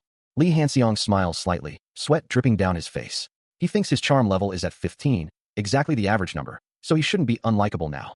Song Xian listens to the explanation that you start looking attractive from charm 20, and it's considered actor level from charm 40 onwards. Someone wonders if Song Xian's charm is over 40, but then thinks it's because her personality was created like this. Li Hanxiang rubs his head, thinking he doesn't know if it was the development team's hobby to screw players over or to balance it all out. A man on a stage announces that he'll start forming the groups, and that there will be 10 groups of 5 people. Li Hanxiang thinks about what position he will be in, as the text explains that the groups will consist of 1 long-distance damage dealer, 1 short-distance damage dealer, 2 supports, and 1 tanker each. The text indicates that he will be in Group 5 formation. Li Hanxiang thinks he doesn't know if it was the development team's hobby to screw players over or to balance it all out. The text reveals that he is Group 5 tanker Li Hanxiang. Li Hanxiang thinks that being a tanker isn't so bad, as the text shows he is Group 5 tanker Li Hanxiang, top 500. On Hiram, a long-distance damage dealer, stands next to Li Qisong, a long-distance support member of Group 5. Song Xian, a short-distance damage dealer, looks on. Julia Martin, a short-distance support member, stands with a confident expression. An unseen figure declares that they will proceed with the plan. Li Hanxiang sighs, looking concerned. Li Hanxiang admits that Hiram has some contact, but it's not his favorite composition. Julia Martin states her name, adding that this is already somewhat uncomfortable. Li Hanxiang asks if the initial order was for him to be the tanker, right? The text explains that tankers are suitable for enduring attacks, reading the enemy's flow, and finding gaps in their defense. Li Hanxiang is shown with a shield. The text explains that it's the basic of all basics for the tanker to command the timing of attacks. Julia Martin says, well, that's correct. The text wonders if a mere top 500 has that kind of experience. Song Xian remarks that the one with double digits in the 30th rank is talking trash. Julia Martin questions who is ignorant, retorting that it's more unsophisticated to talk trash without knowing anything. Song Xian tells Jin Hoon that he's good at talking for being short.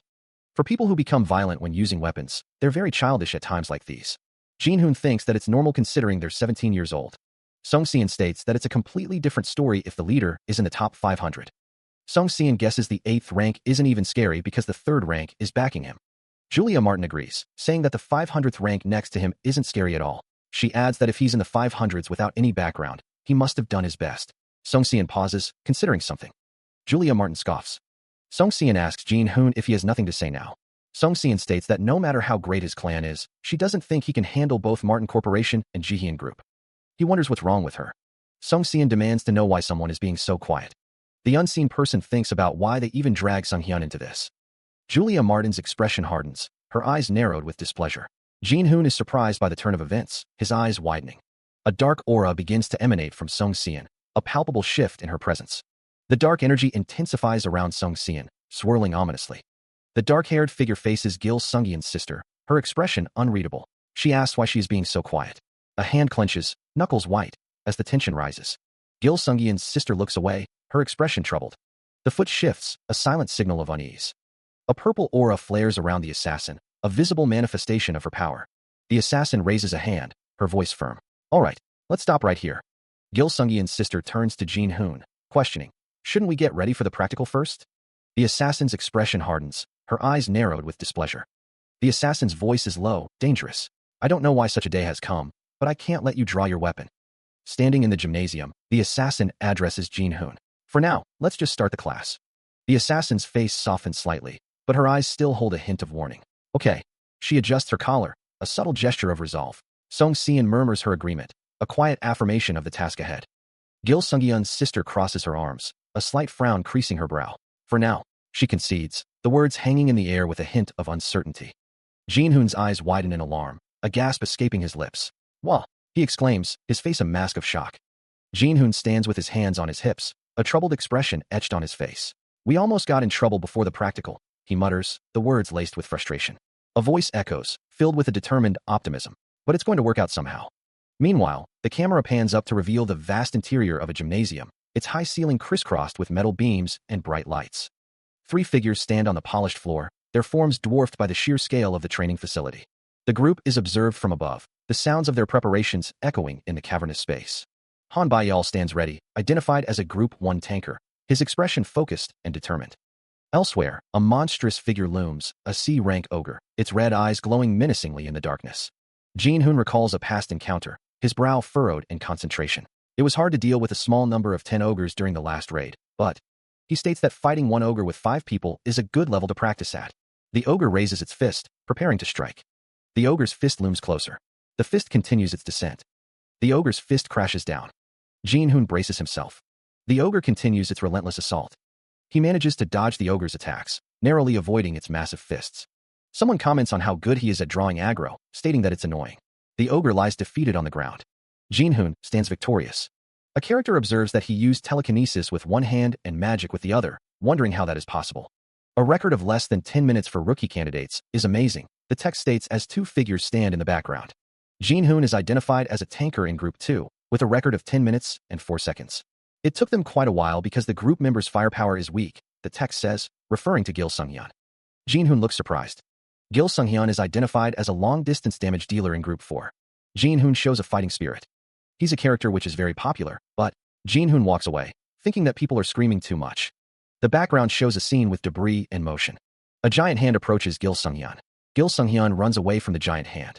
Gil Sungyeon and Jin Hoon are seen together. Gil Sungyeon smiles. A hand holds a wand-like object, surrounded by swirling orange energy. Below, a figure gazes upward, 2 glowing orange circles emblazoned with arcane symbols hovering above. Gil Sungyeon's eyes widen in surprise.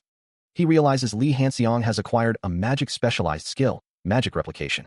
The ability to replicate and elevate the activated magic all at the same time is described. It's explained that if the proficiency level increases 2-fold, 4-fold, 16-fold, it becomes a very efficient ability. Gil Sunghyun considers that Lee Hanseong could later on become a very strong enemy. The time to decide has finally come. He thinks to himself that he's been working on making him an ally, but he hasn't seen it succeed, so he doesn't know if it's going to be possible. Gil Sunghyun thinks that if that skill is not of an enemy but that of a friend, then it's going to have tremendous results. He wonders if he should kill him before he becomes an obstacle. Lee Hanseong looks surprised, exclaiming his own name.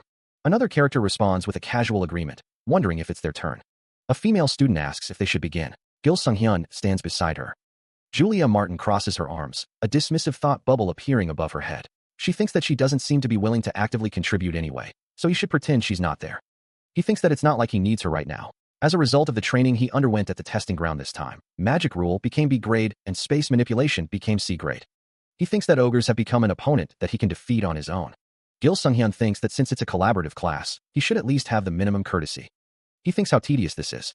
Then, he wonders what to do. He thinks that for them, so a 7-minute cut should be okay, right? Gil Sunghyun is surprised. A man in a suit stands in a room, commenting that a 7-minute cut should be okay. An exclamation of surprise echoes.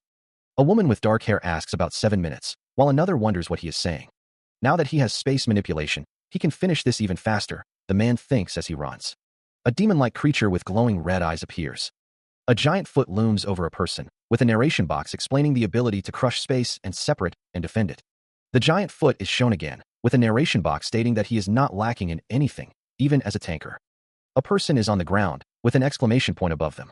A foot steps down. A fist is shown. The monster's massive hand comes crashing down, but Jin-hoon manages to raise a barrier just in time. The force of the blow sends a jolt through Jin-hoon.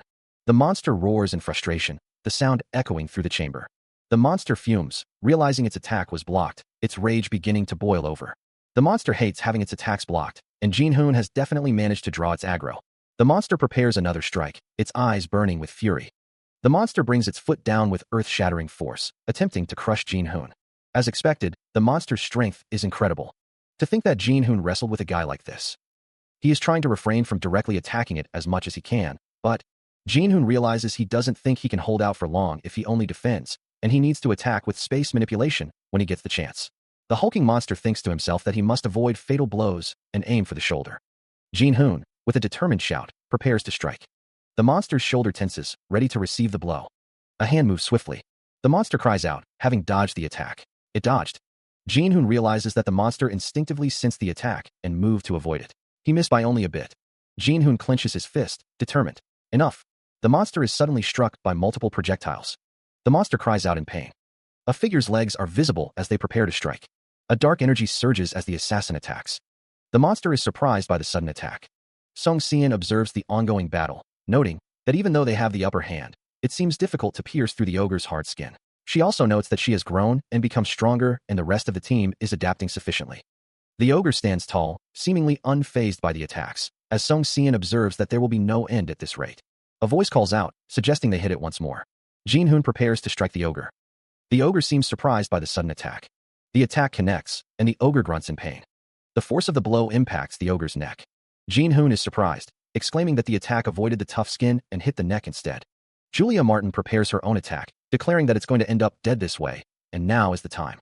Julia Martin draws her bow, readying an arrow. On Hiram prepares a magical circle, ready to assist Julia Martin.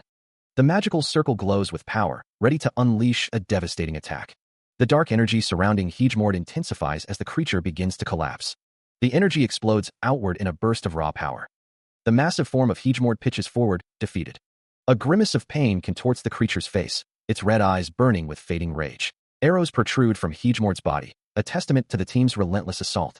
The creature's body slams into the ground, the impact shaking the very foundations of the room. The ground cracks beneath the weight of Hegemord's fall. The fallen creature lies motionless, arrows piercing its hide. Dust settles around the defeated Hegemord, the silence broken only by the faint sound of settling debris. From a distance, a group of students observes the scene, their expressions a mixture of awe and apprehension. The Group 5 record is displayed below. The time record shows 3 minutes 43 seconds. 2 students react in shock, their faces a mask of disbelief. Lee Hanseong pauses, a bead of sweat trickling down his temple as he contemplates the screen. He mutters to himself that it ended too quickly, feeling as though the game's difficulty level has increased once again. Resigned, Lee Hanseong tells himself that what's done is done and he can't help it. Lee Hanseong calls out to Haylene, asking her to bring the camera a little closer. He reflects that he thought he'd withstand it for 7 minutes. Lee Hanseong exclaims that he dealt with it in 3 minutes by mistake. He declares that it is perfect. Lee Hanseong decides that he should at least make a thumbnail for the channel. Later, the man addressed the group, summarizing the records of each group. Although it turned out a little different from what he had planned, the class ended well. The deal this morning wasn't so bad either. For 3 years, the exclusive right to use the attribute kit patent was handed over on the condition that he receive 3% of the sales. These magic breakdown bombs were also sold for 65 billion. The Jihyun group shouldn't have much money left. However, rather than simply leaving the financial gain behind, for something more than that, Gil Sungyeon couldn't have given up on this deal. Gil Yihyun is much more ambiguous than she looks.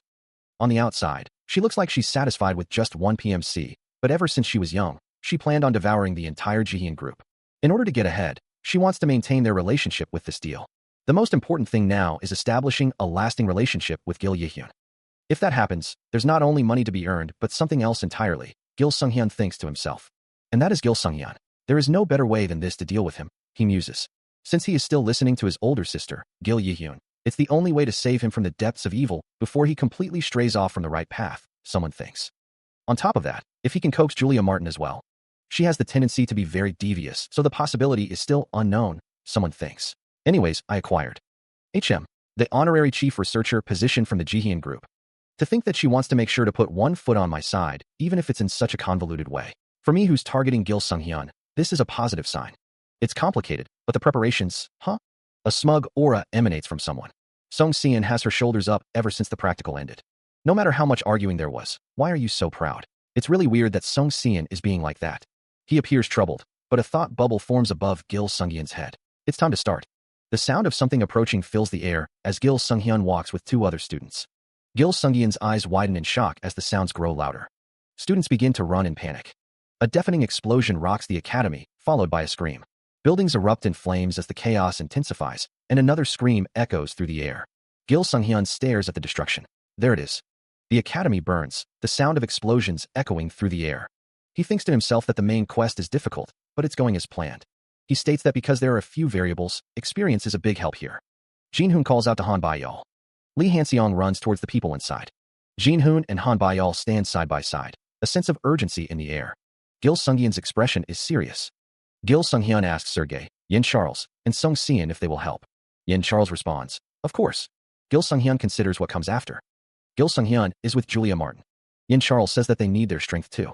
Someone pleads for help, while a narration box states that Gil Sunghyun's magic replication is very useful, but this is also a good opportunity to increase his impression. He stands with another student, the silence hanging heavy between them. Another student remarks that he expected as much. He then tells someone to wait before they go. Addressing the group, Gil Sunghyun asks everyone to hear him out for a moment. Gil Sunghyun is shocked to learn that the academy is isolated. Another student looks on in surprise. Yin Charles states that it's impossible to go outside, and that they can't reach anyone either. Gil Sunghyun declares that they have no choice but to suppress everyone inside and resolve this. Gil Sunghyun hands over a map and tells someone to take it, and then go. Gil Sunghyun looks at the map, noting the occupied spots and people, as well as their placements. Another student asks how he knows all this. Gil Sunghyun explains that they don't have time right now, so he'll move out right away, but once this is all over, he'll have to explain in more detail. Another student agrees, stating, as you wish. The intensity in Lee Hanseong's eyes is palpable. Song Seon observes, a hint of concern in her expression. I thought there wouldn't be any suspicions yet, but it's already happening. Yin Charles stands beside her, the holographic map displaying the academy's layout. You guys take care of the headquarters, he instructs. Song Seon's gaze is unwavering, a hint of determination in her eyes. A disembodied voice explains. He figured out the purpose of the attack perfectly, right from the scale to the purpose. Information that even. Lee Hanseong states, this. His expression is serious as he studies the holographic display. He urges, first, just go. He adds, turning away, I'll explain later.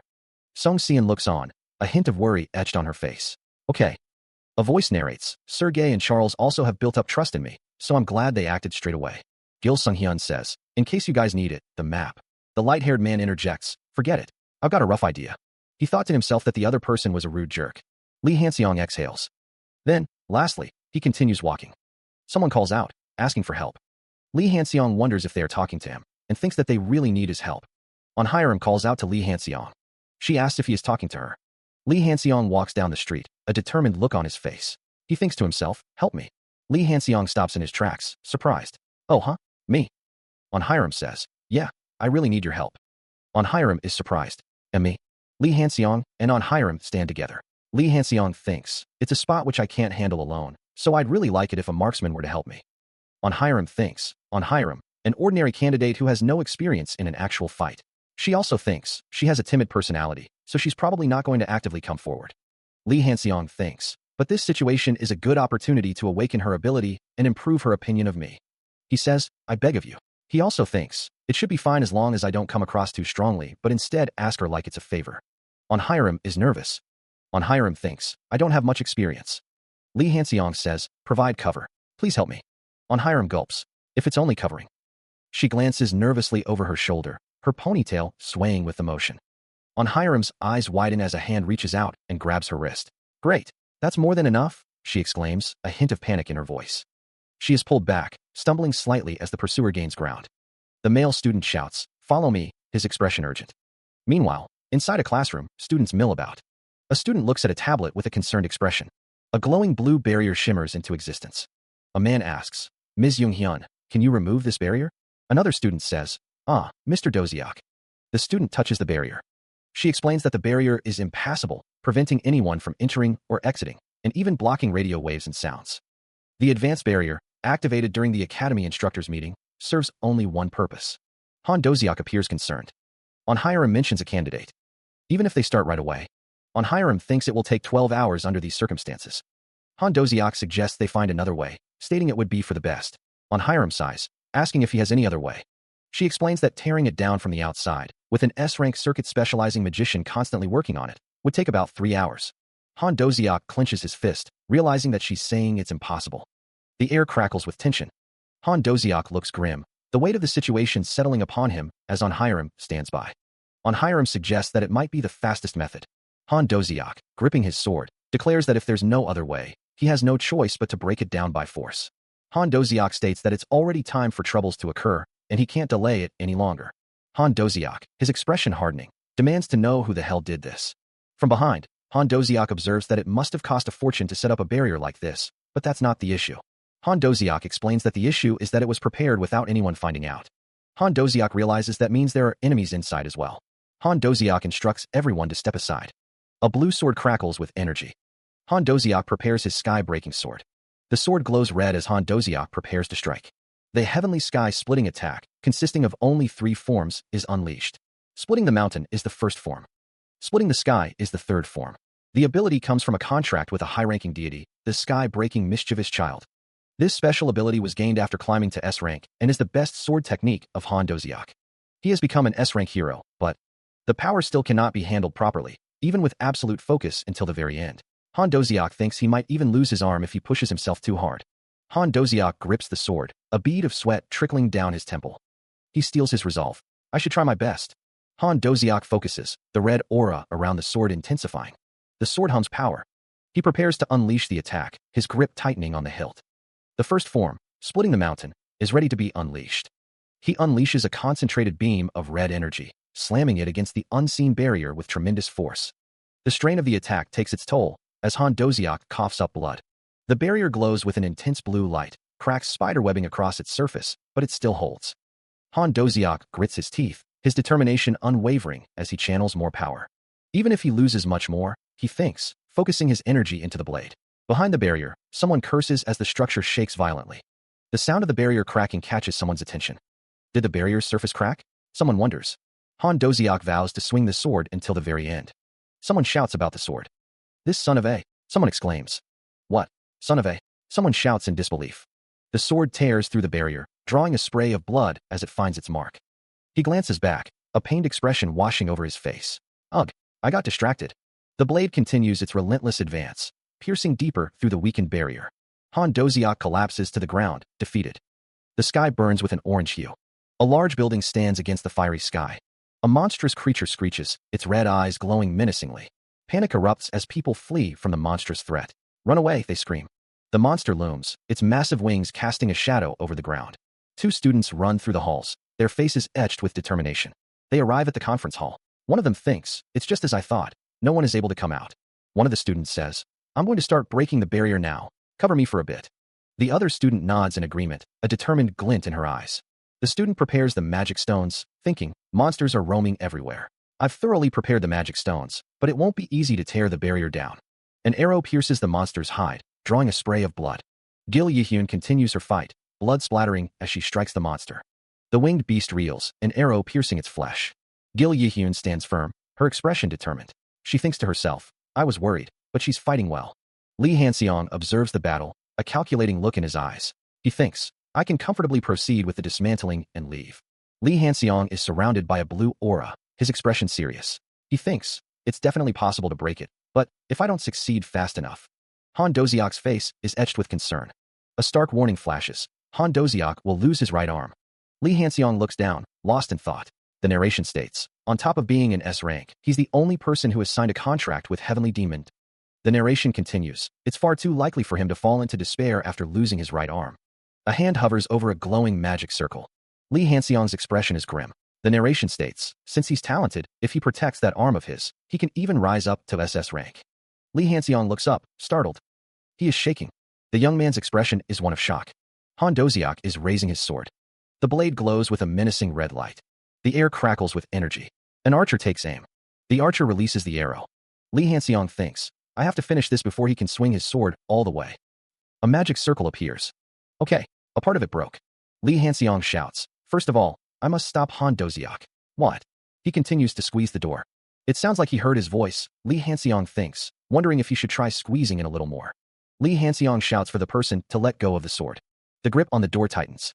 Han Doziok wonders if it's candidate Lee Hanseong, cursing him as a son of a bitch. A sword drips with blood. Han Doziok falls backwards. The sword clatters to the ground. Han Baiyal lies on the ground. The narration box stating his right arm is still intact. Han Doziok's hand is shown, with a narration box saying great. Lee Hanseong thinks he needs to get rid of the rest of it without delaying any longer. A low murmur fills the room as two figures converse. A voice expresses gratitude to Lee Hanseong. A figure lies on the ground as another responds, no problem. The woman wonders how someone managed to break something, questioning their expertise with circuits. A voice muses that someone seems curious and mentions making something like great magic defense for a part-time job, offering an acquaintance discount. A figure gives a thumbs up with a cheerful expression. Someone declares they're busy and will talk later. He thinks to himself that she's going to keep pestering him endlessly if he stays, deciding to make a run for it and go back to Onhiram. Onhiram pauses, a look of surprise on her face. She thinks that it seems like the monsters aren't working. He considers that he needs to give her another stimulus. A voice wonders if it will awaken another personality. The sky hangs heavy with an orange hue, casting long shadows over the city buildings. Jin-hoon races through the corridors, Sung-seon close behind, both focused on the information displayed on the tablet. The tablet displays the grim reality. The academy has been attacked. The number of terrorists is 198, attacking monsters number 780, and casualties have reached 69. The progress time is 1 hour and 34 seconds. Jin-hoon studies the tablet, a grim expression settling on his face. They fought considerably well, based on the 1 hour they lasted. Everyone seems to be responding flawlessly at the places they've been assigned to. He thinks he can rest assured about the other side. Then, the next destination is the Academy's Engineering Research Institute looms in the distance, a target of the ongoing assault. The research chief and the treasure grade item hidden there. Heart of the ancient gigant is their target. I'm sure that a small number of around 1A rank and 4B ranks will attack that place. If he stops them and acquires that item instead, he can get so much further ahead. The blockage this time around needs to be successful too. A boot steps onto a bloodstained floor. The aftermath of a brutal fight. Bodies lie scattered amidst pools of blood, a sword resting nearby. A figure lies bleeding, a weapon nearby. Two cloaked figures observe, one stating that all security guards have been subdued. The other responds, very well. A cloaked figure stands, seemingly guarding something. 3 cloaked figures stand before a floating object. One exclaims in awe. The floating object is identified as the heart of the ancient gigant. The object floats, bathed in a purple glow. It's magnificent. A hand reaches out towards the grade relic. Jonathan, an A-rank mercenary of Twilight Wolf, observes, even if it's temporary, it's an item that provides status. A-rank hero uses such an item? A heart-shaped object floats in the air, radiating a soft, purple glow. This is the heart of the... That's a relic rank item. Jonathan muses that it's a temporary thing, but also an item with value. It is heard that kind of item is used by A-class heroes. Attain if it's not an accomplishment. You can also become a S-class hero. But it's not more precious than life. No matter how much you want it, you still have to move according to plan. We'll start breaking the security quickly. Jonathan and his team prepare to move, their footsteps echoing in the sterile environment. Yes, one of them exclaims. Jonathan reveals that he has already figured out the security system, since he can't come here without that much preparation. The cloaked figure commands, both of you break the security. The rest of you scatter around and find the head of the research center. A voice responds, got it. The cloaked figure continues, That item is useless if the head of the research center isn't here. So, don't care if he can't walk, but just capture him alive. The cloaked figure confirms, understood. A security guard cries out, AACKK, as they are attacked. The sound of a heavy impact echoes through the facility. The cloaked figure stands over the downed security guard, their sword glinting in the dim light. The cloaked figure's eye narrows as they mutter. There's still some security guards left. A potion bottle rolls across the floor, leaving a trail of blood. Someone notices the potion bottle, questioning, potion bottle? A figure is suddenly attacked by a barrage of blue energy. The figure exclaims in shock, 2 people? Since when did they? The figure is struck again by the blue energy, the attack intensifying. A cloaked figure wonders what is happening. The figure stands amidst swirling blue energy. Blue energy crackles through the facility. The blue energy continues to surge. A figure lies on the ground as another stands over them. One of the figures says that they are glad he let his guard down because it's a regular potion bottle. Even though power has reduced, it can still kill an A-class in a single sweep if they get caught up. The other figure says let's go, there's still a B-class mercenary inside. A figure glances to the side. Boots rest on the ground amidst the blue energy. A close-up of a figure's face shows a worried expression. One figure grabs another, exclaiming that there is an enemy ahead and to get a grip. A close-up of a figure's neck shows signs of distress. She could feel that she was being provoked by these situations. Lee Hanseong urged her to let the other personality come out. On High Rim, tried to stay calm. She wiped her eyes. Blood stained the floor near a discarded sword. On High Rim looked surprised. Her face was contorted in distress. A voice echoed in her mind, demanding she kill the enemy in front of her. On High Rim looked scared, her eyes wide with fear. Lee Hanseong walked away.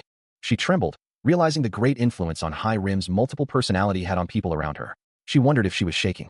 A voice echoes, stating that it serves as a great power for a large-scale battle. It's a sign that she's almost awake, a voice declares. Lee Hanseong stands in a dimly lit area, his expression serious. 2 cloaked figures stand before him. He thinks to himself, 2B class is it? Lee Hanseong moves forward, a determined look on his face. The clash of steel rings out as Lee Hanseong engages one of the cloaked figures. The cloaked figure stands its ground. Lee Hanseong thinks, as expected of, B-class mercenary. Facing B-class opponent is tough, just from practice only. A grin spreads across Lee Hanseong's face. But somehow I enjoy it, he thinks.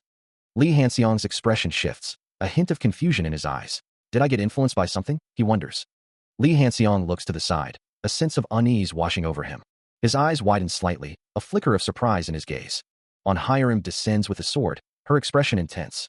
Pink energy crackles around her, a visible sign of the shift taking place within. She plummets from above, a dark figure descending amidst swirling debris. A cloaked figure emerges, wielding a blade that pulses with a sinister purple light. The sword gleams with a malevolent red energy, its edges sharp and unforgiving. Her feet land heavily on the ground, kicking up dust as the transformation takes hold. A close-up reveals a face contorted with newfound intensity, eyes burning with a crimson light. On Hiram stands fully transformed, radiating a menacing aura as the slaughterer takes control. A system message appears, declaring that she has abandoned her arrows and taken up the sword. Gil Sung-hyun, witnessing the transformation, exclaims, "It started." On High Rim's multiple personalities, the slaughterer. The mercenaries in the background tremble, one muttering that they are completely frightened as well. The cloaked figures begin to tremble, sensing a shift in the atmosphere. On Hiram has become the perfect predator, embodying the essence of the slaughterer. They had to be hesitant at the sudden change of air. One of the cloaked figures takes a step forward, the sound echoing in the tense silence. The assassin stands before On Hiram, drawing a gleaming blade. The assassin prepares to strike, the air thick with anticipation. The assassin questions the situation. On Hiram's eyes gleam with newfound power, a sinister smile playing on her lips. A girl with long, dark hair stands amidst a field of corpses, a bloodied sword in her hand. The girl's dark hair cascades down her back as she stands silently. Gil Sung-hyun watches her, a thoughtful expression on his face. He muses, she avoids my magic to assist her instinctively, and she took down B-class in an instant. Gil Sung-hyun's expression is unreadable. Gil Yi-hyun says, wait just for a bit. Gil Sung-hyun thinks to himself, the multiple personality cannot be asleep yet. A heart floats in the air. Gil Sung-hyun holds up the heart, stating, the heart of ancient Gigant. I got this pretty easily cause the security was breached. He smirks, a sinister glint in his eyes. This is the perfect timing, he thinks, putting something inside the inventory. Was this also influenced by Luckstat? Turning to Gil Yi-hyun, Gil Sung-hyun says, let's go out. Gil Yi-hyun remains silent. I knew it. A voice echoes in her mind. She can't answer because she's mostly feeling the intuition left. Her eyes are shadowed by her bangs. It might take a long time for her to be in control again, right? Gil Sung-hyun's expression hardens. But I know how to move by her instinct.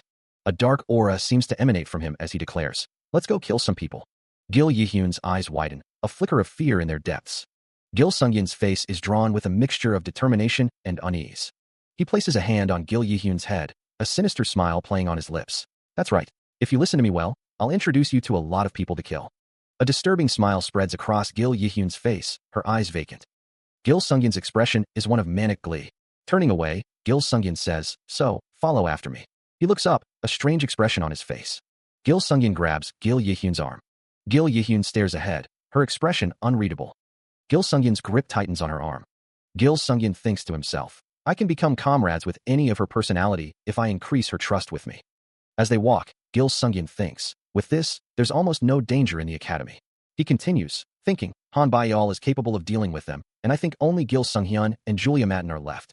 Gil Sungyun and Gil Yihyun continue to walk down the hallway.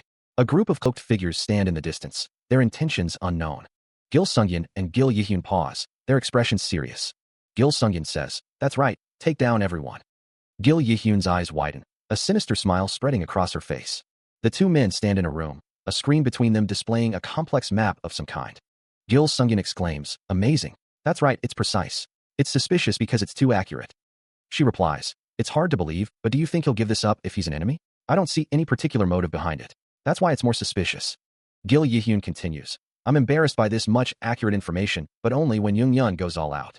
A narration box states, "It's only possible to form such a plan if you sense the surprise attack beforehand, cause you got lucky. You'll get attacked unknowingly if you're unlucky." The narration continues, "This level of information is hard to get even for Sung Sion's darkness." Gil Sungyun clenches his fist, stating, "Still it's nice. A lot of people were safe thanks to this." Gil Yihyun responds, "Well, it's more nice of you to think of it in a good light." As expected of Lee Han Sung, Gil Sungyun thinks, "That's right, as expected of his sword teacher. He's also great in magic. If he's also good in assassination, no?" Gil Sungyun thinks that actually, Lee Han Sung is already amazing. Assassination what? Yeah, he's amazing. Gil Sungyun wonders where Lee Han Sung and On Hiram went. Gil Yihyun wonders if they wouldn't have gone to the most important place. Gil Sungyun wonders why only two of them are present. On Hiram states that everyone looks like they're all done with the assigned places. He asks if they dealt with it without much damage. On Hiram reflects that there were times where they were almost in danger, but they were lucky enough to win. On Hiram states that they're also the same. Gil Yihyun and Gil Sungyun react with surprise. A character notices this enormous vibration. A character asks if everyone is okay. On Hiram states that everyone's fine. He asks if they can help him if they're capable of dealing with the enemies. Characters react with concern. A voice requests that someone explain the situation briefly if they are in a rush. Gil Sungyun states that they need to know what this is all about. The vibration is coming from the Engineering Research Center. The man with short brown hair confirms that the vibration is coming from the Engineering Research Center. Gil Sungyun realizes that it must be. The man with short brown hair says that the enemy's goal is to steal the heart of the ancient gigant by taking advantage of this whole chaos. The man with short brown hair finds that totally unexpected. The man with short brown hair tells those who won't follow them to just go and hide. Dust particles fill the orange sky. Buildings stand against the orange sky, filled with dust particles. The man with short brown hair and Gil Yihyun run through the dust-filled streets. More dust particles fill the orange sky. The man looks on with a surprised expression. Beside him, the other person seems equally concerned. A sword lies on the ground, surrounded by blood. A body lies motionless, a sword piercing through it. I can't believe they took down hundreds of A-class and B-class mercenaries. Magic circles surround Jin Hoon, crackling with energy. A figure stands with a sword, ready for battle. Two figures stand amidst the carnage, one uttering, "That to just buy." Jin Hoon fights alongside another figure, their movements a blur of action. Lee Hanseong stands by, observing the unfolding events. The assassin swings her blade, a crimson arc cutting through the air. The sword finds its mark, slicing through one of the cloaked figures with brutal efficiency. Spinning, the assassin lashes out with a kick, sending another cloaked figure staggering back. A flicker of determination flashes across the assassin's face. One of the cloaked figures manages to raise a shield, blocking the assassin's next attack. The cloaked figure braces behind the shield, preparing for another onslaught. The assassin's expression hardens, her eyes narrowing with focus. She presses her attack, the blade a blur of motion. With a resounding crack, the cloaked figure's shield shatters under the force of the blow. The impact sends tremors through the ground. She swings her blade, a crimson spray erupting as the attack lands. Suddenly, an unseen force slams into the assassin, sending her hurtling backwards. Her body flies through the air, limbs flailing as she loses control. Spinning wildly, she is completely at the mercy of the unseen attack. Lee Hanseong's eyes widen as he witnesses the assassin's sudden reversal of fortune. He raises his hand, arcane symbols swirling into existence around his palm.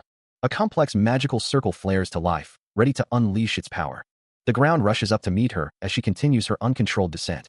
She slams into the ground, the impact sending another spray of blood into the air. Pushing herself up, the assassin regains her footing, her gaze sweeping the area. Her eyes dart around, searching for the source of the ambush. Meanwhile, a group of cloaked figures watches from the shadows, their intentions hidden.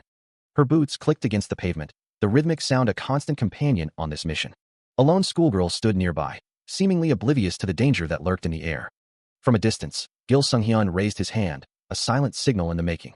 A blinding force slammed into her, the impact echoing with a sharp ack. The assassin cried out, the world tilting violently as pain exploded through her senses. She crashed to the ground, the hard pavement meeting her with brutal force. A strangled yuk escaped her lips.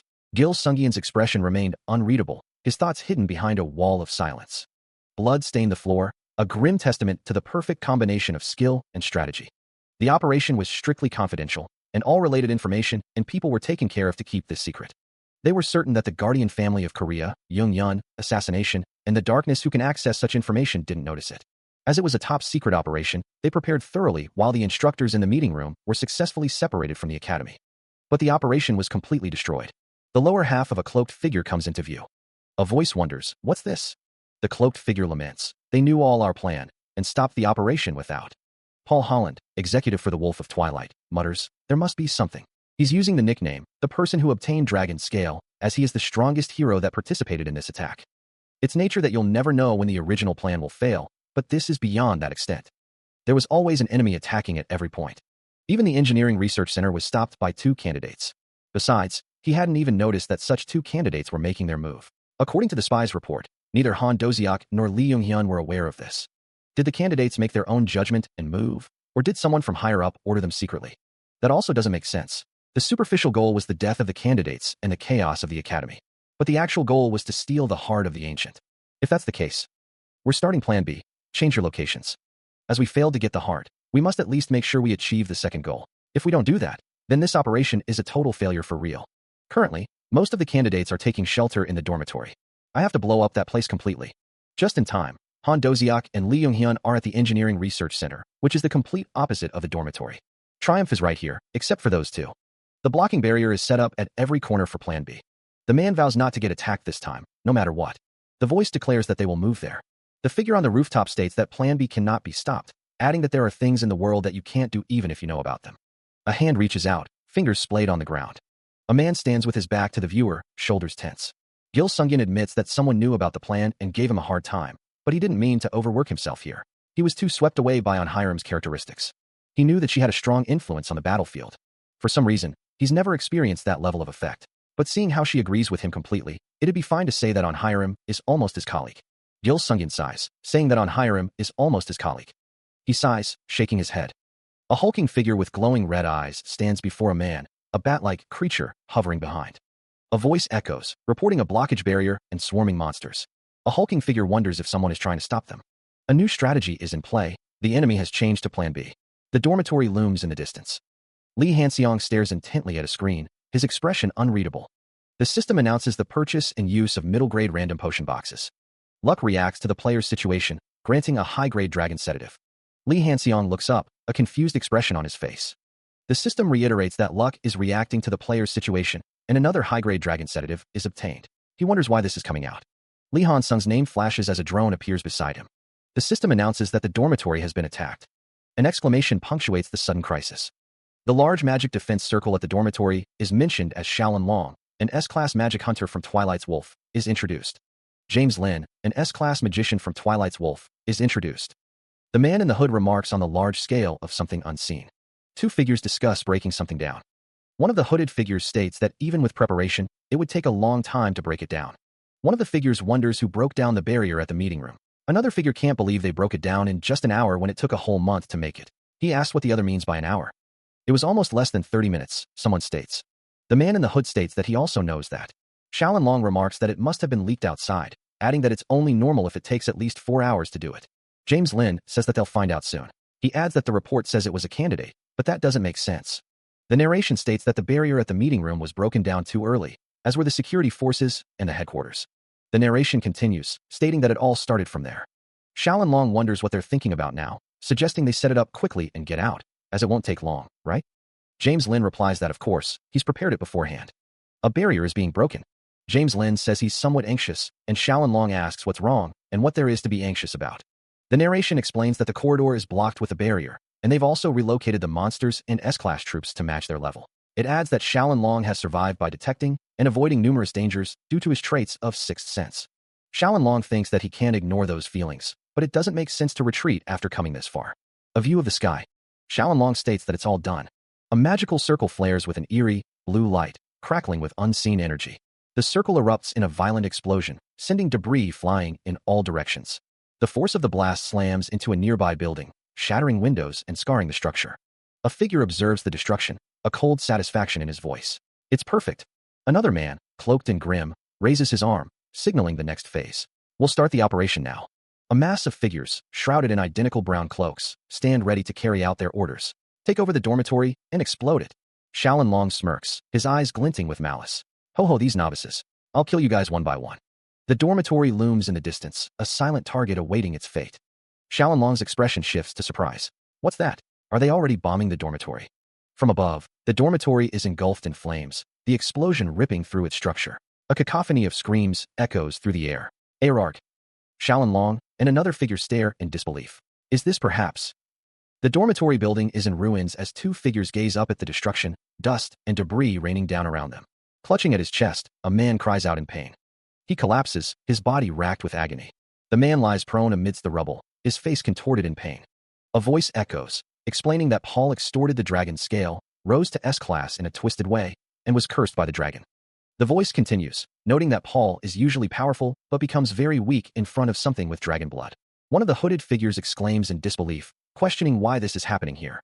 The other figure wonders if a dragon is involved, dismissing the possibility that it would be as far as a dragon. A monstrous roar echoes through the air. The ruined building stands tall against the fiery sky. The hooded figure remarks that the scream is somewhat strange. A hooded figure flinches, reacting to something unseen. Two hooded figures look on with concern. The hooded figures remain still. A young girl stands still. The young girl looks up, a slight frown on her face. The young girl stands still. One of the hooded figures asks, "What's with this kid?" The young girl roars. A man coughs, lying on the ground. A hooded figure looks down with surprise. The young girl looks up, thinking, "This kid is..." A hooded figure looks at the girl with shock. A human figure with dragon blood is revealed. The young girl stares ahead, her expression unreadable. A voice wonders if she is a dragonian. One of the hooded figures considers the proportion of dragonian blood in her veins and how it affects her magic level. Another hooded figure wonders if she knows how to use magic and what her ability is. He also wonders if his magic would work on her. A hooded figure, surrounded by others, contemplates the odds of total annihilation. The hooded figure worries about losing a lot of troops and 3 S-class people at the same time and how it would affect their guild. Another hooded figure resolves to avoid the worst of the worst. A hooded figure decides that if that's the case, this is the only way. A hand reaches out. Someone shouts that everyone is escaping. The young girl stands amidst a large explosion. She looks up, a question forming in her mind. A large, blue crystal pulsates with energy. A cloaked figure explains, "The last way is to confuse them with smokescreen, hide and blink. Then I'll open the gate and escape. All money will." And lastly, the item made as insurance for Paul Holland is retrieved from a pouch. The cloaked figure is struck by a blue crystal, sending him flying. A description appears, a drug that makes dragons lose their reason and senses. Dragon stimulant. A silhouette stands before a blue crystal, a red potion nearby. A blue crystal looms large. A blue crystal shines brightly. Li Han looks surprised. Li Han Sung looks up, spotting a drone hovering above. The message blares, the dormitory has been attacked. The news hits Li Han Sung hard, his eyes widening in shock. The drone continues its silent vigil. Even if the enemy is S-class, there's no way White, the Dragonian, would be defeated easily, he thinks. Instead, there might be another problem when the sedative items from the potion box comes out. First of all, he has to break down the barrier if he wants to go to the dormitory. Two figures stand silhouetted against a strange, glowing barrier, a bat-like creature flitting above them. The fact that Hylan has come, does that mean the monsters sent are a hindrance if the enemy changed to plan B? His body hasn't recovered yet, so it's impossible to break it down if he attacks it alone. Alone, Li Han Sung wonders what he can trust on. "We'll break down the barrier. Please back me up." Li Han Sung's eyes widen, hearing the call for backup. The group stands together, listening intently. One of them declares that when this is over, they will train together for 5 days. Another voice chimes in, offering spare time on the weekend as well. A girl expresses her frustration at being ignored, but he can just figure it out at a glance. Li Hanseong glances at the barrier, blue energy crackling around him. The barrier shatters, the energy dissipating with a final surge. One of the figures declares that he'll leave the rest to the others. Lee Hanseong runs forward, determined. A small figure admits to being a bit worried, but there was not much to it. A crimson, star-shaped object plummets from above, trailing faint streaks of red energy. A sudden exclamation breaks the silence as someone notices the falling object. A hand clutches a small, red object wrapped in white straps. Dragon stimulant? The text bubble reads. A young girl with white hair and small horns looks up, her eyes wide with surprise. Bare feet stand on a tiled floor, the scene devoid of context. The student's eyes widen in alarm. That expensive thing, he shouts. A foot clad in a dark shoe stomps down, surrounded by a burst of blue energy. A figure is sent hurtling through the air, engulfed in the same blue energy. The leg of a figure in a dark uniform is visible. A hand holds the dragon stimulant, the object now more clearly visible. He plummets downwards, the ground rushing up to meet him. Fortunately, the situation ended without using the sedative. On top of that, he even got a dragon stimulant. What amazing luck. Jin-hoon expresses his gratitude for the gift. He turns his head, a flicker of surprise in his eyes. A small figure races towards him, her voice filled with joy. Jin-hoon catches his daughter in a warm embrace. Dad, where did you go? She asks. A monstrous maw opens wide, revealing rows of sharp teeth. Have you been well? He thinks to himself. She can already change appearance to mix with humans. I went to work, my daughter. Jin-hoon replies. Jin-hoon smiles, thinking, have I already become a fool for my daughter? He stands alone, lost in thought, as if trying to piece together a puzzle. The protagonist muses, I guess they already wrapped it up and gathered here. Gil Sungyeon stands with another student and a taller man in a suit, their expressions unreadable. Jin-hoon's expression is one of contemplation, his eyes narrowed slightly. A curved blade rests on the floor, its purpose unknown. The panel shows a flashback of Sung-seon. A voice wonders, Sung-seon's weapon? Come to think of it, I didn't see Sung-seon. Did she go somewhere in a rush? Jin-hoon's gaze sharpens. You. The taller man looks shocked. Mary. Jin-hoon appears confused. The taller man says, look at her face. There's no way she's Lee Han-sung's daughter. Another voice interjects. Well, her age also doesn't make sense. Wait, why are you talking about her face? A figure with horns and a tail is revealed. Can't you see her horn and tail? Lee Han-seong and Gil Sungyeon react with shock to something unseen. The focus shifts to a close-up of a tail, confirming the presence of horns and a tail. Gil Sungyeon asks if Lee Han-seong's wife is from a dragon's tribe. Lee Han-seong vehemently denies it. Lee Han-seong thinks to himself that he can't say that Lee Hyen isn't his daughter because she's looking right at him. A close-up of Lee Hyen reveals her wide, innocent eyes. Lee Han-seong expresses his disgust. Lee Han-seong admits that she is indeed his daughter. Gil Sungyeon tells them to calm down. Lee Han-seong wonders why they think she's really his daughter even after looking at her horn and tail. Lee Han-seong pleads for them to have some sense. Lee Hyen calls out to her dad. Lee Hyen looks up with tears in her eyes. Lee Han-seong reels back, a look of utter disbelief washing over his face. A voice booms out, declaring, yes, I'm her dad. He clutches Lee Hyen close, both of them wide-eyed with shock. Voices erupt in disbelief. Really? No way. A voice questions, doesn't it even matter to you guys that she's a Dragonian? A wave of shock ripples through the crowd. The city looms, silent and watchful. On Hiram's eyes widen, a silent scream trapped in her throat. Lee Han-sung reflects on his day, thinking that he was the best today, especially the battle in front of the research center. He eliminates the enemies with just a single strike, his indifferent expression without showing any emotions. A body lies broken on the ground, blood pooling around it. A voice thinks, he looked exactly what I wanted. On Hiram, covered in blood, wields a knife, thinking, on Hiram shouldn't have been, but me. On Hiram's expression shifts to shock, as she thinks, what's even more shocking enough to make me forget his best image, was the fact that he's a father of a child. Would she be 5 years old? On Hiram looks up, a wave of nausea washing over her. I don't know why, but I feel sick. I feel. She frowns, a sense of unfamiliarity washing over her. She thinks to herself, I don't know what this feeling is. Drawn by the promise of warmth and comfort, On Hiram approaches a cafe. She steps inside, the aroma of roasted beans filling her senses. Her hand reaches out, fingers brushing against the smooth cardboard of a coffee cup. On Hiram grasps the cup, the warmth seeping into her palm. She brings the coffee closer, the memory of a recent order surfacing in her mind. 5-shot Americano that Lee Han-sung drank. The rim of the cup touches her lips, anticipation building. On Hiram recoils, her face contorting in distaste. It's bitter. A sigh escapes her lips as she gazes into the distance. I miss him. On Hiram gasps, her eyes widening in shock. Ugh, no, what did I just say? She continues to sip the coffee, a whirlwind of thoughts swirling in her mind. What are you saying so disgustingly? Besides, Lee Han-sung already has a spouse. On Hiram's expression softens, a hint of uncertainty in her eyes. No, he might be raising her alone. I can't be certain there's a girl. A voice declares that even if there is a problem, they can resolve it with lethal force. A woman considers how to message and ask him naturally. The woman wonders what she should write. The woman looks surprised as Lee Hanseong approaches. The woman exclaims, Lee Han-sung, why are you here? She thinks that's what she wants to ask him, though. Lee Hanseong wonders about that kid. Lee Hanseong asks if it's about the kid. Oh, White. He explains that she's sleeping in the dormitory because she's tired from transforming. Lee Hanseong continues, saying it hasn't been long since she hatched from Dragonian's egg, so it's quite a burden for her to be in human form. Lee Hanseong explains that when she hatched, she recognized him as her dad, and so he treats her as his daughter. The woman responds with an "oh" as she listens to Lee Hanseong. The woman says, I see, and wonders if she has understood it now. A hand offers an item, saying, here, you drop this. Song Seon is seen saying goodbye to a man as he departs. She stands alone, a thoughtful expression on her face. A sudden realization hits her, causing her to exclaim in shock. The surprise causes Song Seon to spill her drink, adding to her embarrassment.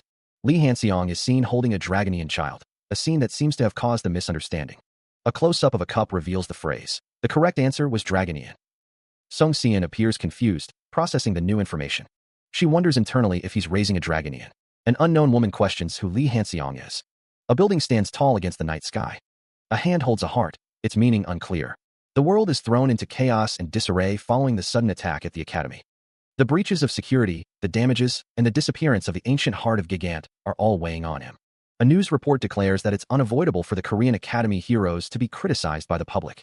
Despite the relatively small damage, it's an inexcusable mistake for the ancient heart of Gigant to be stolen. The biggest beneficiary of this attack is him, so it's pricking his conscience. He stares at a screen displaying various data points. He wonders where he should use it, confident that no matter where he uses it, it'll show tremendous performance. Lee Hanseong tells Hylan that he's going to the underworld after recovering and asks her to find some cash. He then asks how much she needs. He instructs someone to sell his shares to the maximum, receiving confirmation that it will be done. He realizes he can't upload the video of the attack at the YouTube at all. Fortunately, he can upload videos of White's hatching and the class raid. As expected, the reaction is good, so he collected a lot of recognition points. He wonders if he should check the reward for the main scenario. The system displays a series of notifications, confirming the completion of the first main scenario with a perfect clear rating. Lee Hanseong has earned a rise of high-grade charm, physical strength, a high-grade cube box, and 3,000 recognition points. Another system notification details the rise of high-grade physical strength, which randomly increases physical strength from 0.5 to 1 per day for 3 weeks, with a minimum total increase of 7 to 21. A second notification describes the rise of high-grade charm, increasing charm once a day for 20 days, with an additional effect of +3 for players with charms less than 30. A pink potion shimmers on the screen. He exclaims that he succeeded in gaining attention on the tube, but it's best if he has charm on top of it. A drone delivers a message. Lee Hanseong, the cash has been withdrawn. He responds with a casual, oh sure. Lee Hanseong, looking at his computer screen, thinks it's a good thing to have this much in the underworld. He decides to recover in the meantime and prepare for his next activity. Lee Hanseong, with a smile, announces that it's his first time going live. He greets everyone watching the live stream, stating that they'll know when they see the title, but White is the protagonist today. The small dragon-like creature, White, looks excitedly at the camera. The drone hovers nearby as Lee Hanseong prepares for his live stream. He considered continuing the magic lecture. If he did, he would also teach White some magic and collect recognition points. If White also liked to make magic items, Lee Hanseong thought it would be okay to ask her to do it. Lee Hanseong glanced at White, a small smile playing on his lips as he imagined the possibilities. Meanwhile, a towering structure loomed in the distance. When Hiram spoke, I heard you're in the middle of recuperating. An apologetic voice responded, I'm sorry for calling you again. The voice continued, explaining, I've been given a title, so I have to. On Hiram replied, do my job. I'm glad you think of it that way. On Hiram's expression hardened, a hint of determination in her eyes. Elsewhere, Lee Hanseong's name echoed in someone's thoughts. Lee Hanseong looked up, a slight smile on his face. An unseen observer remarked, he somewhat seems different. Come to think of it. Lee Hanseong smiles. Did your skin become more flawless? Somehow, you seem different. Gil Yihyun smiles. Lee Hanseong scratches his head and chuckles. Oh, really? Huh. The effect and increase of high-grade charm appears right away. This is the prototype for a tribute kit that I told you earlier. You made it well. The performance is the same considering that it's a mass-produced product. Lee Hanseong asks, shall we look around the research lab since you already showed me the prototype? Sure. I'm just an honorary position, but I should also help sometimes. This is Magic Stone Charger Laboratory. Lee Hanseong thinks, Magic Stone Charger. He inquires about the absorption rate of Jaehyun's group Charger Stone. Gil Yihyun responds that it's 31.4%, improving by 1.3% every year, but it's not fast, adding that efficiency around 30% is not going to have commercial value. Gil Yihyun asks if they can go inside for a while. Lee Hanseong agrees. Lee Ho-hyun is introduced as Chief Lee Ho-hyun, and Lee Hanseong as the honorary senior researcher. Lee Ho-hyun says it's nice to meet him, never thinking he would meet such a famous guy. Lee Han-seong, standing with Lee Ho-hyun and Gil Yi-hyun, wonders aloud if he is famous. Lee Ho-hyun states that Lee Han-seong would be famous among them since he is the developer of the attribute kit. Lee Han-seong thinks of himself as a guest, so it's a little bit uncomfortable for him to come as if he's inspecting them. Lee Han-seong asks if Lee Ho-hyun would perhaps like to bet. Lee Han-seong proposes a bet on who made a more efficient magic stone charger. The text indicates they are using the same type of magic stone. Lee Han-seong thinks that if he loses, he will never come here again. Lee Han-seong wonders what will happen if he loses. Lee Han-seong says he's going to film the process of it, so a bet on his portrait rights so that he can upload this bet on Tube. He asks Lee Ho-hyun to please make an appearance once. He glances to his side, as Gil Yi-hyun crosses her arms, waiting. Lee Han-seong thinks to himself that the lab's secrets or circuit shall never be revealed, and that it's just his appearance on the video. He states, of course. The title for today's video is about to be revealed. Lee Han-seong presents the challenge to beat Jaehyun Group's Magic Stone Charger, exclaiming, Hylan, it's hot. 10 minutes are up, and it's time to show the Magic Stone Charger. Lee Han-seong presents Chief Lee Charger Stone. The Magic Stone Charger efficiency is displayed. Processing efficiency 25.5%, absorption efficiency 40.5%, deformation efficiency 27.3%, error range 3%, and total efficiency 31.9%. The audience is shocked. The team erupts in cheers as the Magic Stone Charger hits 31.9% efficiency. It increased by 0.5% on the spot. The next stone to be tested is Lee Han-sung's Charger Stone. The screen displays the Magic Stone Charger efficiency, processing efficiency at 44.5%, absorption efficiency at 54.5%, deformation efficiency at 44.3%, error range at 0.1%, and total efficiency at 47.9%. The team observes the results in the lab. Lee Han-seong thinks to himself, better than I expected. He wonders if he was going to make it 40% only, and if he used less power. Lee Han-seong says, well, anyway. Lee Han-seong celebrates, challenge success. The device has been filmed. Lee Han-seong reflects, I spent the last 3 days in ease. Even though I was busy, I didn't overwork myself. He reviews his status window, noting the changes to his stats after the last quest. His charm stat has increased. He thinks to himself that it's so important that his charm stats have exceeded 20. Lee Han-seong thinks to himself that he is finally better than ordinary people. Overconfidence is annoying, he thinks. Lee Han-seong looks up and says, huh. He reflects that he trained right away after resting for only a day. He thinks that Jin-hoon was really about to become a monster because he got overloaded from this incident, and he is scared. Jin-hoon asks Lee Han-seong if he rested well. Lee Han-seong's expression darkens. He stammers that he did rest well. He thinks that he wants to get away. Lee Han-seong thinks that he found a savior who can get him away from this conversation. Jin-hoon raises a hand, a puzzled expression on his face. Huh, he wonders. Sung Seon glances away, her expression unreadable. Her gaze drifts further away, her back now facing Jin-hoon. A sound effect echoes, emphasizing the awkward silence. Jin-hoon looks up, his confusion deepening. Han Bayal also looks up, a question mark hanging in the air above him.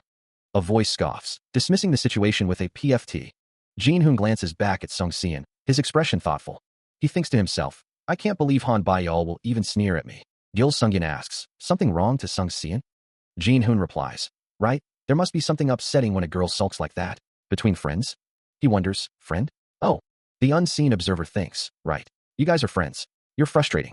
She asks if he finally figured it out. Gil Sungyeon wonders what it was. The speech bubble reads, do you finally figure that out now? Jin-hoon thinks that Gil Sungyeon might not know, and that he doesn't really know Sung Seon well. He thinks there has been a reason why she's a little weird lately. He notices that they are talking between themselves while excluding him. He wonders if Sung Seon's favorability changed from love to loathe like Vento. He will become the enemy of the dark. Gil Sungyeon says that their Han Sung is the master of sword and magic, but he's a novice in this aspect. Jin-hoon wonders if he would get dating advice from 17-year-old guys at this age. Jin-hoon thinks that he's sure Gil Sungyeon knows the basic reason why Sung Seon is being like that though, or is pretending not to know it. He realizes that the reason why she was upset is because he had a good teamwork with On High Rim when they fought. Jin-hoon thinks that he would get dating advice from 17-year-old guys at this age. A voice from an unknown person says hello to fellow candidates. The text says, in recent of the big incident, for today's lecture. A woman says that they'll learn about barrier, which was the fundamental problem of this incident. The lecture will cover the topic of barrier. The instructor explains that this was the fundamental problem. Barrier is described as the combination of circuit and magic circle that dominate a space. The speaker notes that this is the case for artificial dungeons in the guild's main building or the Great Magic Defense Circle from this incident. The instructor mentions that there might be candidates who already know this, but the Lord of Magic Tower of the West Sea who installed the Academy's Great Magic Defense Circle has disappeared. It's suspected that the Lord of Tower sold information about the barrier somewhere. The fact that he left his position as the Lord of Tower and ran away means that he's beyond suspicion.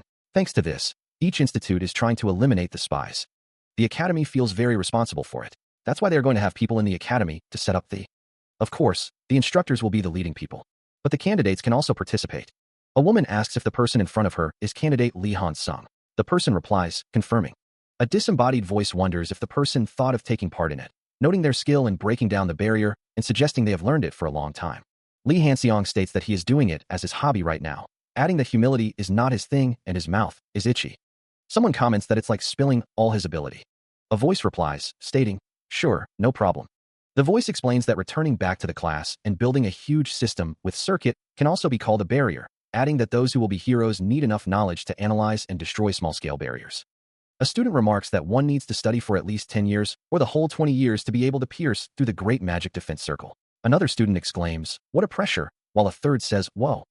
A voice wonders if they should even listen in this class anymore, questioning if they should think about Sung-seon first, who they need to. A voice wonders if they can soothe her by giving her the present that they make. Lee Han-seong thinks that although it's a piece of magic stone that's left over and has no value, it will still be useful if he fixes it nicely. Lee Han-seong is seen in the foreground, with another character in the background. A knock echoes through the hallway. Lee Han-seong tells someone to sit down. A woman responds, yes, madam. A woman states, the truth is. A woman says she has a lot of things to ask. Someone remarks that they've never seen or imagined such a skill to break down a barrier. Lee Han-seong thinks that most heroes and magicians would think a certain way, but that might be the case. Lee Han-seong acknowledges that he can't rashly ask questions as if he's digging into someone's past, and he's glad she thinks whatever she wants. He says, I see. A woman asks how much someone can take part in setting up the barrier. A woman asks what part she is entrusted to, noting that usually they divide it into 10 parts, but this time they're going to work on it by dividing into 20 parts. Someone says that among them, they'd like someone to be in charge of the circuits for mana efficiency control. He reflects on his increasingly active role in the academy. At this rate, there might be a decent magic circle in the monster wave a year later. An unnamed character is present. The unnamed character asks if he has any thoughts of taking part in the World Candidate Olympic. Lee Han-seong replies that he is thinking of participating in the Candidate Olympic where they can participate in order to graduate early. What a relief. There is a participation requirement, so I hope you get ready. Sure, I'll give. Lee Han-seong is glad it ends without her asking him a lot of things. Lee Han-seong stands with his back to the viewer, contemplating. He wonders if he should give a call to Sung-seon. He is conflicted, wondering whether he should or not. He thinks it would be better if you call her directly instead of sending a message. Lee Han-seong wonders what if she refuses. He rationalizes that she's just upset about something, so she wouldn't do that. Lee Han-seong thinks it feels like he's getting dating advice from AI. A message arrives. It reads, HLO? Yup, I also have something to tell you, right? About the target awakening training. Huh, assassination? You want to go together? Lee Han-seong responds, I'm not good at that though. Oh, okay. Sure then, I'll go. See you later. The protagonist stands in contemplation. A close-up shows the protagonist's school uniform. He thinks, I think we made up nicely. He is surprised by the mention of an assassination date. Lee Han-seong wonders how it turned out this way. The scene shows an interior view of a building with a chandelier. The interior of the building is shown. Lee Han-seong stands, looking slightly troubled. A man is seen in traditional clothing, identified as Han Tae. Another man responds, addressing someone as father. The text identifies Han Tae as the eldest son of Young-yun Han Tae. The man's expression is stern. The man asks if he is still lingering around. The text identifies the man as Han Gu-ban, the head of Young-yun's family. The other man apologizes to his father. Han Tae sits, head bowed. Han Gu-ban speaks of at least half a year. Han Tae looks down, remorseful. The text mentions Mount Leong, the only land of hero in Africa not occupied by demons. Mount Leong is located in the middle of the Dark Land, the only place where heroes who haven't succumbed to the evil gods are. A floating island hangs suspended in the sky. Han Gu-ban states that the goal is to enter Mount Leong, but there's no guarantee to meet anyone there. Han Gun's name is spoken. Han Gun confirms, addressing Han Gu-ban as father. Han Gu-ban mentions hearing about an auction in the underworld this week. Han Gu-ban adds that 2 World League class items are up for auction. Han Gu-ban tells Han Gun to go together with Bile on that day. Han Gun agrees, calling him father. Han Gun sits quietly. Han Gun looks down, addressing Han Gu-ban as father. He thinks to himself that he has lower physical and magical potential than his 2 older brothers and is far more behind in magic. Han Gun reflects that the fact that he's sitting here means that he still has talent. Han Gu-ban states his desire to meet Lee Han-sung. Han Gun acknowledges his father's request. Han Gu-ban instructs him to bring Lee Han-sung to the auction. Han Gu-ban awaits a response. Han Gun confirms his understanding. A figure gazes downward, a somber expression etched on their face. A text box explains that a ghoul is the lowest level of undead monster. A figure stands bathed in blue energy. The text explains that it's an artificial life form that develops talent by attaching several living organisms. A drone hovers near a student in a school uniform. A close-up of a school uniform. The ghouls on display look nice, he muses. Should he? The status window displays the ghoul's stats: strength 10, magic 20, speed 10, mental 15, agility 10, IQ 10, stamina 10, charm 12, sense 10, and luck 42. Its potential is 149 out of 810. The ghoul's unique skill is reaction control, unawakened B. The price is also quite nice, Lee Hanseong thinks. A shabby store in the underworld black market also sells normal product. Huh? Should he take a look? Welcome. Lee Hanseong is surprised. Do you know me? Lee Hanseong is shocked. Then the last play, but just like before. His bald head. A disembodied voice muses about a comrade who was with them on the battlefield, noting that they are already bald. Lee Hanseong appears surprised. Lee Hanseong apologizes, explaining that he often hears the shop's name while passing by, so he unknowingly. Lee Hanseong observes that there are quite a lot of nice ghouls here. The shopkeeper states that there's no place with outstanding ghouls other than his place in this area. Lee Hanseong looks at a screen. A voice explains that this is before Lee Jongcheil's talent awakened, so he's not that impressive, surprisingly. A voice notes that the shopkeeper has the talent of making ghouls in general, so it's not a baseless confidence. Lee Hanseong acknowledges that the ghouls are excellent, but he's looking for unbuilt ghouls. A disembodied voice simply states, I see. The shopkeeper responds that there's not many unbuilt ghouls in his shop, but it's not like he doesn't have it at all. A voice explains that, from the ghoul maker's perspective who gives his best, he would be reluctant to sell unfinished ghouls with unknown. The shopkeeper says that stats are as if like a gamble, but he doesn't have to buy 100 or dozens just like a real gamble, because he can clearly distinguish them with information viewing. The shopkeeper asks how much Lee Hanseong plans to buy, wondering if it's just one. The shopkeeper says he'll show it to him then. The shopkeeper gestures for Lee Hanseong to take a look. Rows of ghouls stand silently. Lee Hanseong thinks he can just choose it with information viewing. Lee Jongcheil asks Lee Hanseong if he also accepts investment. Lee Jongcheil asks Lee Hanseong to think about it carefully, saying that he thought it would be nice if he could focus more on making such good ghouls. Lee Hanseong looks at Lee Jongcheil. Lee Jongcheil looks back at Lee Hanseong. Lee Hanseong says he will think about it. Lee Hanseong says he sees and will proceed with the payment. A business card is exchanged, with the promise of a meeting tomorrow. Lee Jongcheil is described as a PMC candidate of the Korean Hero Academy. Lee Jongcheil wonders aloud, at that age. The next day, at the underworld black market. The underworld black market is a bustling place. Lee Hanseong is greeted. Welcome, Sir Lee Hanseong. Lee Hanseong replies, please just call me Han Sung in ease. Lee Jongcheil asks, thought about the investment? Instead of that, Lee Jongcheil asks, how exactly did you do it? Why? Hanseong replies, after you build. Lee Jongcheil thinks, the ghoul that I chose, does it turn out much better? It's so good to the point, I wonder whether I really made it. It is because he chose the nicest one with information viewing. Lee Hanseong believes he has quite a good sense. Lee Jongcheil states that he is going to invest his good sense here. He asks if that is so, and that he will invest 35 billion won in the price of the ghoul. Then, Lee Jongcheil needs to take a significant share of the store. He will just take 30% of it. Lee Hanseong asks what that is a very low rate compared to the price. Lee Hanseong asks Lee Jongcheil to please think of it, as he is investing in his growth instead of his share. Lee Jongcheil thanks Lee Hanseong if that is the case. He then asks if they should look at the ghoul. Lee Jongcheil gestures. Lee Jongcheil states that it is this one. The ghoul is shown.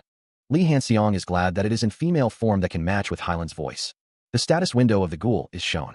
The name is Good AH 10035 E/B. The stats are strength 20, magic 40, speed 20, mental 35, agility 20, IQ 30, stamina 20, charm 12, sense 30, and luck 32. The potential is 259/932. The unique skill is downhill, unawakened/B.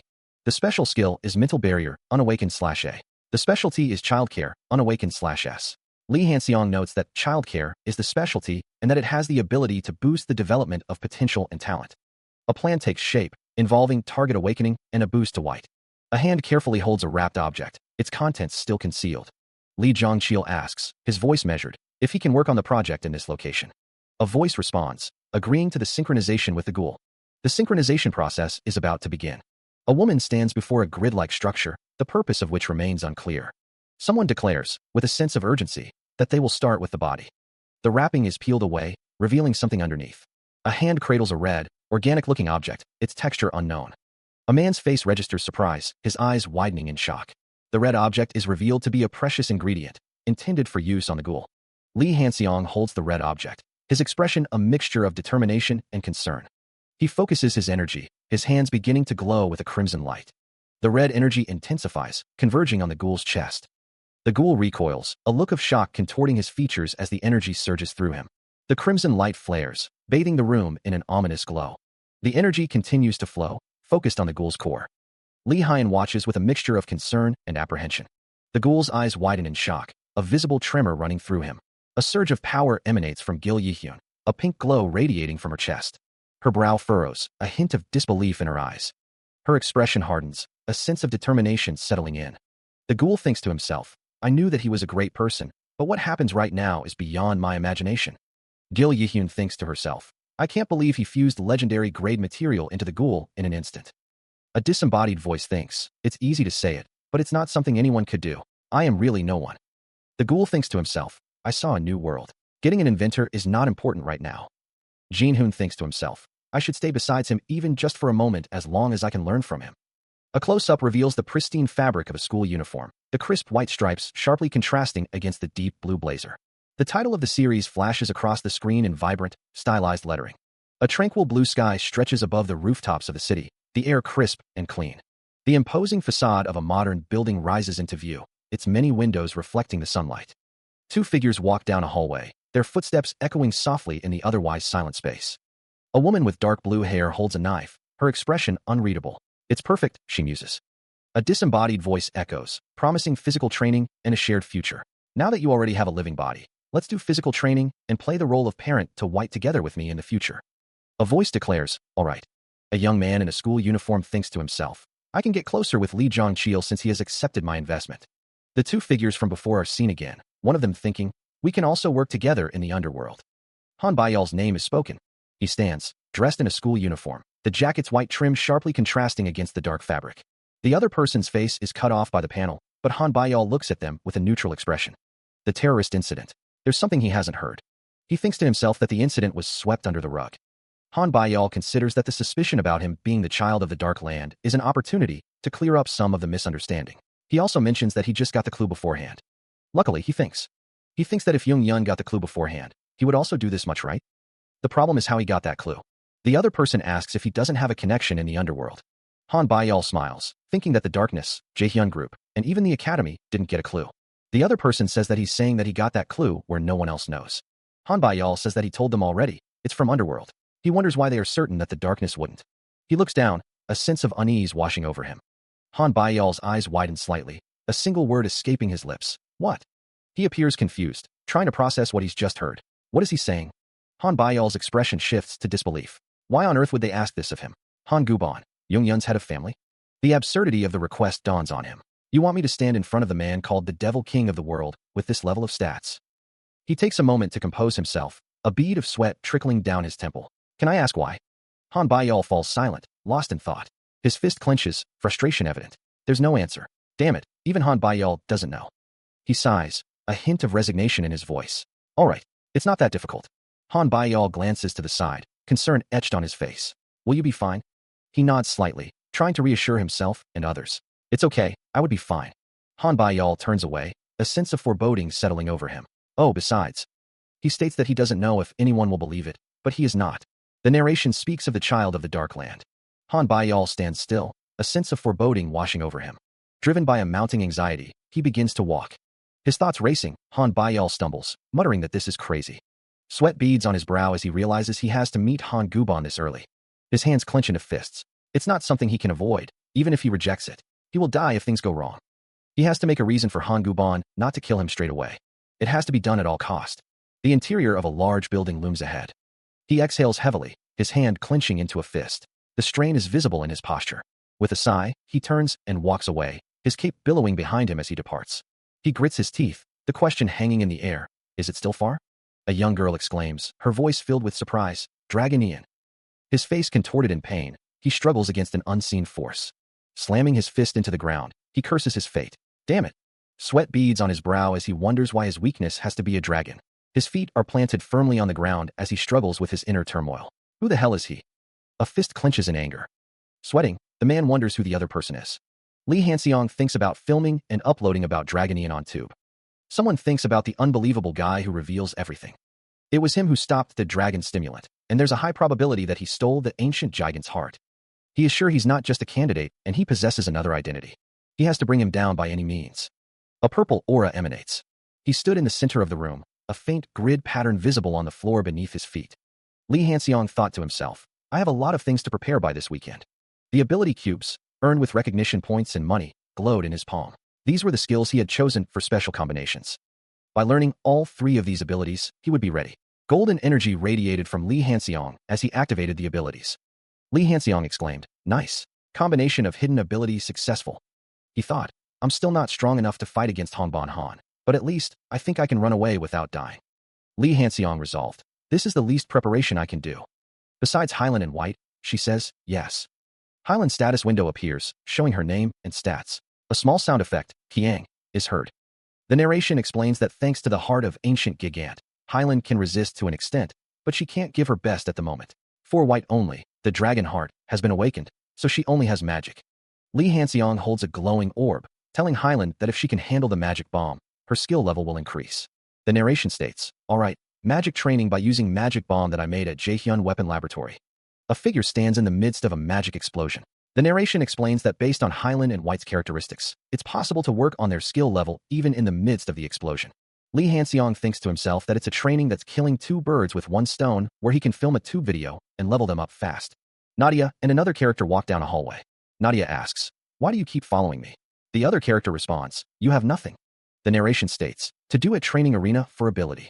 A character's torso and legs are shown, with a speech bubble saying, don't interfere. She tells him not to chase after her, but to go and find Han Sung. He insists it's not like that.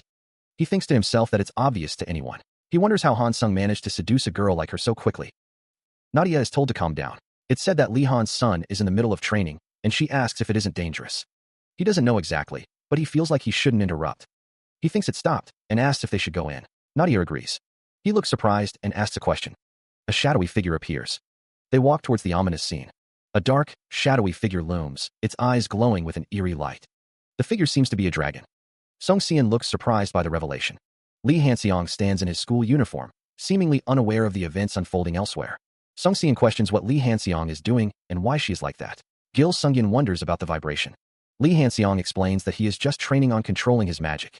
Gil Sungyeon remarks on the impact and asks if that is what Lee Hanseong calls magic control. Lee Hanseong confirms. Gil Sungyeon explains that Sung Sian is training with a ghoul body right now. He says it's nice to meet her and greets her. Gil Sungyeon introduces White as his daughter. Gil Sungyeon recalls that she turned into an enormous dragon just now. It's hard to treat her comfortably. Lee Hanseong seems confused by the situation, while Sung Sian looks on with a surprised expression. Sung Sian, looking concerned, asks if someone won't greet her. Gil Sungyeon tells her to head back, then sighs. Sung Sian looks back, thinking that she has to keep treating Nadia like this.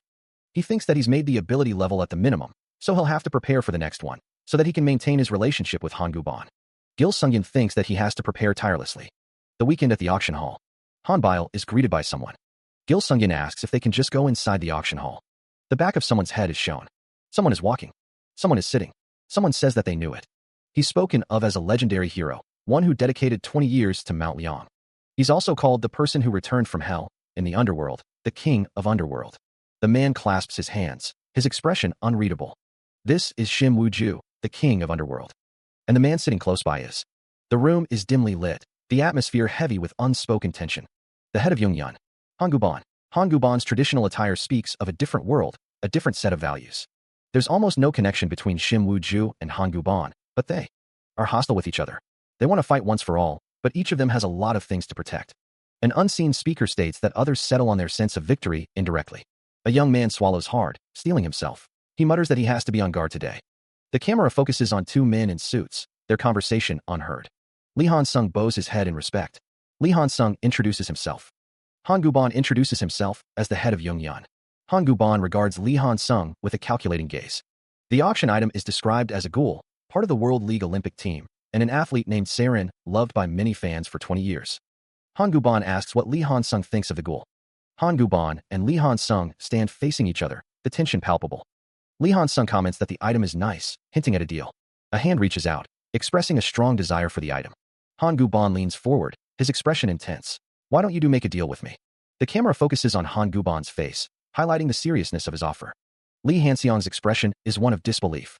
Elsewhere, Han Bayal interrupts someone, possibly his father, during a conversation. Han Bayal, I'm in the middle of conversation with your father, the man says. Han Bayal retorts, Don't interrupt as you like. Han Guban smirks. Li Hanxiang laughs. Ha ha ha, you're funny. Han Guban leans back, his expression unreadable. So, are you willing to make a deal? Li Hanxiang stands, his posture suggesting a change of heart. I'd like to make the deal. Then, let's take a look at the next auction item first. Han Guban interrupts. I'll buy that ghoul. Elsewhere, Han Baiyal stands in front of two figures. Okay, my item is ready. I'm sure you will like my item as well. If he doesn't like it, Li Hanxiang looks concerned. Murmurs fill the room. The next item is presented. Recently, an S-class appraiser completed the evaluation of the item of the famous candidate Li Hanxiang. The legendary class, Magic Purification Potion. This is a potion that can perfectly purify even for a hero with a magic erosion rate of 55%. The crowd stirs as the potion is displayed. Han Guban is surprised. A man comments that the item must be very surprising for Shim Wuju, whose body has been eroded by magic. The man continues, explaining that this is why he left the Dark Land where his lifespan was shortened by magic, and now stays in the underworld. The man remains silent. The man wonders if he should be a little bolder. The man asks if they can make it again. The man thinks that it would be an eye-catching item because 1 foot of Han Guban has also eroded. The man thinks that there's nothing he can't do, as long as he has the ingredients. But that kind of item. The man thinks that he doesn't know how it will turn out because the ingredients themselves are not easy to find. He decides he'll bid on that first. A man asks if there is more, and the price is 4 trillion won, then 4.1 trillion won. The man thinks that someone is a very tempting child. The man says, come to me. The man thinks that this is too excessive, and right now is a critical moment. He has to deal. A voice expresses the desire to resolve something before facing negative consequences. Shim Wuju, seated, inquires about the other's haste. The man wonders if it's because of El Potten. Twilight's wolf continues to clash with Yung Yun at the Dark Land, and El Potten is the guild leader there. Shim Wuju contemplates that the man must need a potion to control magic, as all traces were at the Dark Land. The man offers to reveal El Potten's location, then asks if he can also offer a deal. Shim Wuju relents, asking what the man wants. The man asks to let go of Han Baiyal. The man looks off to the side, his expression unreadable. The man pleads not to force him, invoking the name of his family. Shim Wuju seems to be gathering his force. The man states that Baiyal is still young. Shim Wuju states that the person in question is his bloodline. Shim Wuju continues, saying that if the person doesn't belong to the family, there will be enemies everywhere, reiterating that he is his bloodline. Han Baiyal is confident that he is stronger than anyone and that he will never lose the person he cherishes. Shim Wuju remains silent, listening intently. Shim Wuju asks if that is also what Han Baiyal wants, while an associate stands nearby. Han Baiyal confirms that he wants it. Shim Wuju responds, saying very well. Han Baiyal stands, a sense of determination in his posture. Han Baiyal states that he will also let them know. Han Baiyal looks determined. A voice declares that it's right there. A finger points towards an unseen object or location. The earth erupts, sending a geyser of rock and dust skyward. The air crackles with displaced energy. A man's face is filled with shock. From the heart of the devastation, a hand claws its way free. The landscape is scarred, littered with broken remnants of what once was. A figure in a crimson cloak strides through the wreckage, their face obscured by shadow. The dark-haired figure in the red cloak advances through the dungeon, the rough stone floor crunching beneath their feet. Deeper into the dungeon they venture, the air growing thick with the scent of mildew and decay. Scattered debris litters the path, remnants of battles long past. The red cloak billows behind them as they continue their descent. The figure presses on, their destination still unknown. Meanwhile, Li Hanxiang reflects on the plan. He leaked some information so that only the Twilight's wolves could notice, and they showed up aiming for the magic purification potion just as planned. Li Jin, who declares that he is going out with Baiyal. Elsewhere, Han Guban stands firm, a faint blue aura beginning to emanate from him. The blue energy intensifies, swirling around him as he prepares to unleash his power. Han Guban and Shim Wuju activate their positions, the air crackling with magical energy. A voice whispers, expressing the need to get out before it gets difficult to breathe. Li Hanxiang is told, let's go. A short distance teleportation is being used. Li Hanxiang stands with Han Guban. Someone is surprised. A close-up shows Han Guban's torso. Han Guban thinks, in victory with Han Guban and Shim Wuju driving out El Potten, but El Potten will get away after. The text says, snatching the item by dragging time. Li Hanxiang and Han Guban stand together, and someone wonders, ? Han Guban says, the stolen item must have been left in a nearby place where there are less people. There is just a place nearby that I suspect. Someone says, I have a plan. Li Hanxiang declares, we will strike that place. The building stands tall against the night sky, stars twinkling above. A man with a scar on his cheek orders, get ready, the items are coming. A blue energy surges as the items begin to materialize. A blue crystal and a red cube appear, floating in the air. A potion bottle clatters onto the ground, emitting a faint glow. The man with the scar states, everything has been handed over. Get ready to move right. He stands before a glowing blue orb, covered in arcane symbols. Cracks begin to form on the surface of the glowing orb. More blue energy surges, filling the room with an ominous light. The energy intensifies, crackling with raw power. The man whirls around, eyes wide with alarm. Yuck! Is it an ambush? The guard curses, realizing that all of the A-class people have been attacked. He mutters that the situation isn't good. Lee Jin-hoon is sent flying backwards. The guard grits his teeth, reacting to the unseen threat. The guard shouts, "This bastard!" Lee Jin-hoon quickly crouches, protecting the small dragon-like creature. The guard's eyes widen in shock. Dragonian. Lee Jin-hoon stands protectively next to White. White shrieks and roars. The guard recoils in surprise. The small dragon, White, is held by Lee Han-seong as they face an unknown person. White sees the unknown person. Lee Han-seong smiles, saying that it happened to be Paul Holland, and thanks to that, he cleared them out with ease. Now, Lee Han-seong asks if they shall collect everything. Lee Han-seong thinks he was here to help and was bracing himself for danger. Lee Han-seong feels like only strange things happen for the whole day. The building is shown at night. The building is shown at night. Lee Han-seong, sitting on a bed, thinks it's crazy. Lee Han-seong gained tons of recognition points from this auction incident. He also earned quite a lot of money thanks to the magic purification potion receiving attention. Above all, the special skill to make potion that he got. Thanks to this special skill, the probability of making them will increase in the future. Besides, it's the skill that can evolve greatly when he signs a contract with a divine creature later. It was nerve-wracking to be invited by Han Guban, but he's glad because he feels like he turned all crisis into opportunities. Shall he move to the next schedule then? The city looms in the distance. The building stretches high into the night. A figure approaches from the shadows. Lee Han-seong hums to himself. He continues walking, unaware of the danger approaching. A voice calls out, "You're here?" The assassin stands, her expression unreadable. Lee Han-seong is surprised. "Of course you're here." The assassin thinks to herself. She even did her makeup? Lee Han-seong finds the situation awkward. He swallows nervously. The assassin presents a small box. "Here." Lee Han-seong is taken aback. "This is..." The box contains a pair of earrings. "A present." The assassin explains, "I made it myself with magic stone." Lee Han-seong is speechless. The assassin holds out the gift. She continues, "It has the effect of clearing your mind. You can also take out the magic and use it when you're in a hurry." The assassin tells someone to go. Sung Si-yun seems to have softened a little, judging by her expression. She had been reluctant to do the assassination task, but changed her mind after hearing about the target. An ordinary man who traffics weapons and collects rare cubes illegally. He's a monster. Ma Zhang-chul. A tall building pierces the night sky. Ma Zhang-chul is the collector of rare cubes. Lee Han-seong thinks that Ma Zhang-chul is someone who's very hard to approach, but thanks to Sung Si-yun, he can catch him easily. Lee Han-seong expresses his gratitude. The assassin asks if Lee Han-seong checked the documents she sent. He confirms that there are over 50 security guards and barriers. She states that this is an assassination mission, so there's no need for him to deal with everyone. One of the figures asks about the reward. The other states it's 100 billion. The voice states that there are trophies on the ground, and that they can take the trophies as long as there's no clue left. The assassin tells someone to follow her. The assassin threatens to leave someone behind if they're flimsy. Blood splatters the windows of a tall building. A tall building stands against the night. Her hand reached down, fingers brushing against the cold, geometric surface of the cube amidst the pooling blood. The assassination went well, she mused, cradling the cube. She had also found the cube that she wanted. Her thoughts drifted to Sung Si-yun. She thought that Sung Si-yun felt better now that she was smiling. Her original reconciliation mission was also a success. She recalled finding her pretty with blood smeared on her skin. Meanwhile, Lee Han-seong stood in a cafe. From the last assassination, Lee Han-seong also obtained the time machines that he wanted. He thought the rest of the abilities could wait. Time machines had been obtained, as well as float/fly, A, magic imprint, B, hacking, B, steal, A, and summon, B. Lee Han-seong wonders if he should open the cube, now that he has gathered a lot of recognition points. Lee Han-seong expresses his confusion. Lee Han-seong finds the new skill to be nice. Lee Han-seong states that with this kind of characteristic, he has to take this for sure. Lee Han-seong states that he is absorbing this straight away.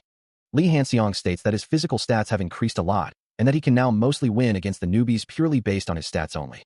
Lee Han-seong states that he doesn't know how much attention he will get in the future, but the characteristic said that it's expected to be efficient. He is reassured that it's fine.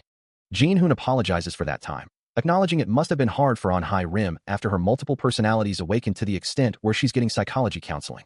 Jin-hoon assures her that there's no need for her to be sorry, as she didn't mean for it to happen. Rather, it would help her. On High Rim recalls that it was like that last time. On High Rim expresses that she doesn't want to hurt other people.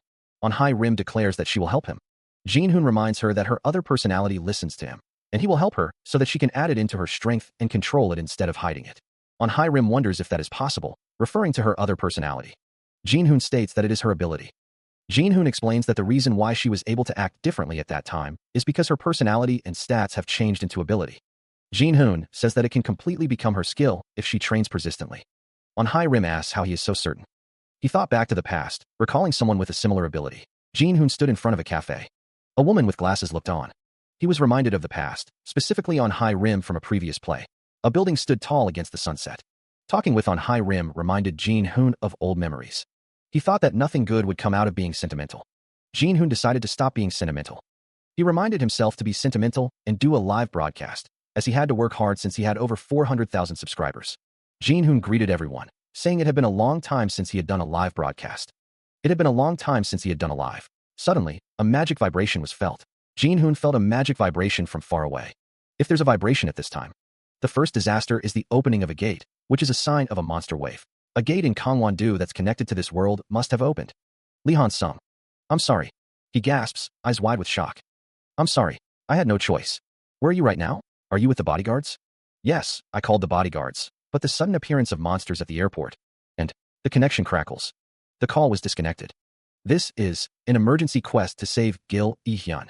A drone appears, buzzing softly. He addresses everyone, declaring that he will change the title of today's live stream. The camera pans up to show the airport control tower. A woman states that she landed at a nearby airport due to the sudden turbulence, but happened to be at Gangwon-do.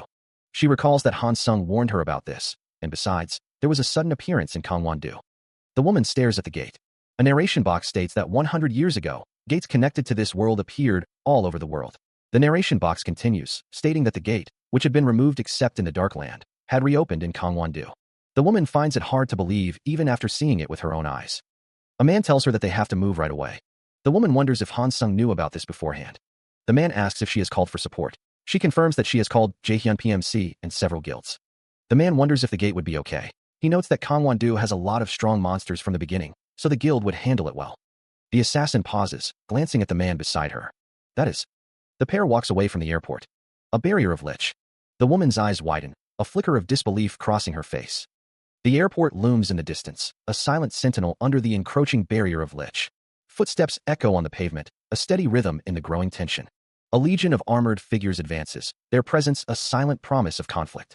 The dance knight, A-class, stands ready, an imposing figure amidst the encroaching darkness. The director urges her to evacuate to the bunker, but she refuses to yield. A vow echoes, a promise to join forces with the airport security and protect civilians. She declares that she and her team will not evacuate, despite the director's orders. Then, he will evacuate regular workers and protect security teams on the side. Very well. Gil Sung-hyun is informed that he has the report. The report is displayed on a holographic screen. Lee Han-seong states that he has no time to talk and will go to the airport. He notes that Jaehyun Group's troops are moving but will take more than 40 minutes. A voice expresses disbelief at the news of a small number of people using space teleportation in 20 minutes, adding that small forces won't help the situation. Lee Han-seong states that he is white, the Dragonian, and has already contacted other friends besides Jin-hoon and Hanbile. Someone says that they can handle it with their forces until Jaehyun Groups or guild arrives. Lee Han-seong agrees and says that they should gather in front of the dormitory and move right away. A voice laments that they didn't have the opportunity. It is revealed that he has to use an overload buffer and a shield generator that works with a magic stone charger. He states that he has no choice but to support it with items and survive. A voice announces that everyone is here as a group of people gathers. A voice declares, "Take this." He clenches his fist, ready to strike. A voice booms, "We're going to fly with space teleportation." The airport control tower stands tall against the night sky. Meanwhile, a skeleton warrior stands ready for battle. The warrior's armor gleams ominously. The assassin prepares to strike, a purple aura surrounding her. She faces the skeleton warrior, her expression grim. The assassin takes a step forward, her heel clicking against the ground. Her heel crushes a patch of ice, the cold seeping into the air. The skeleton warrior braces for the attack. The ice spreads rapidly. A figure is struck with immense force, the impact echoing through the chamber. Several armored figures advance, their movements swift and menacing. The assassin struggles to catch her breath, the air heavy with tension. Another man lies injured on the ground, blood pooling around him. A gasp escapes the assassin's lips, her expression strained. Team leader Kim Tae-gyu watches the assassin, concern etched on his face. A subordinate confirms his orders. The assassin declares, her voice ringing with resolve, that this is enough. She insists that the others be taken to the bunker, despite the protest of Kim Tae-gyu. Kim Tae-gyu thinks to himself that he cannot follow the order, fearing the annihilation of the entire security team. The assassin grits her teeth, admitting that she can't hold on any longer. A surge of magical energy erupts, its source unknown. A man prepares to unleash an attack, magical circles forming around his hands as he curses his enemies. Glowing blue circles and crystals hang suspended in the air, humming with magical energy. Plummeting through the magical formations, Li Hanxiang is caught in their strange currents. The crystals drift closer to hulking figures clad in dark armor. The armored figures stand in formation, silent and menacing. A woman watches, her brow furrowed in disbelief. Sung Hyun, who's just C-class, can do this level of magic alone. Crashing to the ground, Li Hanxiang braces for impact. A closer view reveals the items on his waist. Those things on his waist? Is it Li Han? Before he can fully recover, the armored figures descend upon him. Hanxiang retaliates, striking out against his attackers. Channeling energy, Li Hanxiang unleashes a blast of blue light. The energy slams into the armored figures, sending them reeling. The woman observes the fight, her eyes wide. They can face A-class monsters with those items. I can't believe rookie candidates are able to fight like that. Li Hanxiang's name echoes in the air. He extends his hands, and glowing blue circles materialize around him. The skill's effect is being broadcast live. The life of an attention seeker is activated, drawing the focus of 70,000 people. All stats increase by 150% temporarily, and magic stats increase by 3 permanently. He must hold on until the magic is completed. 100,000 people are now watching him. Charm stats increase by 2 permanently, and all stats increase by 200% temporarily. His status has temporarily increased in the countless eyes of people. Li Hanxiang believes his magic power will surely be strong enough. He raises his arm, channeling the building power. Golden magic circles flare into existence. Fury of the heaven. Armored skeletons emerge, their bones rattling. A surge of magical energy erupts. A surge of golden energy erupts, crackling with raw power. The energy intensifies, forming a blinding pillar of light. The light expands outward, creating a shimmering barrier of holy energy. From the light, spectral armored skeletons materialize, their forms radiating divine power. He focuses his energy, his hands glowing with the power of fury of the heaven. Li Hanxiang's brow furrows in concentration as he channels the ancient magic. The energy disperses, leaving behind a faint mist and the lingering scent of ozone. In the distance, the silhouettes of soldiers begin to coalesce, their forms regaining strength. Li Hanxiang stands triumphant, the aura of fury of the heaven still radiating from him.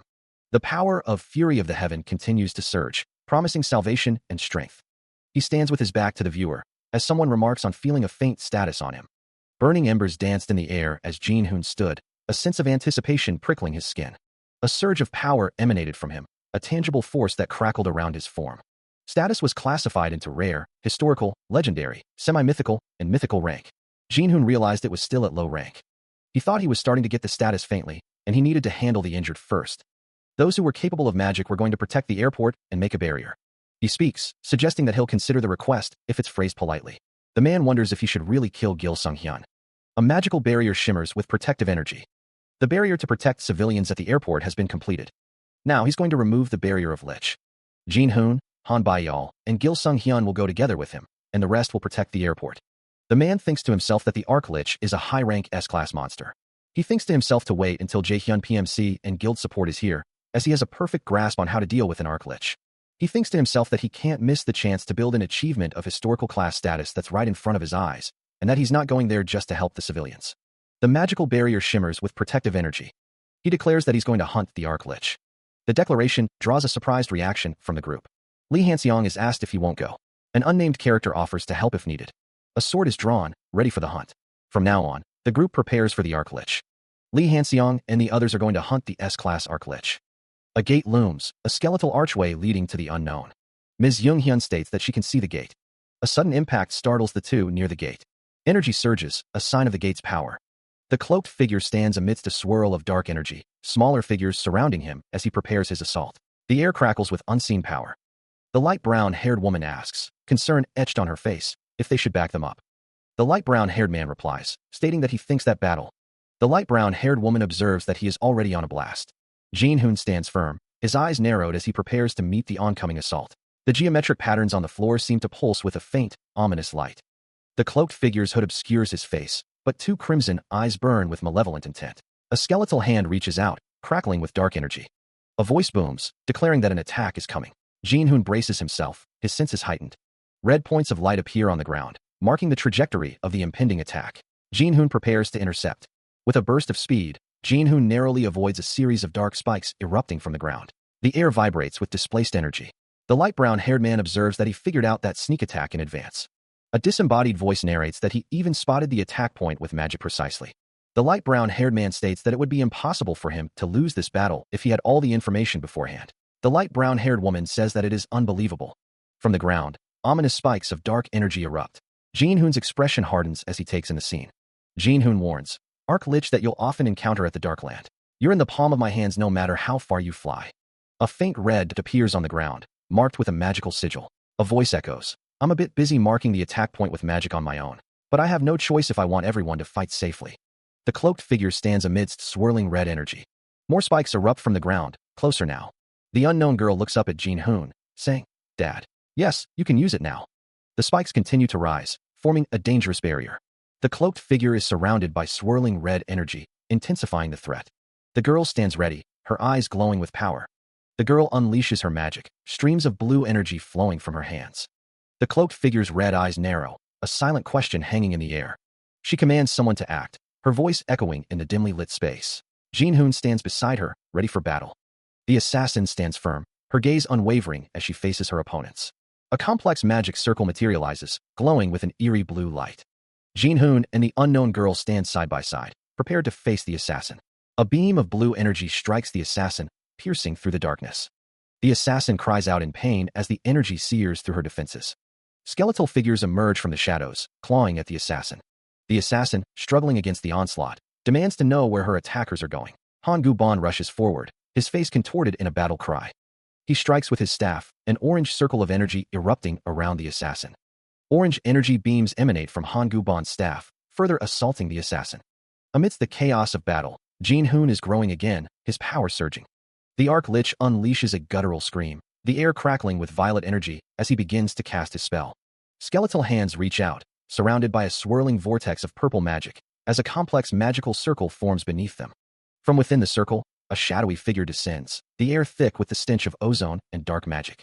Jin-hoon, sensing the danger, draws his sword, the steel glinting in the eerie purple light. The Arc Lich's magic spreads, casting 7 curses across a wide area, each one a potential death sentence. Realization dawns on Jin-hoon's face as he recognizes the spell. The Rainbow Curse. Is this the last phase now that he's using such evil magic? Reacting swiftly, Jin-hoon leaps back, narrowly avoiding the initial wave of the curse. He grits his teeth, his gaze fixed on the Arc Lich. I need to separate the space around Arc Lich, and with space control. A surge of determination hardens his expression. He has to deal with the curse all by himself. Jin-hoon exclaims in disbelief. Ms. Young-hyun explains that Lee Han-sung is planning to isolate and get rid of Arc Lich before the curses are cast, and that he is going to handle that curse alone. Jin-hoon wonders if they are all prepared for the curse.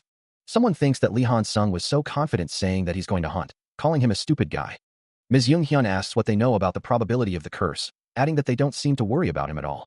Ms. Young-hyun states that each of the 7 curses have a different probability. Jin-hoon says that the probability of not getting one of them is 1%. He asks if they are not worried, even though it's 1%. Ms. Young-hyun says that of course he would be fine. Han Bayal thinks that his dad is so damn lucky. Lee Han-seong is taken aback by something. He stands with his back to the viewer, a sense of foreboding hanging in the air. 2 figures call out to Lee Han-seong. Lee Han-seong wipes sweat from his brow, a look of relief on his face. Gil Sung-hyun asks if he waited for him. Lee Han-seong states that he saved his sister as he was told, and that Gil Sung-hyun owes him. He thinks that if things go well, Gil Sung-hyun can walk a path that's not evil. Gil Sung-hyun makes a noise of acknowledgement. A building with antennas stands against a bright blue sky. Lee Han-seong reflects that while he was after the Arc Lich, other heroes removed the gates, and everything ended successfully. He walks forward, thinking that thanks to the fast growth, he was able to finish the midterm exam with ease. The meeting is about to begin. An urgent message indicates that there's an important gathering now. He walks purposefully towards the meeting room, his back to the viewer. Lee Han-seong arrives, apologizing for the shabby state of the place. Han Guban recognizes Shim Woo-ju, noting that it has been a long time since they last met at the auction house. So E-yun stands with her arms crossed, a silent observer. The narration identifies So E-yun as the head of darkness, noting that 3 of the strongest influential people in Korea are in one place. Lee Han-seong is determined to strike a deal, knowing that this opportunity won't come again. The high-efficiency potion of 55% will be put up for auction, and the darkness is willing to buy it above the auction price. So E-yun states that there's no need for that, and the condition of this deal won't change. Han Guban sighs, thinking that such a shallow trick won't work on Lee Han-seong. Lee Han-seong states that he will supply a limited number of potions if the ingredients are brought. Lee Han-seong continues, stating that he'll tell them the terms of the continuous supply. He declares his intention to acquire ownership of the Darkland's 31st district, which is divided among the three forces, and secure the right to construct a warp gate there.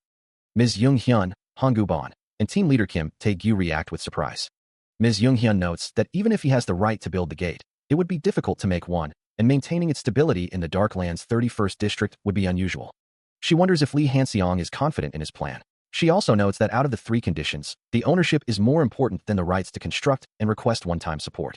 Shim Woo-ju states that the 31st district, a mix of three influences, is a blind spot for him, and the three forces can't each have their own. It's pointed out that the 31st district is a dangerous area where the devil has been awakened, and that district of the Darkland isn't an easy place to keep. Lee Han-seong replies that he knows very well. He adds that they can take the ownership back if he fails to manage it. Lee Han-seong continues, stating that when the gate is completed, he will give them the right to use it. He will also set up a store in the 31st district that sells various items he made. Han-gu-ban thinks that Lee Han-seong is thinking of strengthening the district's defense by making mercenaries and heroes gather to buy rare items. He scoffs, wondering what Lee Han-seong has. Lee Han-seong asks what they have. A fist clenches, releasing a sigh of pent-up breath. He smirks, thinking he's got a rather big deal this time. Meanwhile, a few days later, it's ranking battle test day. Lee Han-seong hears that there's going to be a ranking test soon. He thinks that the incident will happen before that, reflecting on his preparation. Lee Han-seong realizes he can't predict how the difficulty level will increase. A screen displays a warning. The entrance to the Devil World has begun to open at the Academy. It instructs to respond quickly to protect main characters and stop the destruction of the Academy. The difficulty level of the quest increases. A drone reports that a gate has formed in the library. Lee Han-seong wonders if the others are safe. The drone relays that Charles and Sung Si-yeon are inside the library. Han-sung calls out to Lee Han-seong. Lee Han-seong tells Bile to gather their friends and move towards the east, resolving to save Charles and Si-yeon in the library. Someone questions if he's going alone, pointing out there's a gate right there. He declares that he has to go alone so that there's no damage. Lee Han-seong realizes he might lose one of the characters in this quest, but he won't let that happen.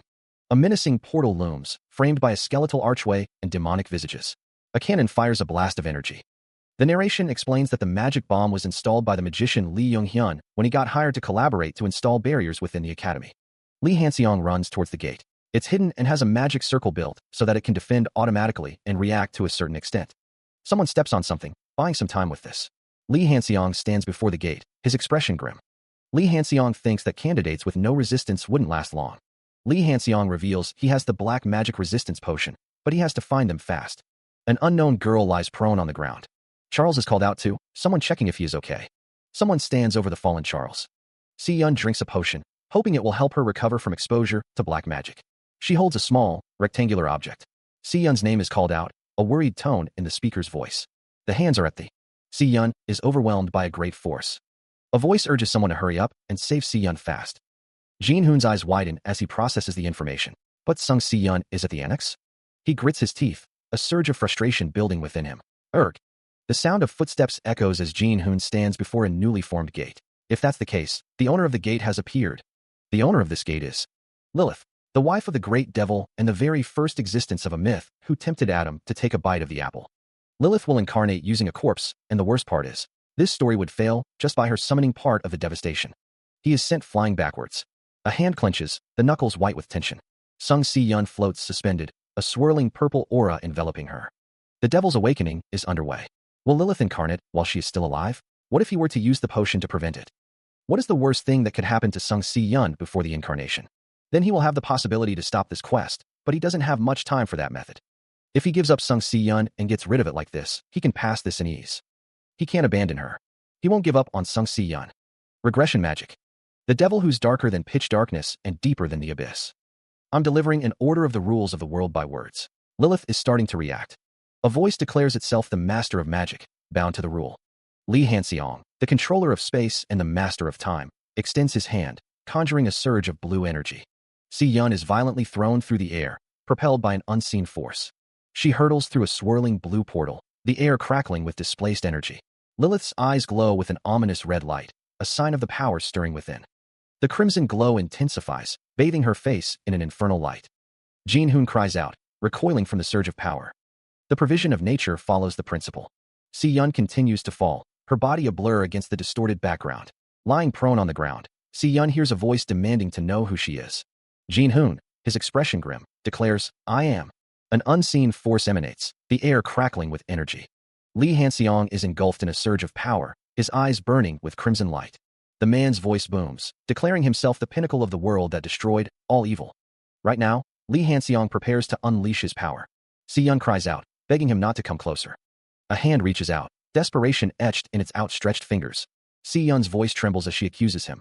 You're the night hag, the witch. Lee Hanseong's expression hardens, his voice laced with chilling intent. Destroy you. His hand clenches, fingers tightening around an unseen object. Si-yun's eyes widen in terror, a silent scream trapped in her throat. Si-yun screams in anguish, her eyes glowing red as horns erupt from her head. A desperate "no" echoes through the air. Fueled by rage, she charges forward, screaming a vow to destroy everything in her path. Her hand trembles, radiating a dark energy. A desperate "no way" escapes her lips. Lee Hanseong appears, his voice filled with relief. You're back. Si-yun reaches out, her expression a mix of confusion and sorrow. Her shoulders slump, the weight of her transformation bearing down on her. Lee Hanseong embraces her, holding her close. He holds her tightly, his expression a mixture of concern and determination. Together, they plummet from the sky. The hospital looms, its green cross a beacon against the sky. Main story 02, perfect clear. Academy's loss, less than 4%. Main character's injury, less than 3%. Gate destruction, 99%. Resistance of Lilith's incarnation, 90%. Rewards have been decided. Recognition points of 10,000 are transferred. All abilities increase by 1 level. All stats increase slightly. The person who walks on a legendary path has started. The lost, existence, and stats have been recovered through achievements and status. Fortunately, Lee Hanseong reflects, he could stop it without any harm. Compared to the fact that Sung Si-yun slightly got burned from Lilith's energy, the demonization of the body is almost half done. Moreover, he worries if she's fine mentally. A small voice calls out, Dad. Lee Hanseong is relieved that he has someone who cares about him so much. The small girl clings to Lee Hanseong, begging him not to abandon her or leave her alone and go somewhere far away. Si-yun assures the girl that she's not going anywhere and will always stay by her side. Lee Hanseong thinks about the game, but feels he is relieved that he has someone who cares about him so much. The hospital stands tall as Lee Hanseong vows to never lose someone who's precious to him in the future. A woman greets someone with, Hello, madam. Lee Han-sung welcomes Lee Hanseong. He thanks Si-yun for clearing the gate at the academy and for saving her. She replies that it's something she must do. Lee Hanseong and Si-yun stand together in what appears to be a hallway. The pair continue down the hallway. Lee Hanseong, looking at a screen, thinks he underestimated the amount of demon's energy she consumed. The screen displays Si-yun's status, her strength, magic, speed, mental capacity, agility, IQ, stamina, charm, sense, and luck. It notes that her incarnation of a demon spirit is undergoing changes. The connection between her and Lilith was cut off temporarily, and her dependency is halted temporarily. Lee Hanseong can't believe the dependency with Lilith is ongoing. He worries that she's in a dangerous state where she could be connected to Lilith again and calls out to Han-sung. Si-yun lies in bed, thinking her name. She wonders what will happen to her now. A hand clenches into a fist. The assassin sighs a quiet yeah, escaping her lips. Her expression is unreadable. Lee Hanseong clasps a hand in his, vowing, I will protect you. The assassin nods slowly. She declares, from now on. Turning his back, Lee Hanseong states, I will start. He continues, so that she. The ornate ceiling looms above. He looks up, a slight frown creasing his brow. A memory surfaces, when she saved him. The assassin stands tall, a hint of concern in her eyes. You were almost in danger, she says, her voice soft. Did it hurt? Lee Hanseong sits down heavily, the pain still lingering. To death, he mutters. The assassin leans in, her expression unreadable. Are you still in pain now? She asks. The assassin's gaze is intense, searching. Lee Hanseong looks away, a flicker of emotion in his eyes. His fist clenches, a surge of anger. You bastard, he thinks, the words unspoken. The assassin scoffs, turning her head away. A smile spreads across the assassin's face, genuine and warm. What a relief, she says. What's funny? Lee Hanseong observes her, a sense of peace washing over him. I couldn't figure her out at all because her mood was all over the place, but seeing her laughing now, I think she has recovered a bit. Lee Hanseong raises a hand, inquiring about the gate's usage. Han Guban firmly rejects the idea of compromising on the gate's operation, questioning if the limit should be once a week. He states a firm, no. Lee Hanseong explains that the gate he created can be used once every 3 days. The gate's capacity is up to 10 times the average. A voice explains the need to compromise because the efficiency is different from the normal gate, and then it will be divided into 4 parts. The remaining number of usages will be up for auction. Han-sung apologizes for interrupting the meeting, a look of concern etched on his face. It's an emergency. Lee Hanseong looks up, a drone hovering nearby. Everyone. Lee Hanseong apologizes for gathering everyone there and promises to compensate them greatly. Would you go along with me? A voice demands to know if something must be done right now. The scene shows a grand interior. the source of the demand unseen. The winged figure notices smoke and questions its presence. The winged figure is seen from a distance, the smoke seemingly surrounding her. The smoke continues to spread. The winged figure recognizes someone, her expression shifting to surprise. A man introduces himself as Vento. Vento states that he has taken care of everyone, leaving the winged figure unprotected. The winged figure laments her mother's absence and her past inability to act. Despite Vento's power, she resolves to protect herself. Vento reveals his goal, to obtain her mana organ and end it painlessly. The winged figure expresses shock and disbelief at Vento's declaration. Ma Zhongchul laughs, confident in his statement. He declares that they will never be able to run away from him. Li Hanxiang smirks, questioning if they are the ones who are supposed to run away. Ma Zhongchul is taken aback by the statement. Han Guban looks down, seemingly concerned. The assassin stands with a stern expression. The assassin warns someone not to touch her daughters. A dark aura surrounds the group. Ma Zhongchul thinks that no matter how strong Vento is, unfortunately, he isn't on par with 3 of them. Li Hanxiang states that they will meet next time. Li Hanxiang sighs in relief. The assassin declares, "I'm going to the Dark Land." Li Hanxiang asks where she's going. The assassin explains that she has a lot to do before the crumbled academy is back to normal. Hanxiang thinks to himself that he has to get rid of Lilith before she's connected to Sung Si Yun again, and that he also has to go for his future preparation and growth. The assassin asks Hanxiang to take her with him. He refuses, stating that he can't guarantee her safety. The assassin retorts that she's always been doing dangerous things, and with her current state, this place is also the same. Hanxiang thinks that she has gained Lilith's ability, so he thinks she can adjust well at the Dark Land. He also thinks that he can't just keep blocking and stopping her like this. Hanxiang admits that he actually wants to go with her. Hanxiang agrees. Together, the winged demon, Lilith, eyes her opponent with disdain. She questions if he still couldn't grasp the situation. A surge of regression magic crackles in the air. Lilith declares that she hunts the gods, those who desire the dynamics of the world. Li Hanxiang unleashes a blast of energy. The energy slams into Lilith. Li Hanxiang stands firm, ready to fight even a wild beast that turned the mountain upside down. He advances, his footsteps echoing. Lilith cries out as she is struck. Regression magic swirls around them. Li Hanxiang slashes at Lilith with his sword, drawing blood. Lilith collapses to the ground, defeated. System messages appear, indicating the completion of an emergency quest and the acquisition of the Lilith's Hunter and Divine Hunter achievements. The system declares that Lilith will run away from him forever, and that he must complete the legend on his own. Achievement unlocked. Historical 5 out of 10, Legendary 2/3. The remaining part of Lilith's spirit and Lilith's reincarnation have been eliminated. If there's a difference between the target and the status, the target can't absorb it. Then the body will break down and get rid of it. However, all orders that were directed towards Lilith in regression magic were acknowledged. That means, I'm connected to the previous episode of the game that I'm stuck in. This is an important clue and an opportunity for now. Li Hanxiang declares, I was born in the past. He is the Divine Hunter and Lilith's Hunter. That is his status that was lost a long time ago. Li Hanxiang proclaims, I am the one who stopped the Divine. The building stands tall, its architecture a blend of old and new. The new owner of District 31 stands over a defeated man, dust motes dancing in the air around them. Li Hanxiang extends a hand, asking if that's enough. An older man with gray hair and a neatly trimmed mustache looks on, declaring the victory of the new district owner who has incapacitated the unit. He is Carl, owner of the bar and the chief of district security. Two figures discuss Carl, wondering who the old man is. A woman explains that Carl is a man who protects this poor place, and that's why the bar customers were obedient. Li Hanxiang stands, seemingly having overheard the conversation. General Anton introduces himself, noting that Li Hanxiang has already earned a status at a young age. Li Hanxiang smiles, somehow it turned out that way. Li Hanxiang introduces himself as the new owner of District 31. Someone apologizes for the mistakes their members made, and Li Hanxiang responds that he won't hesitate to accept the apology, finding it cool. Anton reflects on cooperating with Li Hanxiang, believing it will be a great help to his future plans.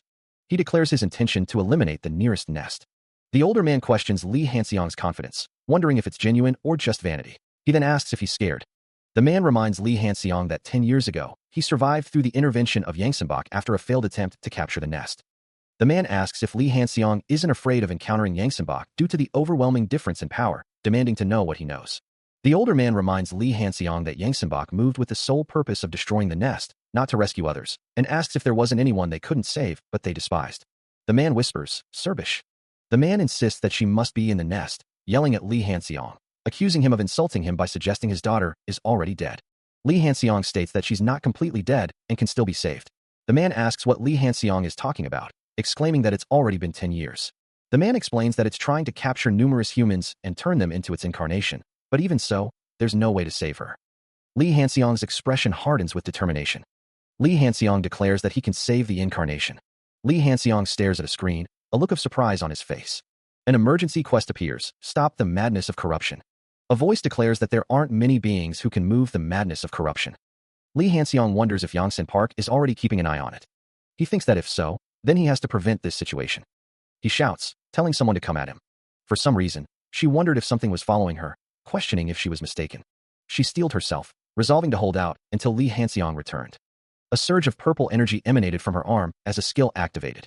A sharp intake of breath escaped her lips as pain shot through her. The one who has conquered endless despair is activated. Willpower doesn't easily crumble. She plummeted downwards, the wind rushing past her. She gritted her teeth, determined to endure more. The ground rushed up to meet her as she continued to fall. As expected, she was the daughter of Hyuk-yeon. Compared to her age, it seemed like she had a lot of achievements and abilities. Too bad. Lee Ji-hoon, the Beastmaster, sat calmly. The boy in the overalls glances nervously to the side. The boy plummets from above. Lee Hanseong clings desperately to the barrier, calling out a greeting. The boy continues to fall, seemingly unfazed. The boy in the overalls stammers, denying that he brought the madness of corruption. Lee Hanseong asks why he is stuttering, his expression unreadable. A narration box states that Lee Ji-hoon's innocent face is the source of his strength. The narrator observes that as much as he looks young for his age, his low mental age is his biggest weakness. The boy in the overalls insists that he is not doing it because someone told him to. Lee Hanseong expresses his disbelief. Lee Hanseong asks if he did it on his own. The boy in the overalls looks increasingly nervous, sweat dripping down his face. Lee Hanseong speculates that Ares is busy and that it was probably Lee In-ju or Kwon Yongdeok who ordered him. He then asks Lee Ji-hoon if he thinks they went hunting and are busy as well. The boy asks how he knows all about them. The reddish-brown-haired man looks up, a bead of sweat trickling down his face. The man asks, by any chance, are you the former mountain caretaker of Yongsan Park? Lee Ji-hoon responds, Doppelganger King? Yeah. Lee Ji-hoon continues, now you know Ji-hoon. Sorry, that's a lie. The reddish-brown-haired man appears nervous, sweat dripping down his face. Lee Ji-hoon says, I'm trying to find the black curium mines, which are difficult to locate, that too in order to mine it legally without any conflicts. But are you trying to interfere right now? Lee Ji-hoon continues, so that's why you took on the role of area owner as a candidate. The reddish-brown-haired man looks surprised and worried. Lee Ji-hoon demands, give me the Gehenna stone that you used to bring the madness of corruption. The reddish-brown-haired man hesitates, then hands something to Lee Ji-hoon. He declared to the Yongsan Park people that he would kill them if they touched his area again. A hand reaches out. The assassin appears with her wings spread. She admits that she doesn't think she can handle it anymore. The assassin thinks that she can't believe Lee Han-sung is the first thing that comes to mind at times like this. She used to think of it as curiosity and interest, but the way he protected her as she became incarnated. She knew it, Lee Han-sung. She likes. The assassin asks if someone is there and if they didn't give up. Lee Han-sung states that he came up with a solution and that they should move. The assassin asks where to, and Lee Han-sung responds with Alice's nest. It's easier to remove the demons by dragging the madness of corruption to their nest. A general sense of unease permeates the air. A commanding voice echoes, instructing everyone to evacuate to the next area once they are ready. They will return to restore this place when the madness of corruption passes. The old man looks on with a stern expression. The captain receives new orders, learning that the operation has been changed due to the weak foundation. The assassin states that Lee Han-seong and Sung Se-yeon are going to start hunting Alice. A smaller figure asks what that means. A voice calls out to those who are ready to depart immediately, asking them to come. The assassin warns that if they're late, they won't have a chance to join the battle. A figure rushes forward. Lee Han-seong asks if that thing is following him, to which the other figure replies, yeah. It's revealed that Lee Ji-hoon used Gehenna Stone to lead the madness of corruption. It seems like he is being followed by a magical attraction mechanism, even though he isn't using Gehenna's Mana Stone right now. A character was worried that Lee Ji-hoon had consumed more than half of the Gehenna Stone, but it seems like they can resolve the madness of corruption without using the remaining capacity at all. The assassin questions if they can eliminate Alice using the madness of corruption. Lee Ji-hoon explains that they can remove the demons from the nest, but Alice will be as restrained as they are. He realizes that he has no choice but to deal with Alice in person. The assassin states that Alice is likely to be present in the place where the prowess is emanating. Lee Ji-hoon appears concerned. Lee Ji-hoon is struck by a beam of light. Heek. This power. The figure is stepped on. A human, the power of the devil? An incarnation with magic mechanism? Get down. Ow. Ow. Yeah, Alice. A figure is struck, blood splattering across the ground. A hand is covered in blood. It's the eye level between you and me. The air hangs heavy with unspoken tension. The blonde-haired man's eyes widen. What's this? He exclaims. A bloodstain mars the pristine white of a uniform. The white-haired girl kneels, her voice laced with sorrow. Father, why did you become like this? The girl with black hair stares ahead, her expression unreadable as the white-haired girl cries out, Father. Clutching at the fallen man, the white-haired girl sobs. You left me. Wah. The purple-haired woman grimaces, muttering, ugh. Finally, the time has come to fulfill the contract. Bat wings sprout from her back. Alice said she would sacrifice everything the moment she died. From the magic to the madness of corruption, everything's being sucked in. With the demons of the nest, to the living incarnation. I'll take them all, Alice. She plummets downwards, her sacrifice complete. A figure stands amidst a swirling red aura, power coalescing around them. Red eyes glow with malevolent intent as a sinister smile spreads across a pale face. Foo-foo. Her eyes widen in disbelief. It didn't work at all. The figure stands before her, the power gap between them immense. A woman stares at the scene in shock. The hell, this mess? Lee Han-sung looks up, a flicker of defiance in his eyes. Lee Han-sung, are you alive? They can't kill me however they want. I won't die that easily. A voice confirms the entity's identity. That thing, it's Belial, right? Yeah, that's right. A hand interacts with a holographic display, tapping a command. The text declares, Lee Han-sung, Belial is the god of evil. Even if your skills and achievements are overwhelming, it's still insufficient to rely solely. A man speaks to Helen. Insufficient to rely solely on the sword to fight him. Helen, there are many achievements in. Lee Han-seong states that some people steal that collection. The protagonist holds a sword. A figure is seen floating in the air, identified as Sadinal. Lee Han-seong's eyes glow red as he thinks about the name. Lee Han-seong questions how someone could know that name when they are not even a demon. A sword glows with power as a voice declares, I'm the apostle. Lee Han-seong looks up, seemingly surprised. The sword is revealed to be the angel of ability, Raphael. It felt like something pierced through his chest. Lee Han-seong clutched his chest, a strange sensation washing over him. Two names and a cryptic expression had called upon him, seeming to possess strong curiosity and favor towards him. An urgent quest appeared, steal victory from the undefeated champion, who has never experienced defeat. The difficulty level was SSS grade, with rewards of achievement and special reward. Lee Han-seong smirked. He had been waiting for this moment since he first got stuck in this game. An unknown divine being was with him. He was the one who destroyed the sword of victory and the one who sees the darkness beyond the truth. Lee Han-seong chuckled. Lee Han-seong realized he had finally met her. So you know who I am? He wondered. He had maximized his luck for one complete opportunity that turns back time to the moment just before death, in case of dying. It was a quest where he must obtain that reward, although other rewards were also good. Lee Han-seong declared. Then, let's start the game. A game of chance unfolds, the stakes unknown. A voice echoes, impressed by the play. Great move. You're pretty good at this game, I see. An achievement unlocks. The one who broke the undefeated myth. The game states that Lee Han-seong has toppled the unbeatable deity, who accepted her defeat and recognized him as a true winner. As the one who cut off the arms of the goddess of luck, he may choose to claim 1 legendary rank achievement or 5 historical rank achievements. Lee Han-seong smiles faintly. I'm just lucky, but I don't have the achievements I want in this list. A voice reminds him that he has to choose from that list. It questions why he chose something that wasn't on the list in the battle against the goddess of luck. Lee Han-seong is taken aback. Who told you about this story? A voice responds, sure that it's a story he shouldn't know. The other name he hid. It's the goddess of destiny, Dekra. He won through an unfavorable match that the master of fortune, the goddess of luck, could not win. Lee Han-seong is annoyed. I don't need an achievement like the one who broke the undefeated myth. I mean, I will hide your defeat and secrets. A voice threatens that if he doesn't make a deal with it or kill it, the goddess of time will know all these facts. You punk. The voice claims that it's just a bluff, but he won't have the courage to check if it's a lie. Dekra and Zagati were divine beings with a sister-like bond. Dekra, consumed by jealousy, murdered her beloved god. And Zagati, driven by vengeance, killed Dekra's child.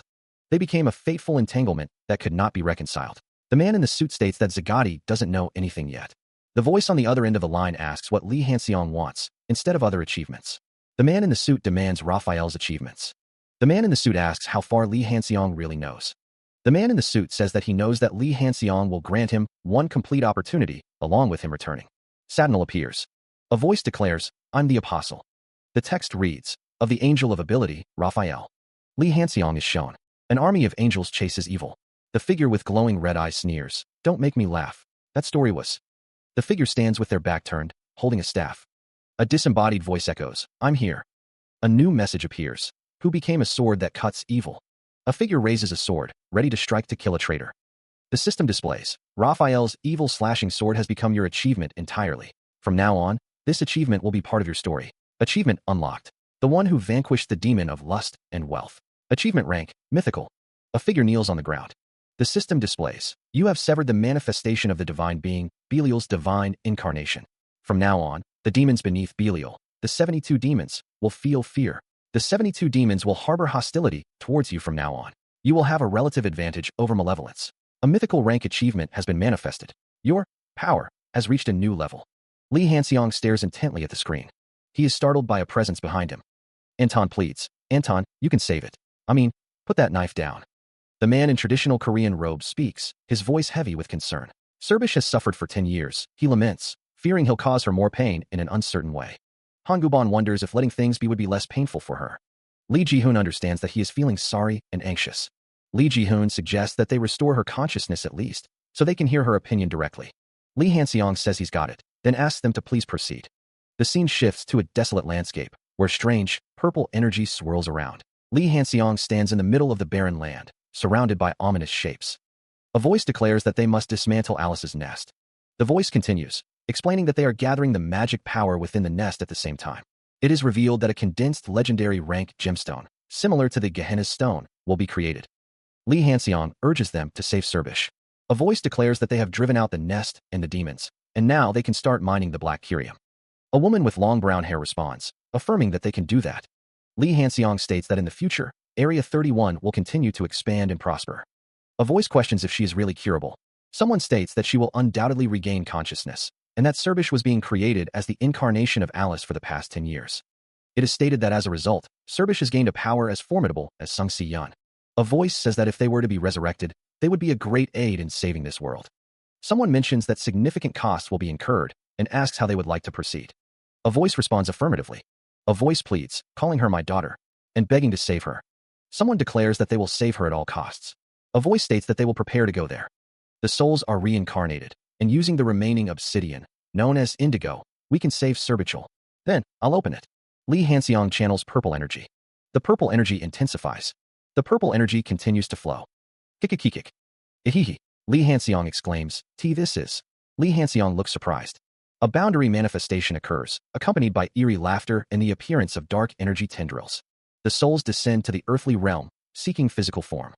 Meanwhile, two figures observe the boundary manifestation from a distance. One of the figures reacts to a signal, anticipating something to come. The dark energy continues to manifest, swirling ominously. Elsewhere, a young man gazes at the scene before him, questioning what he is witnessing. The realm of the afterlife is opening. Lee Ji-hoon is confronted. Someone asks what he is doing. The young man's eyes widen in surprise. Kwon Young-deok states that it will take a few days for everyone to come back, adding that they are the only ones who are going to fight in Yongsan Park. Kwon Young-deok stands with the other man, the air thick with anticipation. The young man asks if the other knows him. The man is identified as the Mountain Keeper, a doppelganger king. Lee Ji-hoon wonders how the man before him could be the Mountain Keeper, given his low rank. The man continues walking, thinking to himself that he will go back to visit Geppetto and keep the numbers of souls down. Another man, seemingly an underling, acknowledges Kwon Young-deok. It's hard to believe that he's the doppelganger king. A staff is raised. The staff slams into the ground. The staff continues to be slammed into the ground. Lee Ji-hoon is surprised. Lee Ji-hoon realizes that he really is the Mountain Keeper. Kwon Young-deok remains silent. Lee Ji-hoon is scared, thinking he would have died if he hadn't picked up the black curium he dropped. Kwon Young-deok apologizes, stating that he just tested him once. The man in the blue-trimmed suit stands before an older gentleman, who asks if he intends to continue staring. The man in the suit turns his head slightly, offering a terse denial. The older man stares at him silently. The old man demands to know why he is standing there and insists that he come in if he's here. Geppetto, the Yongsan Park Sky Island caretaker, asks why he left without thinking and suddenly came back, then inquires what's on his mind. Kwon Young-deok states that he got black curium. Geppetto asks what he's going to do with that. He replies that he will use it as optical artillery. The man's expression is obscured. He states that it is still incomplete, much weaker than the original target, but he can still use it to shoot. An unknown speaker states that he will bring him the black curium regularly, then asks what he is going to do with it. Geppetto sighs, stating he wants to organize some souls from the realm of the afterlife. Lee Ji-hoon stands behind Geppetto, listening intently. Lee Ji-hoon speaks to Geppetto, stating that he is not. Meanwhile, an unknown speaker asks if he is the Mountain Keeper. Lee Ji-hoon looks shocked. Elsewhere, purple magic attacks are launched. A female character with bat wings states that there are too many. She asks how long she needs to hold out. Another magic attack is launched. Lee Han-seong declares that if Geppetto still doesn't believe him, he'll show him. The caretaker of Yongsan Park Sky Island wonders what he means. The device, an optical artillery, hums with power. Lee Han-seong assures Geppetto that he'll see. Geppetto is shocked, questioning if Lee Han-seong just poured in the black curium. He warns that if he doesn't go through the process, it'll be ruined. The optical artillery glows with a pink light, humming with energy. Geppetto can't believe it's working without going through the process. Lee Han-seong states that's because Geppetto is not from the future. Lee Han-seong confirms that it's optical artillery. Geppetto asks if he can use it right away.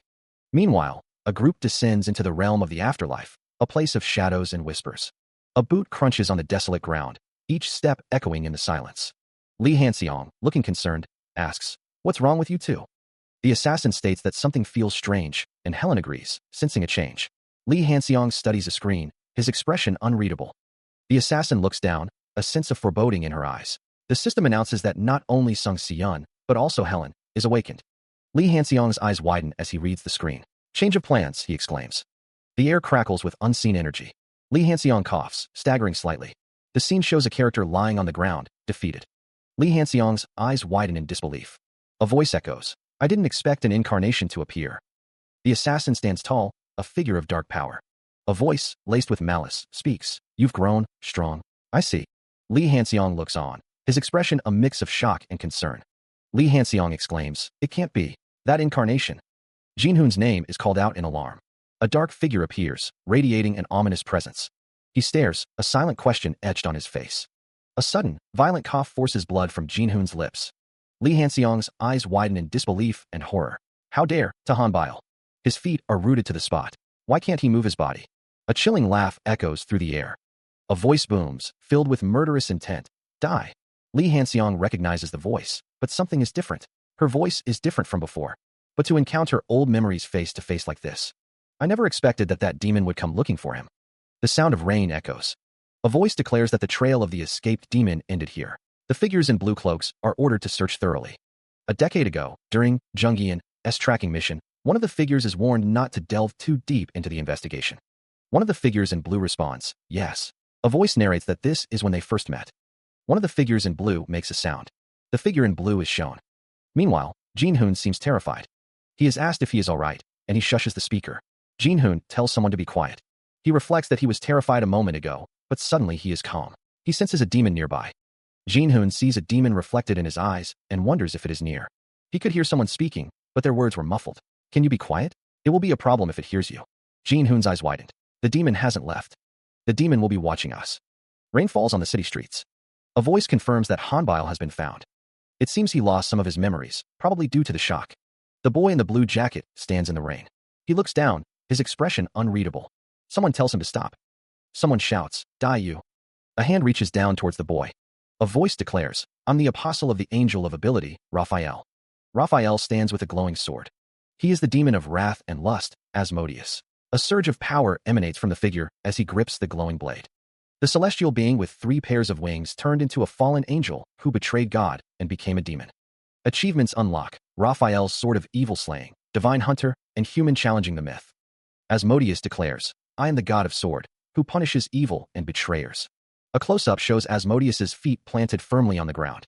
Asmodeus stammers, and no. He wonders if Jinhoon's memory has returned. Something strikes Asmodeus, the impact sending a jolt through him. The glowing sword remains clutched in his hand.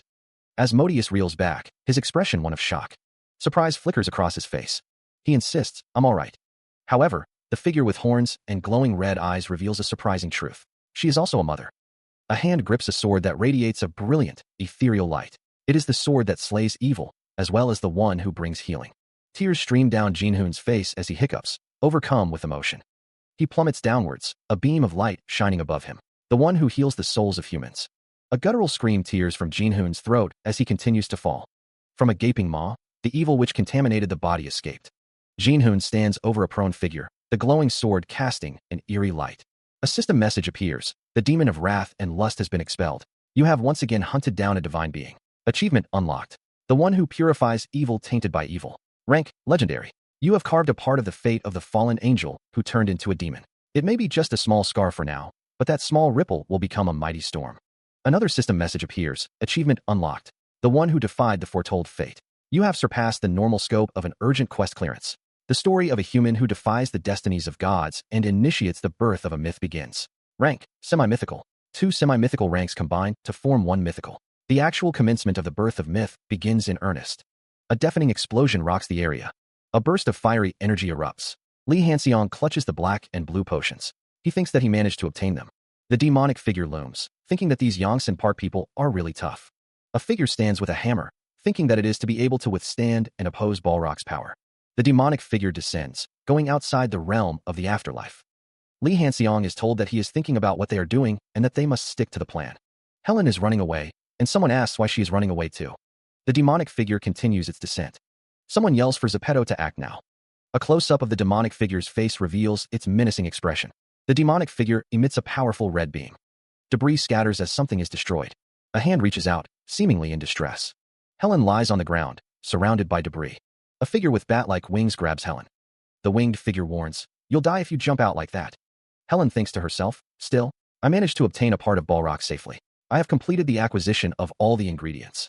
The winged figure says, "Sure, let's go back and wait for Hansung for now." It seems like things are busy in Seoul. A figure with glowing red eyes stands in a dimly lit room, thinking, "I also want to go back to Seoul or the academy, but I'm still lacking in power to conceal my demonic form like Beelzebub." A character thinks, "I need to raise my level even farther."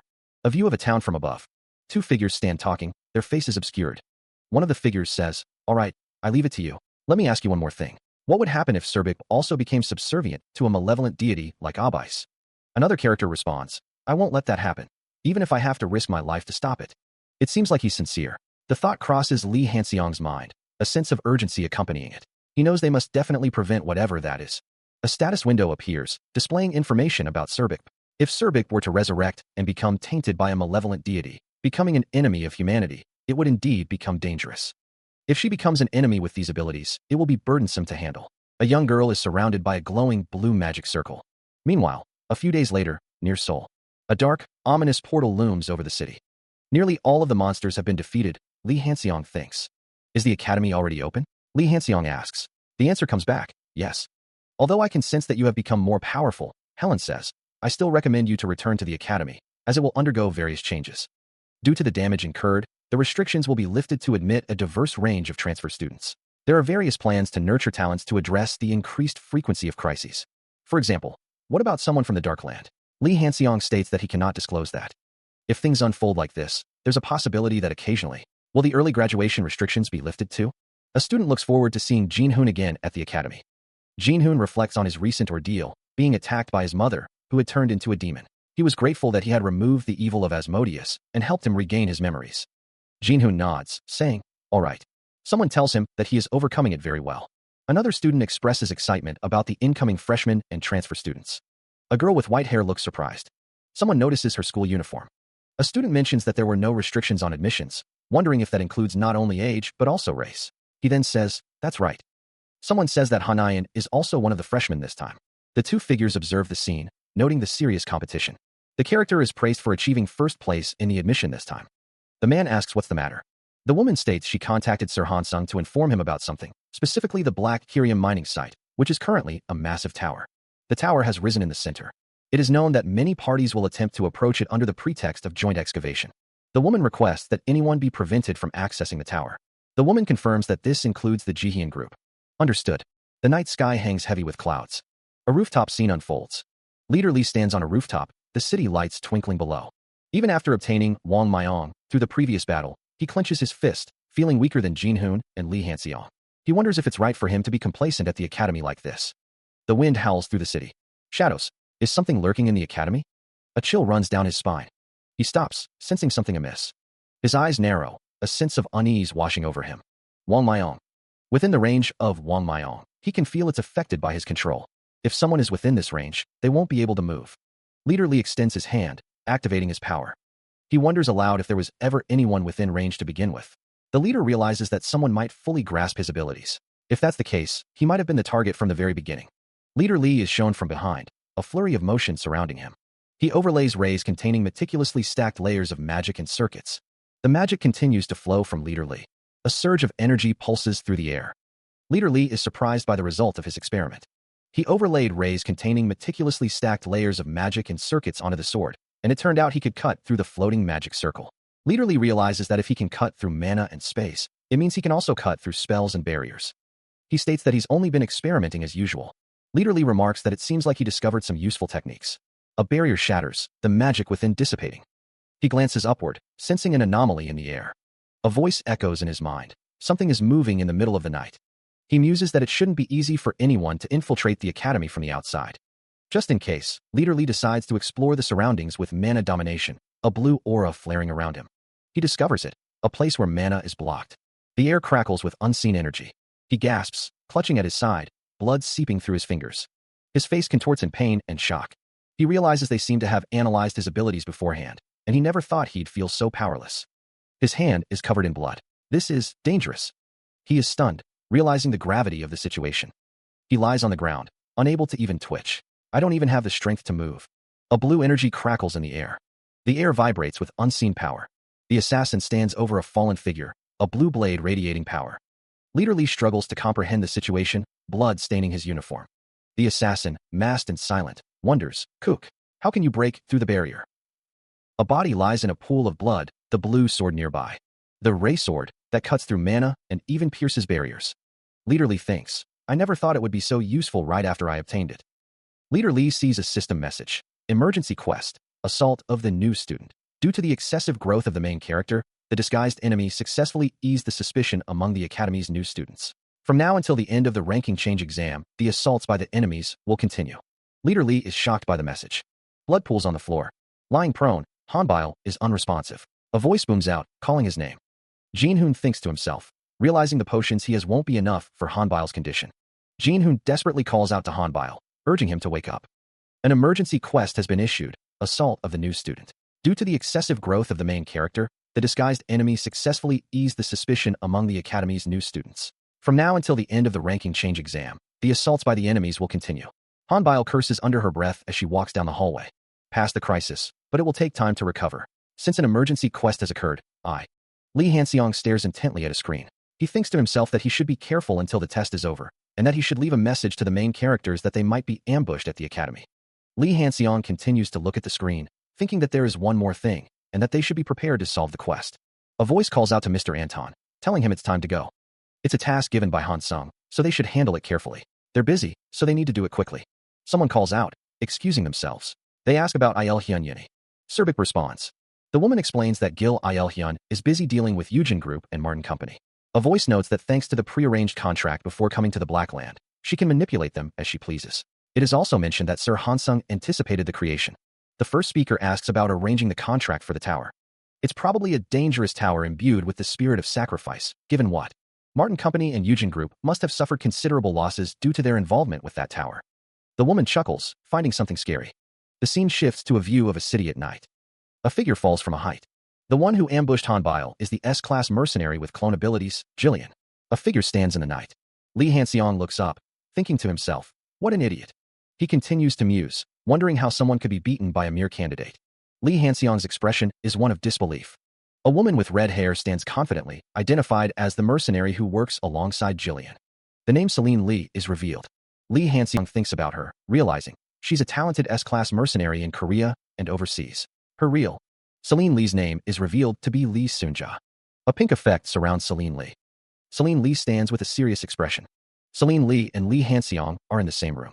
Celine Lee wonders to herself, was that spatial ability? Lee Hanseong says, Lee Sun, I'm Celine Lee. She is known as Lee Sunja? How so, he wonders. Celine Lee shouts at him to shut up, threatening to kill him. Celine Lee covers her face, overwhelmed. She thinks that she can never win head-on against him. Celine Lee states that she won't kill him, but she has something to ask him. She then says she won't give him any answer.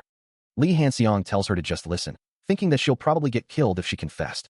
Lee Hanseong recalls that Celine Lee was a mercenary sent as an agent from the United States, codenamed S. He realizes that Jillian's codename is G, and it's just a simple codename using the first letter of their names. It is said that he lets his guard down, and now's the time. A hand glows with power. Lee Hanseong is surprised. A faint breeze rustles through the air. Leader Lee walks away, his expression unreadable from behind. He stares ahead, his gaze intense. Leader Lee pauses, gazing at the distant building. He thinks to himself, Lee Sunja has completely escaped.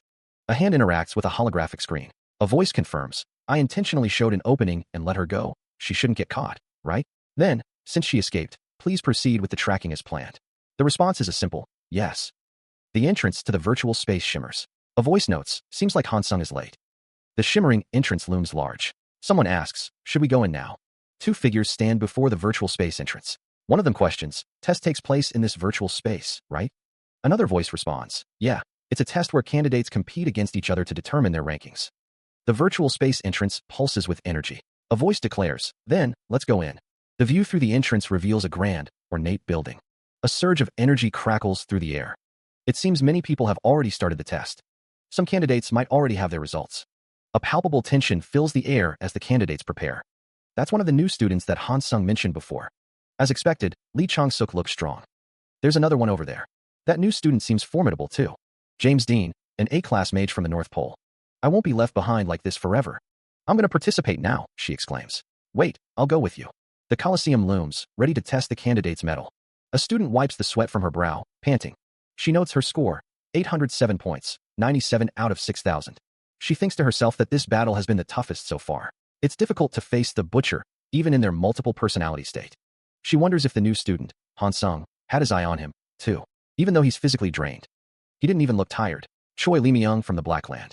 Choi Lee-myung stands silently. He's definitely stronger than me. Han-in watched Choi Lee-myung walk away. He didn't even look tired, she thought. Han-in gasped. Han-in overheard someone mentioning Lee Han-seong winning 7 games in a row at the stadium next door. One of the students suggested they go see it, but another abstained, saying it would be hard to beat Choi Lee-myung anyway. Han-in decided, I'll go see him. Lee Han-seong's name was everywhere, she thought. Han-in wondered what he looked like. Han-in walked. Lee Han-seong continues his winning streak, now at 9 in a row. Within the virtual space, the rules are set. The virtual space is designed so that no harm comes to each other. There is no need to worry about the other person dying, making it nice to be able to approach it without that concern. Lee Han-seong wonders who his next opponent will be. Choi Lee-myung is surprised to see him. Lee Han-seong thinks it might be a bit tricky this time. Someone has died, causing panic. They can't even exit the virtual space. The third main scenario, trapped in virtual reality. All of the candidates are trapped in the virtual reality Coliseum. Survive against the terrorists disguised as candidates and save as many candidates as possible. Lee Han-seong says it's great seeing himself like this. Someone warns Lee Han-seong that the enemy ambushed them just like his message said. They have weapons capable of killing people even in the virtual space. It seems like a weapon that bypasses the restrictions of the virtual space. A figure walks through the virtual space, carrying a weapon. Until they can exit the virtual space, Lee Han-seong tells everyone to avoid the attacks.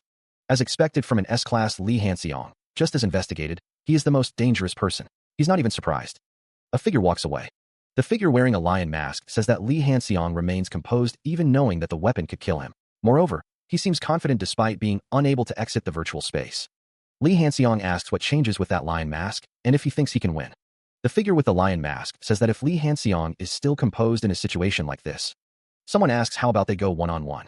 Actually, the figure with the lion mask is not as composed as the lion mask said. There have likely been many victims already. Lee Chong-suk thinks that he can't feign composure any longer by stalling for time. Lee Chong-suk says he's ready. Lee Chong-suk is told good work, then proceed with the hack and broadcast it live. A figure with blue hair says that they will hack to release the same restrictions in the virtual space. Someone sits at a computer, the glow of the screen illuminating their back. Celine Lee, bound and masked, struggles against her restraints. Another figure sits at a computer, their expression unreadable. Helen states that releasing Lee Soonja was for her benefit.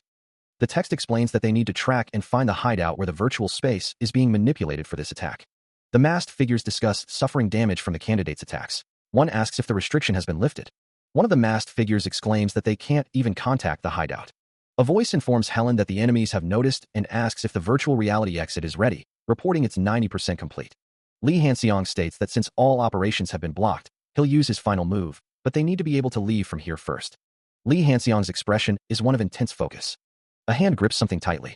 Lee Han-seong wonders if they have already played their last move. He instructs everyone to retreat from the virtual space, ordering them to evacuate the area. Someone questions Lee Han-seong's decision, wondering if he intends to face the threat alone. Leader Lee assures them that it's all right, urging everyone to get out. The unseen character expresses concern, questioning how he can handle something like that alone. A colossal statue looms in the distance, its red eyes glowing ominously. Leader Lee tells them not to worry. He affirms that he has everything prepared. Lee Han-seong declares his intention to stop that thing. Someone groans in pain.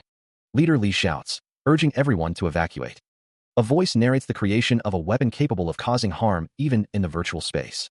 Lee Han-seong stands ready, preparing a transcendent replica brought to life through manipulation. Within the virtual space, a formidable statue stands. The statue is identified as Ares, the god of war. Because it's a replica, it could only be implemented at the level of a statue. A figure wearing a lion mask states that dealing with the terrorists would be quite a challenge. The masked figure continues, questioning how the operation was disrupted and warning against being too relaxed when facing Ares. Lee Han-seong asks if the speaker isn't in the same situation now. The masked figure responds with a simple what. The virtual walls begin to crack. The walls shatter. Ares stands tall. It seems like they didn't anticipate that Ares could also attack them. when they lost their control over hacking in the virtual space. Lee Hanseong confirms that he is live broadcasting now. The life of a servant is activated, focusing the attention of 20 million eyes on him.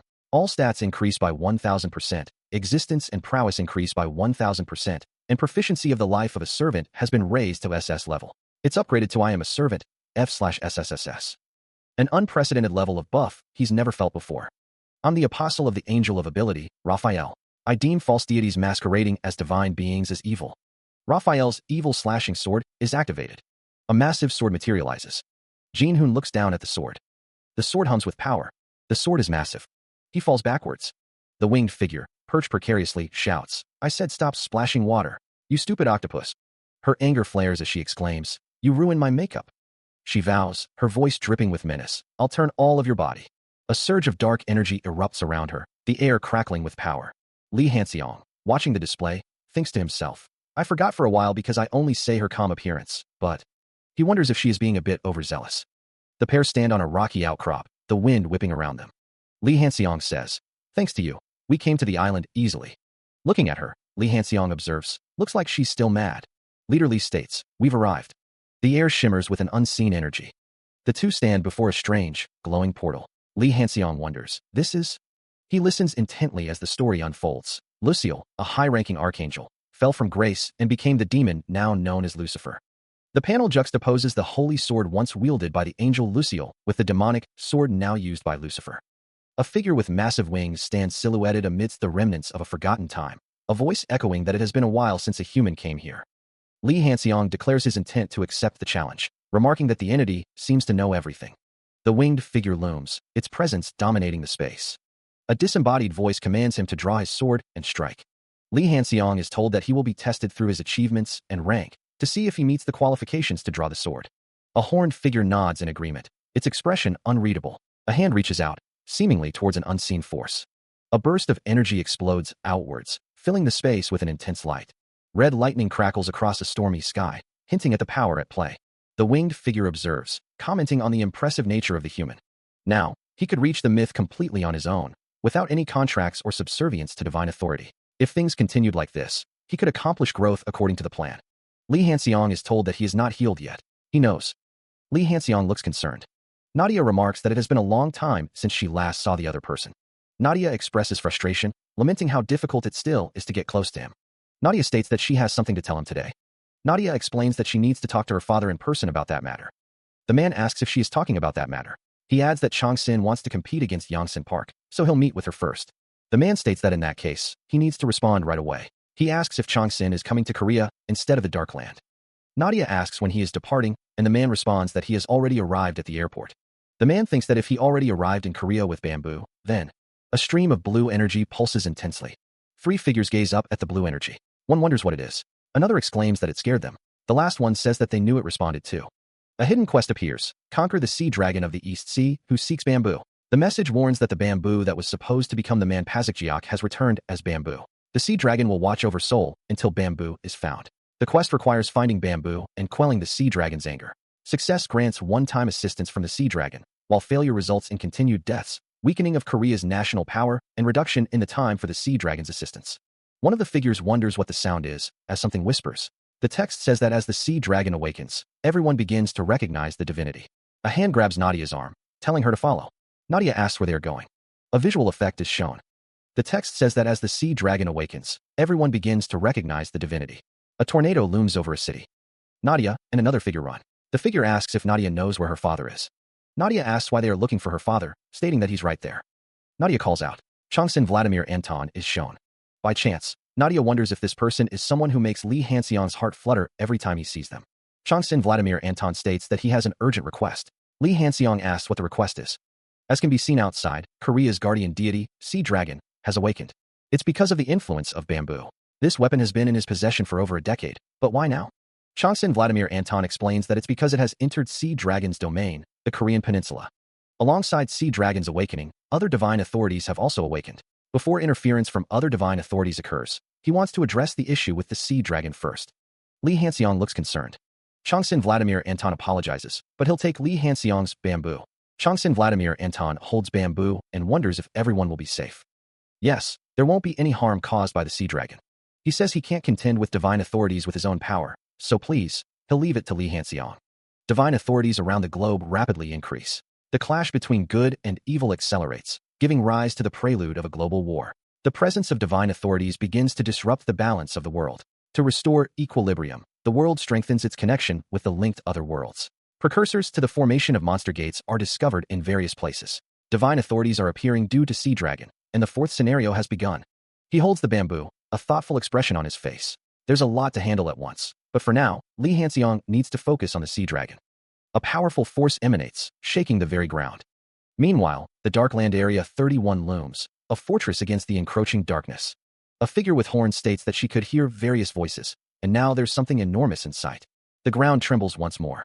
Even with a black Kyrium-forged fortress, could they withstand those numbers of demons? Lightning crackles, illuminating the sky with an eerie blue glow. Li Hanxiang stands firm, the bamboo staff held ready. A voice booms, declaring that they've brought the bamboo. Calm your anger, and let's negotiate. A colossal dragon looms, its eyes burning with ancient power. It states that they are not qualified to make this request.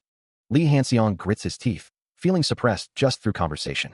But he might be able to endure this, thanks to being closer to the level of divine authority. Feeling the pressure of divine authority, he declares his resolve. He wants to protect the Korean peninsula and even humanity. The sea dragon's eyes glow red as it responds, proposing a different deal. It states that it won't enter into a sole contract with any divine authority. The sea dragon continues, suggesting a multiple contract instead. The sea dragon's voice booms with anger, questioning Li Hanxiang's audacity. The sea dragon declares that it will spread the word about Li Hanxiang and assist him in becoming a more elevated divine authority. The sea dragon expresses skepticism, wondering what someone like Li Hanxiang could possibly spread about. Li Hanxiang confidently states that it's his specialty, asking if the sea dragon would like to test it once. After a moment of consideration, the sea dragon agrees to trust Li Hanxiang. The sea dragon offers the bamboo to Li Hanxiang, but only this once. The sea dragon prepares to transfer the bamboo. The transfer occurs. Li Hanxiang acknowledges the official emergence of divine authority and the beginning of the day of great revolution. A distant landscape stretches out, the sky a canvas of muted grays. A towering castle looms, its stone walls scarred by time and conflict. Today truly is endless. Now that she can block the incarnation, it doesn't matter. A bead of sweat trickles down her cheek. She can feel it from afar. It's getting closer. Lilith is coming here. A voice declares that the place one needs to protect is here. Li Hanxiang stands with his arms outstretched, ready to make a deal. The scene focuses on the scales of a massive dragon. The dragon's form continues to materialize. The dragon proclaims that he is truly free from the constraints of the Korean peninsula. A voice states that they believe in Li Hanxiang's abilities and will accept his multiple contracts. Li Hanxiang asks the sea dragon if he may borrow the bamboo.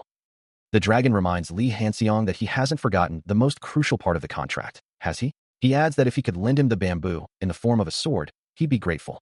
Li Hanxiang thanks someone, saying they don't need to worry. The dragon states that there is nothing to worry about. A voice welcomes everyone to the Darkland, introducing King Manhwa of Silla, the dragon of the East Sea, who has protected the Korean peninsula for over 1,000 years. Li Hanxiang descends upon the Darkland to protect humanity. The air crackles with unseen energy. The assassin descends, a crimson aura blazing around her as she strikes. She is shocked. A weapon that can hurt her in a single blow? The assassin demands to know how he acquired the sword. It's Lucifer's separation settlement. The assassin snarls, promising him no second chance. The golden blade gleams. A purple barrier shimmers around the assassin. He meets her attack head-on, the golden sword a stark contrast against the dark landscape. The golden sword is held firm. The sword strikes true, sending the assassin flying backward. The assassin thinks to herself, wondering how a mere human could possess such power in this place, after all the years she spent being abandoned by gods to overturn the world. She plummets through the air, a strangled cry escaping her lips. The world blurs around the falling figure. Li Hanxiang stares at the screen. It was a power that exceeded the capacity, and he couldn't fully absorb it. He is glad that it was distributed to Sea Dragon and Song Xian.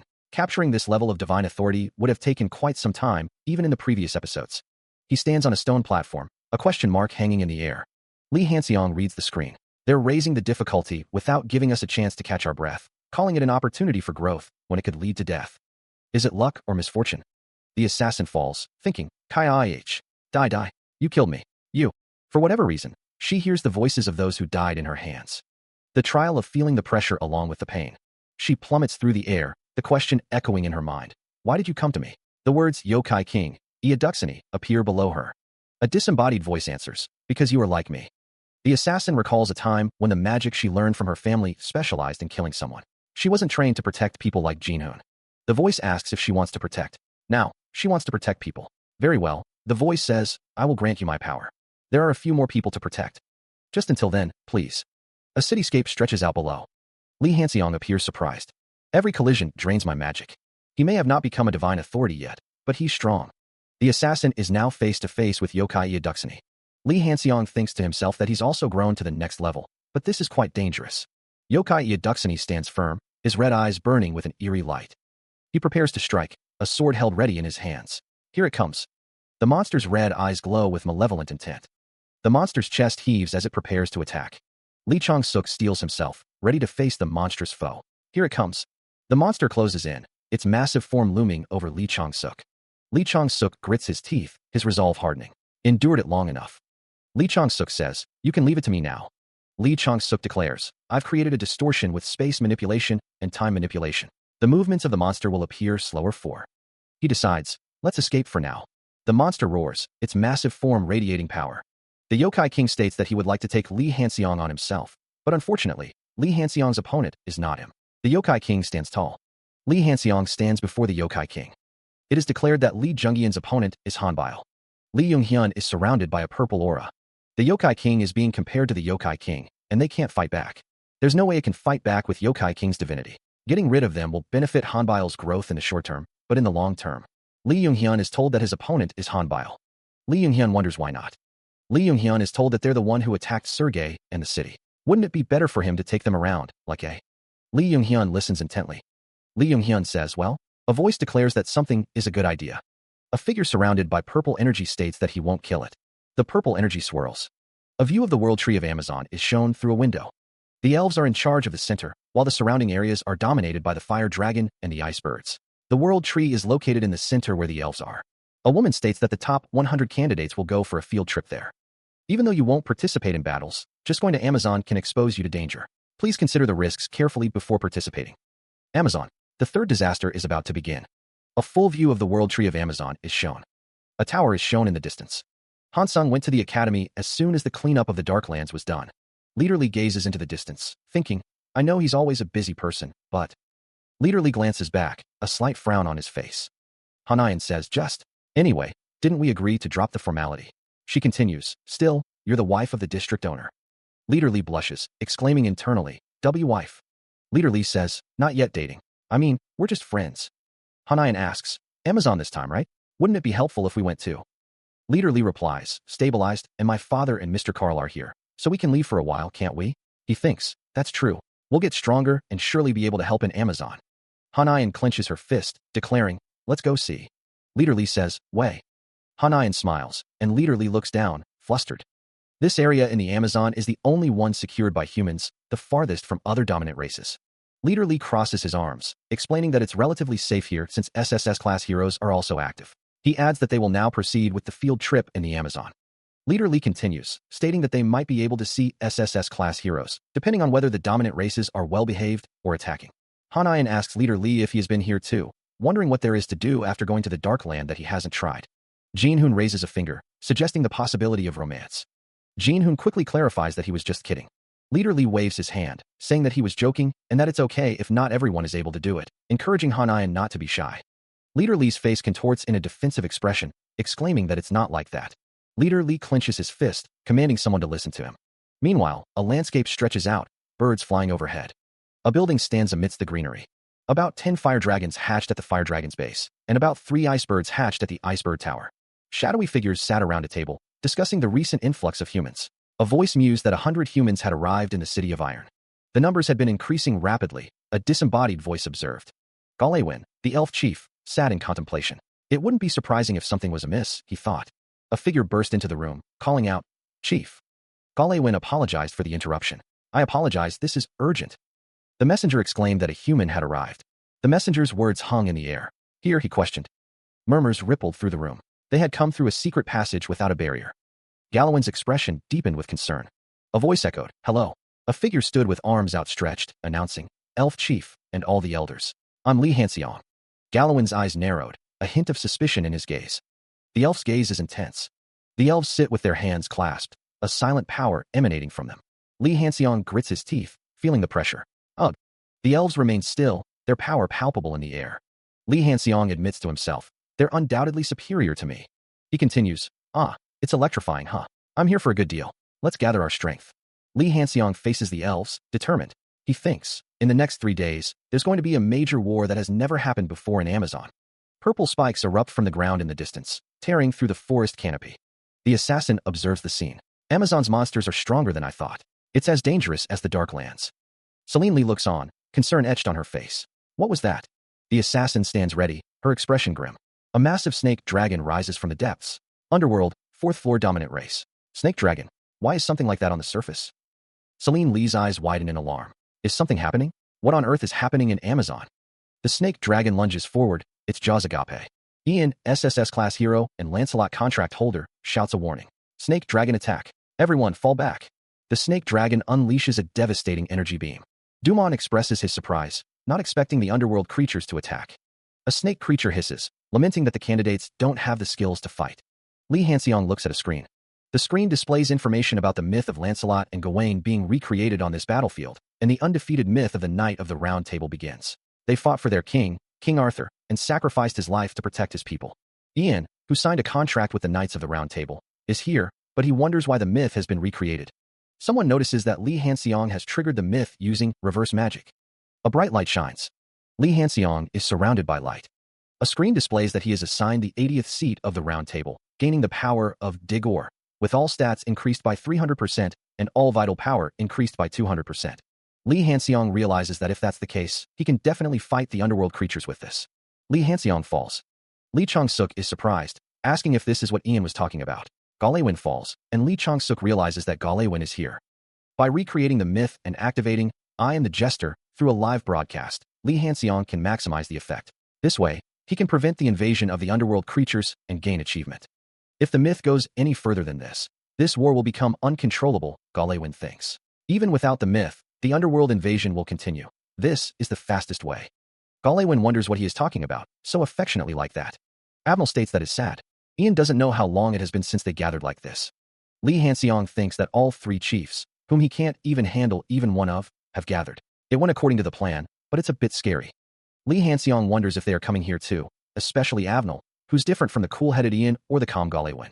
She has a fiery temperament, so even if she's just a bit angry, she'll definitely attack. Abnel calls out to the human over there. She clenches her fist, a ball of fire crackling in her palm, her expression a mix of anger and impatience. Galewin gestures, his voice calm as he says, let's hear why he started the myth first. A woman with light blue hair interjects. Is there a need to listen? I can just kill him. The blue-haired woman continues. The situation when the myth is completed will be unbearable. I think it's a good idea to at least hear his reason, no? Abnel clicks her tongue, her eyes narrowed. TSK, you keep thinking about something useless. Abnel asks, her tone sharp, why are you making things alive? Li Hanxiang speaks. The underworld creatures who covet the achievements of the Knight of the Round Table will gather here. Then I will connect the myth to the Holy Grail that is currently sealed in the underworld realm. Meanwhile, a figure plummets from the sky, arms outstretched. The falling man shouts, the Grail war here. You're not worth keeping. Abnel looks down, her expression unimpressed. The man continues to fall, a small figure against the vast sky. Elsewhere, a surge of fire erupts, consuming the air. A fiery explosion erupts in the sky, drawing gasps of surprise from onlookers. Li Hanxiang's companion observes that divine authority has set Hansung on fire. No matter how strong Hansung is, there's no way he can withstand. On Hiram glows with golden energy, determination etched on her face. Li Hanxiang thinks, if we want to create a favorable situation on this battlefield, the hand clenches into a fist, the determination to sacrifice oneself at the end. On Hiram vows, I will definitely succeed in this hidden. On Hiram runs forward, declaring, I've been designated as Galahad. On Hiram runs with 2 knights by her side. One of the knights says, descendant of Galahad, we will clear the way for you. The 2 knights battle grotesque monsters, clearing a path forward. On Hiram runs towards a distant cross, thinking, with SSS class heroes by my side, I feel like I can retrieve the sword. The ground trembles as something massive approaches.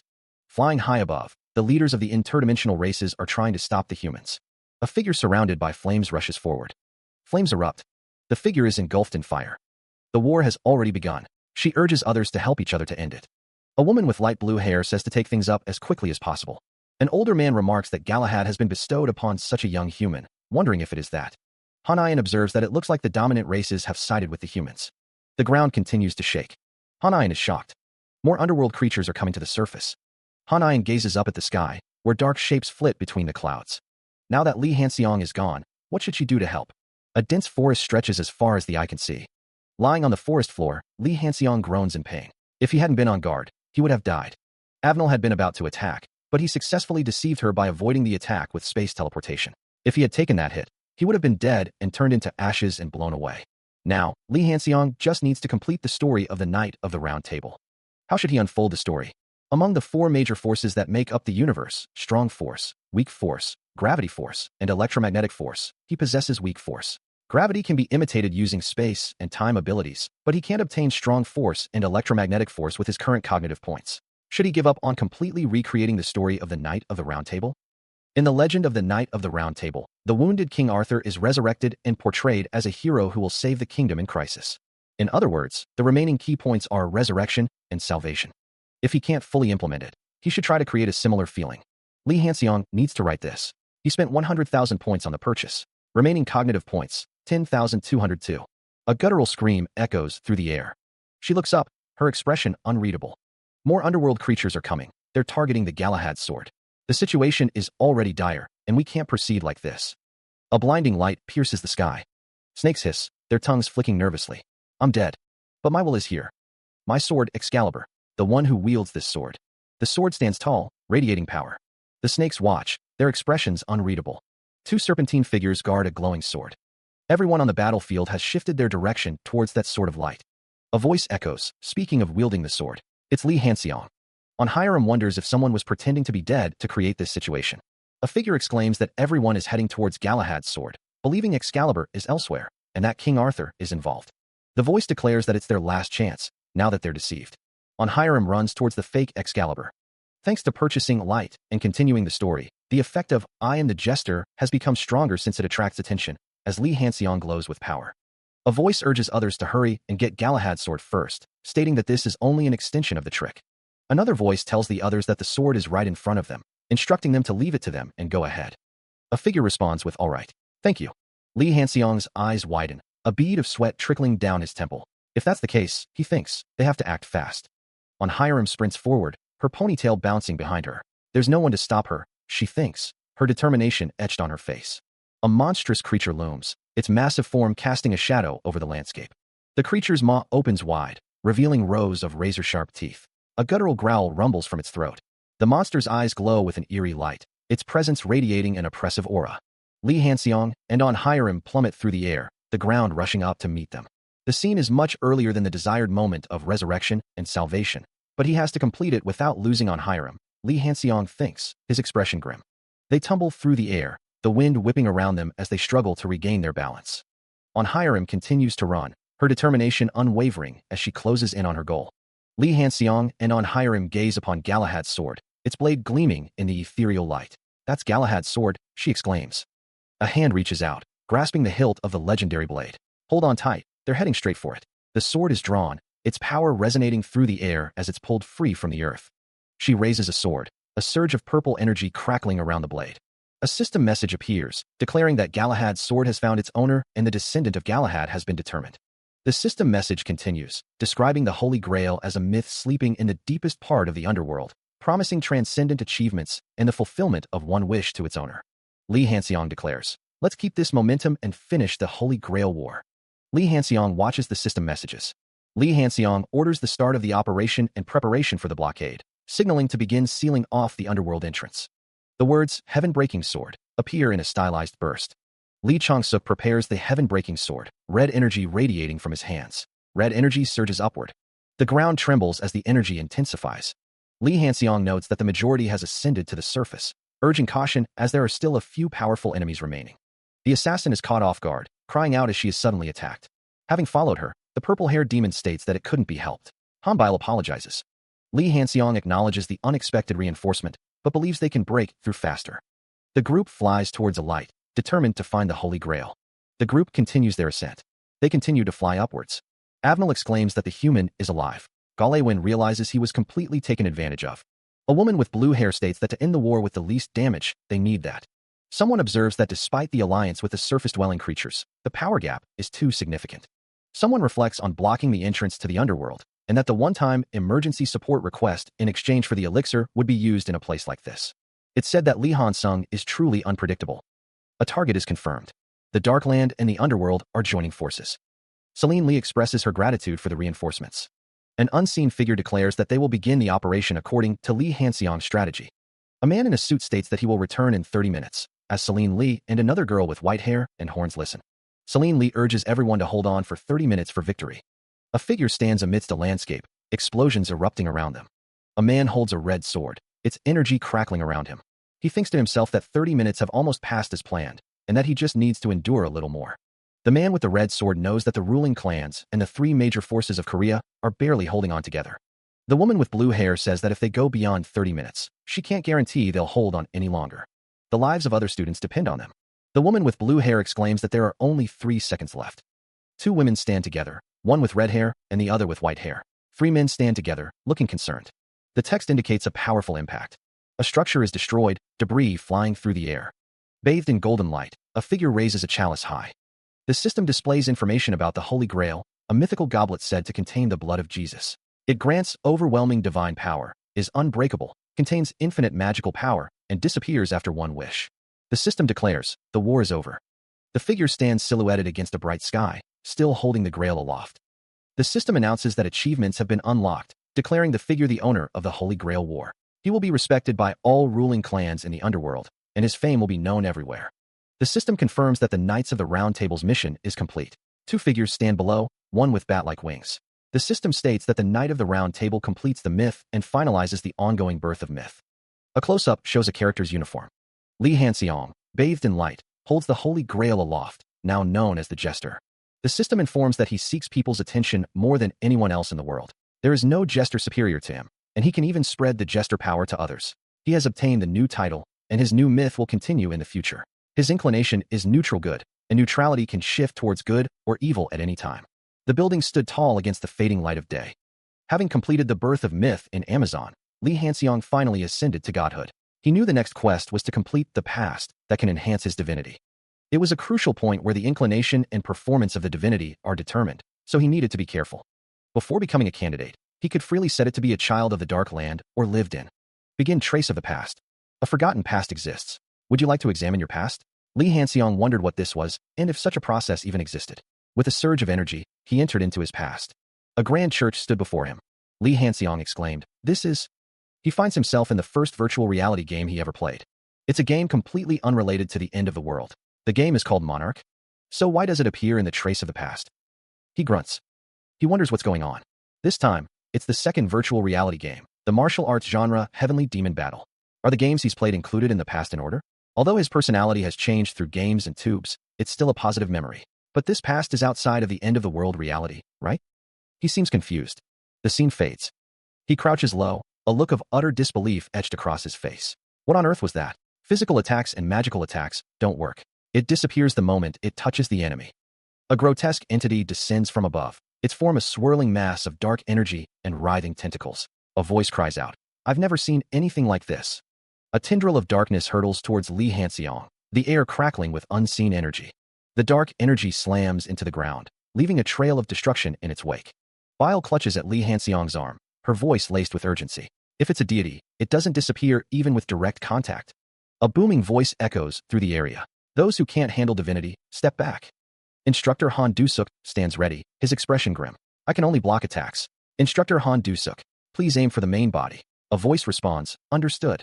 The air vibrates with power, the words heaven-breaking sword, resonating in the minds of all present. Han Du-suk channels his energy, a crimson aura enveloping his form as he prepares to strike. The crimson energy surges forward, a blinding streak of power aimed at the unseen enemy.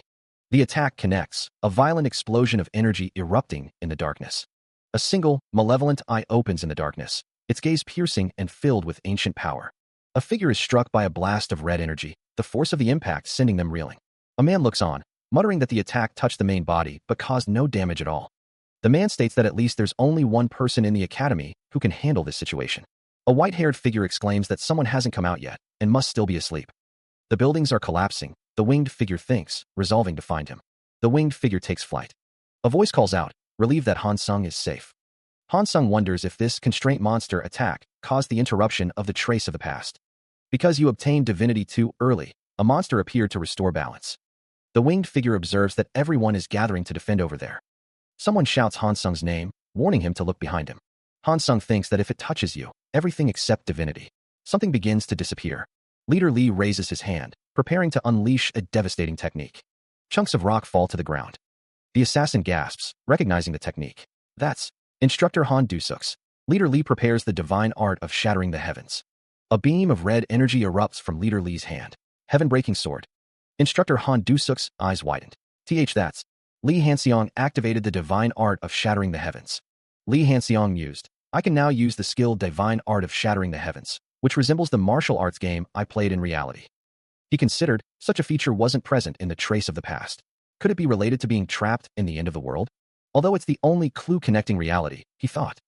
Li Hanseong realized, first, he must deal with the constraint monster. He thought, although the trace of the past was interrupted, and he could only obtain some abilities. It's fortunate that the trace of the past wasn't completed, Li Hanseong thought. Let's head to where everyone is gathering. The attacks are relentless, and Instructor Han Doziak struggles to keep up. Han Doziak's eyes widen as he hears his name called, followed by the name of Li Hanseong. He is startled by the sudden address. Han Doziak wonders how Li Hanseong possesses that skill. A voice booms in his mind, commanding him to help that child. The heavenly demon, who had only spoken to him during their initial contract, now offers more of its strength. Han Doziak realizes that he intended to help him without being told. He breaks the boundaries, a red aura enveloping him. Han Doziak's power has strengthened. The effort to avoid losing one arm was worth it. Han Doziak declares he will go to the main body now. The other character asks if he can handle the attacks from the hind legs. The other character wonders if he can handle it alone. Han Doziak thinks that if he doesn't stop it now, everyone here will lose their lives. He must succeed. He thinks that he might survive if he escapes, but if he escapes, he will lose all his comrades. In that case, it will be meaningless. Han Doziak clenches his fist. Han Doziak prepares. Immediately, Han Doziak and the other character prepare to fight. Han Doziak says to trust him. An attack is launched. A figure plummets into the inky blackness of the abyss, disappearing into the depths. He succeeded in entering the abyss, a crimson aura now surrounding him. The figure continues to fall, the red glow intensifying as he descends. Deeper and deeper he falls, the abyss swallowing him whole. The abyss stretches out, an endless expanse of darkness. The man with the red aura continues his descent into the abyss. A voice echoes, I'm counting on you, candidate Li Han-sung. The abyss looms, an ominous presence. The question hangs in the air, is support still unavailable? If this continues, the entire city of Seoul is in danger. Manager Gil Hyun is trying to recruit as much as possible, but as she knows, heroes or mercenaries who can respond are already deployed. On Hiram thinks to herself, I can't even get close to the main body, and my forces are being depleted. A voice echoes, noting the need for a hero of at least S rank to deal with just one tentacle. Those without a contract with divinity are unable to touch it, let alone attack it. Is this the true meaning of high divinity? Manager Gil Hyun reports that one person has successfully approached the main body. She wonders what could be the reason. The information indicates candidate Li Han-sung is alone. On Hiram laments that she can't do anything and feels really helpless. On Hiram stares into the abyss. He plummets through the abyss. Li Han-sung continues to fall. A massive eye watches from the depths. The descent continues. Li Han-sung notes that as he approaches the main body, the legs that were out have returned to defend. He thinks that with this, it should be relatively easy to defend against external attacks. Now, the last step. Li Han-sung prepares himself. A large, ominous eye looms in the distance, surrounded by swirling purple energy. A voice echoes, revealing that the time prison has been applied to Yokai Iaduxini to distort space and time throughout the abyss. He stands firm, a determined look on his face. Until either the constraint monster or he dies, they are trapped in this infinite time. Purple energy crackles around him as he prepares for the fight. He is surrounded by the abyss. The eye of Yokai Iaduxini watches him intently. He thinks that he may not be comparable to a high divinity now. He summons a golden sword, ready to fight. He vows to pour all his strength and possessions to block everything. The eye of Yokai Iaduxini looms closer. He now wields two swords, one golden and one green, preparing to defend himself. The eye of Yokai Iaduxini is getting closer. He prepares to strike with his golden sword. A swirl of purple energy fills the space. Li Hanseong, wielding a golden sword, leaps into the fray. Tendrils of purple energy lash out. The hunter plummets downward, surrounded by the ominous purple aura. Although it may not have been more than a few minutes outside the time barrier, it feels like the battle continued for hours or even days inside. Li Hanseong, sweat beading on his brow, holds the golden sword at the ready. The hunter seems surprised by something. Li Hanseong braces himself, his expression grim. He is sent flying backwards, the golden sword spinning from his grasp. A green bamboo sword blocks the golden blade. The green bamboo weapon shatters into pieces, the air thick with pink energy. More of the green bamboo weapons explode into fragments, the purple energy intensifying. He is sent flying backwards, the force of the blow evident in his strained posture. Grimacing, Li Hanxiang struggles to regain his footing. An unseen force slams into him again, sending him reeling through the air. Thanks to the Holy Grail's indestructible nature, it's somewhat usable. He is sent flying backwards yet again, the impact jarring his senses. His weapons are broken, and his magic power is nearly depleted. Although he hastily wielded the Holy Grail and fought, it's helpless. Thanks to the Holy Grail's indestructible nature, it's somewhat usable, but it's only enough to block. As expected, a constraint monster of high divinity level. I'm still a lowly god. Can a lower divinity like me win against it? Even if he loses here and is revived with one perfect opportunity, nothing will change. In that case, he resolves to use the Holy Grail's wish. Li Hanxiang vows to ensure this world lasts as a dark sphere looms above. But this place feels different from ordinary games, Li Hanxiang thinks. His concentration is weakening. Li Hanxiang grits his teeth, determined. A dark tentacle lashes out, striking him. He coughs up blood. Surrounded by dark energy, Li Hanxiang wonders if this is the end. His hand grips the Holy Grail tightly. With the Holy Grail's wish, a surge of power erupts. Li Hanxiang is engulfed in a beam of golden light. The dark energy recoils from the Holy Grail's power. The world is consumed by a blinding golden light. At its center, a massive, singular eye. He is engulfed in the radiant energy, the Holy Grail glowing intensely in his grasp. The light intensifies, obscuring his form and leaving only a silhouette against the overwhelming brilliance. Emerging from the light, a figure stands revealed, a one-armed martial artist with a piercing golden eye. The golden aura continues to emanate from the one-armed martial artist, bathing the immediate area in its divine glow. In the distance, smoke billows from the city's structures, a silent testament to the chaos unfolding. Below, a group of onlookers gaze upward, their faces etched with worry as they witness the unfolding events. One of the figures laments, feeling that those without divinity are merely a hindrance, unable to offer meaningful assistance. Another reflects on the situation, acknowledging that while he always overcomes crises, facing a monster that disappears upon contact is truly dangerous, and it feels more perilous than ever. The barrier shatters, its purple energy dissipating into the air. The bat-winged figure recoils, realizing the barrier has collapsed. Li Hanxiang stands amidst the chaos, the one-armed martial artist bathed in a golden aura beside him. Someone wonders if Li Hansung is completely battered, but another voice says he is still safe. A man recognizes the one-armed martial artist, the only human who ascended to high divinity. The man's expression is one of shock and disbelief. The man thinks of his father. Someone falls to the ground, creating a cloud of dust. The one-armed martial artist is enveloped in a brilliant golden light. The one-armed martial artist plummets downwards. A beam of light shoots upwards, piercing the darkness. Energy surges through the air, leaving trails of light in its wake. Li Hanxiang lies on the ground, seemingly defeated, as the bat-winged figure watches. Scars of the recent monster attack still mar the sky. The academy building stands tall against the clear sky. Footsteps echo in the hallway. Li Hanxiang is called out to. Instructor Han Du-suk says, "Are you leaving the dormitory now? I came to say goodbye one last time." Han Du-suk continues, "The other friends have left already." "Yes, I met them all before coming here."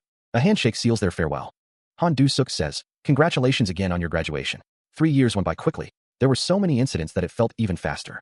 Although the constraint monster left scars in the sky, the subsequent events caused no significant damage, thankfully. A voice declares, "It was possible because of everyone's efforts." The hands of graduates are shown. Han Du-suk places a hand on Li Hanxiang's shoulder, saying, "However, you have done more to live up to the name hero than anyone else and are already qualified. I hope all 50 members of the special graduation class will perform proudly." Li Hanxiang smiles, a sense of accomplishment washing over him. Instructor Han Du-suk notes that the other graduates have left to pursue their individual goals. He asks Li Hanxiang if he has any plans. Li Hanxiang smiles, replying that he always does. He always keeps the next step in mind, his next goal already decided. Stylized energy crackles in the air. Snow falls heavily, obscuring the landscape. Icy formations jut from the ground, a testament to the extreme cold. Two figures trudge through the blizzard, their cloaks offering meager protection. The Arctic base looms in the distance, a stark contrast to the desolate surroundings. The figures approach the base, its massive structure dwarfing them. The interior of the base is a maze of corridors and platforms. The group continues their trek, the sounds of the base echoing around them. The voice explains that the territory of the Frost Lich is expanding, becoming a high-ranking monster after obtaining divinity during the Great Cataclysm. It's already difficult to resupply the Arctic base, and if this continues, the base might be completely cut off from the continent. The voice continues, stating that unless you're a high-level hero, it's impossible to travel around here, adding that it's another problem. The voice explains that the Arctic base has become so large that the population has increased. Since the Great Cataclysm, resupply has been challenging, and there is always a shortage in the food supply.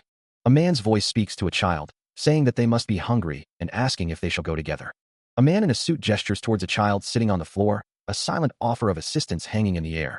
The man in the suit, his face obscured by sunglasses, speaks with a calculated tone. It's been 3 days since you ate. If you follow me, I'll give you something to eat. And let's leave the Arctic and go to our company. It's much better there. Wrapped in a brown blanket, the child looks up, a flicker of defiance in his eyes. My mom told me not to follow strangers who offer things. The man in the suit pauses, a silent beat hanging in the air. He continues, his voice taking on a sharper edge. Kid, your parents are not here anymore. The child clutches the blanket tighter, a desperate hope clinging to his words. But I want to stay here. My mom and dad just can't come back. The man in the suit sighs, scratching the back of his head in exasperation. Ugh, you're really a pain in the ass. The man in the suit breaks the fourth wall, addressing an unseen audience. Dear viewers, can you see clearly? In the remote Arctic, there are adults who lure children with food as bait. The child's voice rises, laced with anger and fear. Wait, that guy? What do you know that you dare to talk like that? A disembodied voice echoes, a question hanging in the frigid air. Who am I, you ask? The camera focuses on the child's face, a mixture of fear and determination etched on his features.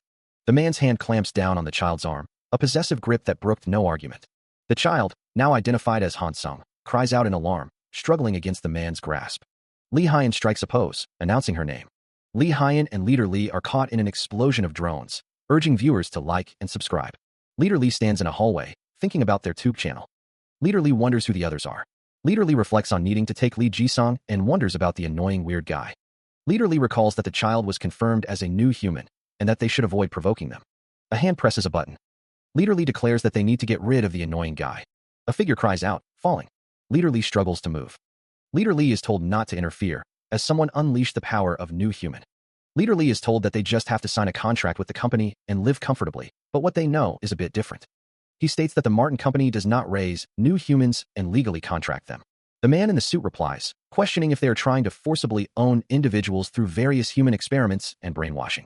An unseen speaker declares that it is useless nonsense. Leader Lee states that this is why he can't like Julia Martin and Martin Company, adding that they are beings filled with malice. Lee states that he doesn't know how much they know, but the man in the suit is suddenly engulfed in flames, declaring that it seems he has to get rid of them. The man in the suit cries out that it's too late. Han is present. The man in the suit exclaims in shock. Leader Lee is present. The man in the suit is attacked by a blue energy blast. The man in the suit wonders what hit him and if it is magic. The man in the suit lies prone on the ground, defeated. Lee Ji-sung stands over him, his expression unreadable. Lee Ji-sung's gaze is intense. Lee Ji-sung asks, Lee Ji-sung, right? The boy replies, yes. Do you happen to know about the Hero Academy in Korea? Lee Ji-sung responds, of course. Many famous heroes have come from there. I also wanted to become like them. I came from the academy. If you want, I can take you there. Lee Ji-sung continues, however, it will be tough. Do you still want to go to the academy? The boy says, if I become a hero, I can save many people, right? If so, then I want to go to the academy. Lee Ji-sung says, okay, let's do that. I'll make it possible for you to enroll this year. The air crackles with an unseen energy. A warning flashes. Frost Lich is approaching. Prepare for battle. The boy's eyes widen in terror. Frost Lich. He is reassured, a hand patting his head. Lee Ji-sung tells the boy not to worry, saying that Hyung will stop it. The boy asks if that's true, looking up at him. Lee Ji-sung explains that the Frost Lich of the Arctic has divinity, but assures the boy that it's okay. Lee Ji-sung continues, stating that although the Frost Lich gained divinity, they are heroes. A white-haired figure stands beside him. The boy looks concerned, asking what Lee Ji-sung is saying. Lee Ji-sung, back turned, tells them to trust him and wait. The camera pans to the base. Inside the base, people prepare for combat, discussing the arrival of level 8 heroes and the challenge of facing the threat with only a level 7 hero. The base is shown again. A message appears, urging everyone to defend the base. The white-haired figure stands with Lee Ji-sung, as the message to defend the base is repeated. The room hums with an unseen energy. Above, figures armed with spears and swords stand ready. Below, a long hallway stretches into the distance. A close-up reveals a person's face, their expression unreadable. A voice declares, we'll take care of. Someone shouts, Frost Lich. A towering skyscraper pierces the overcast sky. Julia Martin is greeted by a man in a suit. You came out in person, Julia Martin, he notes. Julia Martin smiles politely. Of course, you're one of the most important guests in our company. It's only natural for me to come out to greet you. The man, Gil Jang-hyun, responds, Mr. Gil Jang-hyun, you flatter me. Gil Jang-hyun notes that Gil Sung-hyun did not accompany Julia Martin to the UK. Julia Martin confirms that it turned out that way. Gil Janghyun thinks to himself that his brother has distanced himself. Gil Janghyun reflects on losing his position as chairman of the Jihyun group to Gil Il-hyun, losing his power within Jihyun. He thinks that even so, Sung Hyun didn't side with his sister, Gil Il-hyun. He didn't come to him, who can exert power outside Jihyun. Gil Janghyun states that he sees, and that it's unfortunate. Julia Martin replies that it's not a big deal and that he'll realize it soon. Gil Janghyun states that it's foolish to stand alone, and that even if he fails, Julia Martin will see that being with him is beneficial. Julia Martin simply replies, right. Gil Janghyun states that it's hidden deep inside the building, unlike its appearance.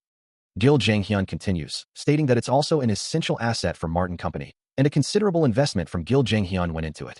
A view of the building from the outside. Machinery is shown. He stands with Julia Martin, confirming that each capsule contains an experimental subject. The new human forced adjustment device is shown in operation. Julia Martin asks what their performance is so far.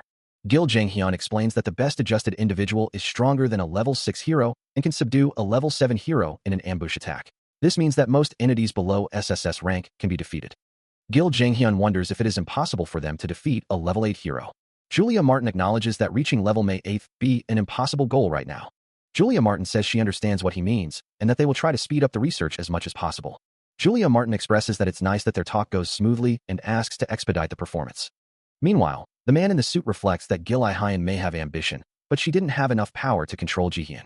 He recalls that she took away his position as chairman in an instant and kicked him out of the office. The man in the suit realizes that behind it all, there's Lee Han-sung. He vows to make her regret taking his place, thinking that Lee Han-sung has become level 8. Machinery is shown as a voice declares that it will gradually devour everything around them. Lee Han-seong walks through the icy dungeon with another person. He reflects on sending Lee Ji-song to the academy unharmed. He steps forward, wondering if the dungeon is completely empty and why no one is here despite the barriers. Continuing his exploration, Lee Han-seong hears a hiccup. He pauses, wondering if there is something nearby. Lee Han-seong looks towards a light source, the hiccups growing louder. A child with blue-scaled skin and horns sits huddled, possibly a dragon. Lee Han-seong startles the child, asking if she is alone and where her parents are. The child explains that her mom told her to stay and wait, but it's been a few days since she left and hasn't returned. He wondered aloud if a dragon demon child had truly been left alone for dozens of days. Lily Carvian, surprised, asked how he knew her mother's name was Segun Carvian. Lee Han-seong thought to himself about how the game compressed a story that should have taken 10 years into just 7, wondering how much the difficulty level had increased. He considered that if this was true, it meant the war hadn't started yet, and there was a high chance that Segun was still alive. Lily Carvian asked if he knew her name as well. Lee Han-seong told her he couldn't guarantee anything, but Lily Carvian, with a hopeful expression, exclaimed that her mom was all right and pleaded with him to find her. Lee Han-seong, with a determined look, promised to do his best. Turning to Lee Hyun, he declared that he would move alone from now on. Lee Hyun, surprised, asked where he was going. The image showed the entrance to the chaos. Lee Hyun protested, wanting to go too, but Lee Han-seong insisted it was dangerous, so he would go alone. He stands before the entrance to chaos, a realm that serves as the gateway to Celestial, where ascended divinities reside. It's a level 10 territory, requiring at least level 9 to handle. Lee Han-seong believes that going there alone will allow him to improve with accumulated experiences. Lee Hyun acknowledges that it will be challenging for him to protect her. She agrees to stay and watch over Lily. Lee Hyun nods, her expression a mix of understanding and concern. Lee Han-seong declares his intention to rescue Sejian. He steps forward, ready to enter chaos. Meanwhile, a foot steps firmly onto the ground. The figure walks towards a distant mountain. Jin, who began his training at the famous Tower of Devotion, where he commanded the special forces of Spirit. He's now barely level 6 with an SS rank.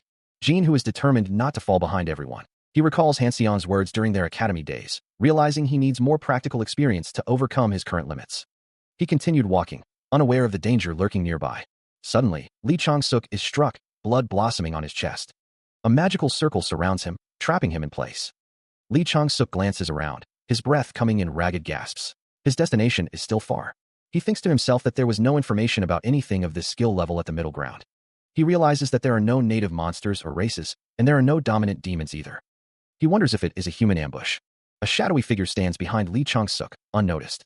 Lee Chong-suk gasps, realizing someone has been standing there since when. A close-up reveals the shadowy figure's glowing purple eyes. The shadowy figure looms, its form indistinct but menacing. In the distance, a dark figure stood silhouetted against the purple sky. Below, Lee Han-seong looked up, his expression unreadable. Lee Han-seong grimaced, the damage he had sustained becoming too severe. He was completely overwhelmed. Blood trickled down Lee Han-seong's arm. He thought, an ability that nullifies attacks? He had never imagined such a thing existed. From the battles so far, what Li Hanxiang had grasped was that rather than his attacks or magic being completely nullified, there was a sensation of dispersal right before his weapon reached the opponent. Li Hanxiang realized that if he couldn't figure out how to break this ability, there was no chance of winning. The dark figure plummeted from the sky, a silent threat descending. Streaks of blue energy crackled through the air. The air vibrated with unseen power. The dark figure, wreathed in shadow, prepared to strike, its eyes glowing with an eerie pink light. The figure landed with a resounding crash, dust and debris exploding outwards.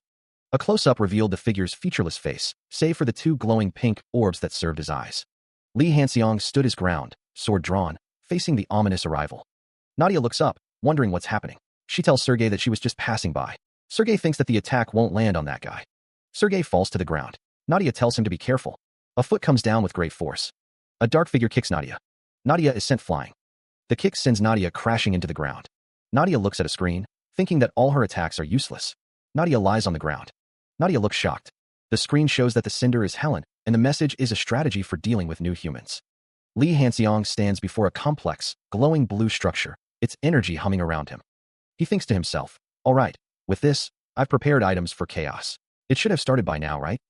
His hand grips a device, the blue light reflecting in his eyes.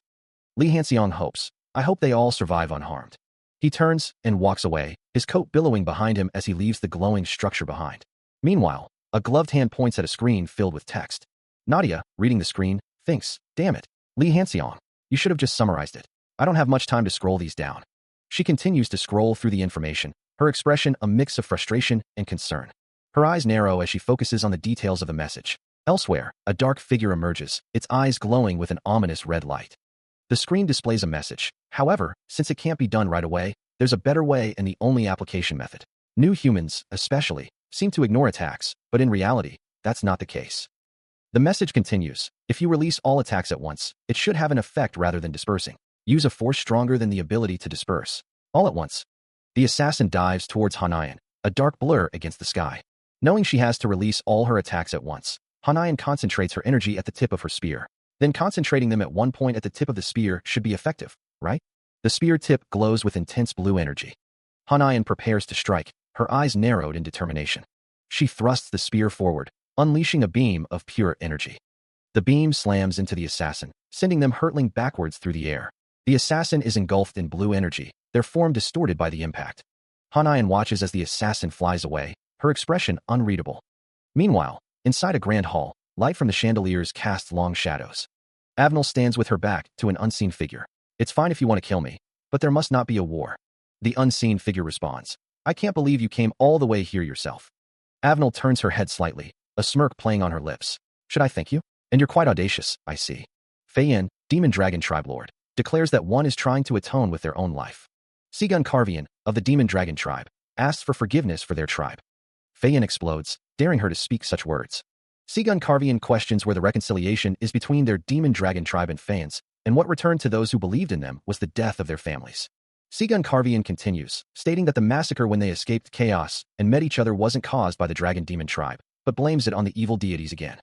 Fei Yin asks if the deeds are of the evil spirits too. Sigun Carvian insists it truly wasn't them, but Fei Yin shouts for her to shut her mouth. Fei Yin asks if Sigun Carvian can believe such nonsense, especially when her daughter died too. Fei Yin questions if Sigun Carvian is saying the Dragon Demon Tribe ascended to a high-level divinity and was brainwashed by an evil deity of the same level. Sigun Carvian remains silent, her expression unreadable. Fei Yin states that Sigun Carvian knows it's ridiculous and far-fetched, and tells her to just die already. A voice booms out, telling them to hold on. Fei Yin asks the man in the suit who he is. The man in the suit responds that he can't sense Fei Yin's presence, and asks if he is an illusion without substance. He continues, stating that they should call it a visual projection using the light ability, closer to an illusion since it's visually perceptible, but not exactly an illusion. The man in the suit stands in a wide shot. Fei Yin states that this is ridiculous, to be interrupted at a crucial moment. He adds that this is why he asked the man in the suit to stop for a moment. Fei Yin says that another illusion is irritating and asks who the man in the suit is. The man in the suit introduces himself as the human known as the god of the jester. The man in the suit asks the reader not to forget to like and subscribe. Fei Yin asks if the man in the suit is human. Fei Yin says that the man in the suit is really getting on his nerves and tells him to get rid of this cheap illusion trick. The man in the suit attacks Fei Yin and tells him to scram. The man in the suit's hand is shown in a close-up. He extends a hand covered in a viscous, dark red substance, a sinister smile playing on his lips. The man in the suit says, let's have a talk. Li Hanxiang tells someone to get rid of the cheap illusion trick. The figure with blonde hair and red horns is sent flying. A hand is shown. Li Hanxiang says that instead of launching sudden attacks, Li Hanxiang suggests they have a talk. The figure with blonde hair and red horns continues to fall. Li Hanxiang thinks that even though it was a weak blow sent carelessly because he let his guard down, he managed to block his magic. The figure with blonde hair and red horns thinks that it seems he's not just a lunatic and wonders who he is exactly.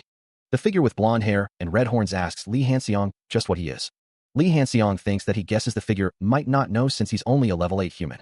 He introduces himself as Li Hanxiang, famous by the alias, the god of the jester, and tells the figure to just remember that much. Li Hanxiang stands next to a blue-haired figure with horns, thinking that more importantly, the figure with blonde hair and red horns thinks that he'll say just one more thing and leave, wondering if he is going to talk about the chaos. He winks, giving a thumbs up and making a finger gun gesture. A figure plummets through a portal. The figure with blonde hair and red horns stands with their back to the viewer. The figure grits their teeth, looking enraged. The figure exclaims, "A crazy human took C-gun and ran away." The figure orders, "Pursue him immediately." The figure thinks, "I never thought he'd escaped using spatial teleportation head-on." The figure shouts, "He's a madman beyond imagination." Meanwhile, a figure falls through the sky. The blue-haired figure asks, "Do you know about this? Running away like this won't solve anything. And a war." The blue-haired figure continues, "We'll break out. At least Lily wouldn't wish for your death." The blue-haired figure says, "And the dragon demon's tribe wouldn't want to atone with your life. Do you know Lily?" Li Hanxiang states that he is there at the request of the other's daughter and that he is well aware of the situation. A figure with glowing red eyes explains that they are not brainwashing, but perfectly concocting and eliminating all witnesses. The goal is to find Belial, the demon of lust and wealth. Belial exclaims her own name, stating that if that's true, Belial appears shocked. Belial states that it's also an important issue, but the urgent matter now is. The pair stand together, wondering if they're going to face them here. They just need to block Fei Yan. Li Changsuk says he can take care of the rest with his ego wand, the dragon blood hunter. He adds that they found the human and C-gun. Someone exclaims that it's their magic. A purple energy crackles. A vortex of purple energy forms. Li Changsuk is being sucked in. A system message appears, its contents obscured. A surge of purple energy emanates from an unseen source. A figure plummets downwards, seemingly affected by the surge. The system displays a message. The dragon blood hunter desires more prey. The dragon blood hunter is dissatisfied with the user's power. Li Hanxiang grimaces, muttering, "I'll have to give up a lot to satisfy it further." Another system message appears. The dragon blood hunter complains about the weak user. The dragon blood hunter demands achievements from the user. A white-haired figure declares, "Eat this," as the system announces, "Achievement Devourer of Divinity manifested." The dragon blood hunter laughs, accompanied by a swirl of purple energy. A surge of energy ripples outwards. A lavender-haired woman grits her teeth, a look of strain on her face. The lavender-haired woman shouts, "The culprit of it all was Belial. Stop with your tricks." A blonde-haired woman, surrounded by purple energy, exclaims, "I'm sick of your excuses." She finds herself surrounded by a swirling purple aura, struggling to maintain her stance. Her feet are planted firmly on the ground, bracing against an unseen force. Fei Yan, standing in the snowy landscape, questions, "What are you doing? Why are you stopping?" A voice declares, "I have one last request." Belial clutches her chest, her expression strained. "But before that, just once." She insists, "Let me investigate Belial." Fei Yan raises a hand, his expression serious. "Is there something happening? Can you prove it?" Belial responds, "I was ready to die when I came to see. Even if you kill me, please observe until the end and judge for yourself." Fei Yan asks, "Do you trust that human? You won't regret it." Li Hanxiang, wielding a wand, declares, "Listen to me. Focus on the ego wand." Belial says, "It may sound a bit crazy, but Lily sent him here. I have no choice but to trust him." The snowy landscape is shown, a sense of anticipation hanging in the air. The air crackles with unseen energy. She stands silently, awaiting her fate. Li Hanxiang raises a hand, his expression unreadable. A voice echoes, claiming that Belial herself can be heard. A smaller figure wonders why he speaks as if it's obvious, questioning if she should have trusted him at all. Belial is asked how she will make them listen to her. It's hard enough to locate Belial, let alone make her confess. She vows to make sure of it. Li Hanxiang declares he will find Belial hiding in chaos and talk to her. A swirling vortex of purple energy dominates the scene. The chaotic energy writhes and shifts. A man trembles, kneeling on the ground. He crawls forward, seemingly grateful for something. A disembodied voice questions if he offered his soul. The man is consumed by a purple aura, a pained groan escaping his lips. He is told it's because of his greed that he gave up his soul, and it's not the speaker's fault.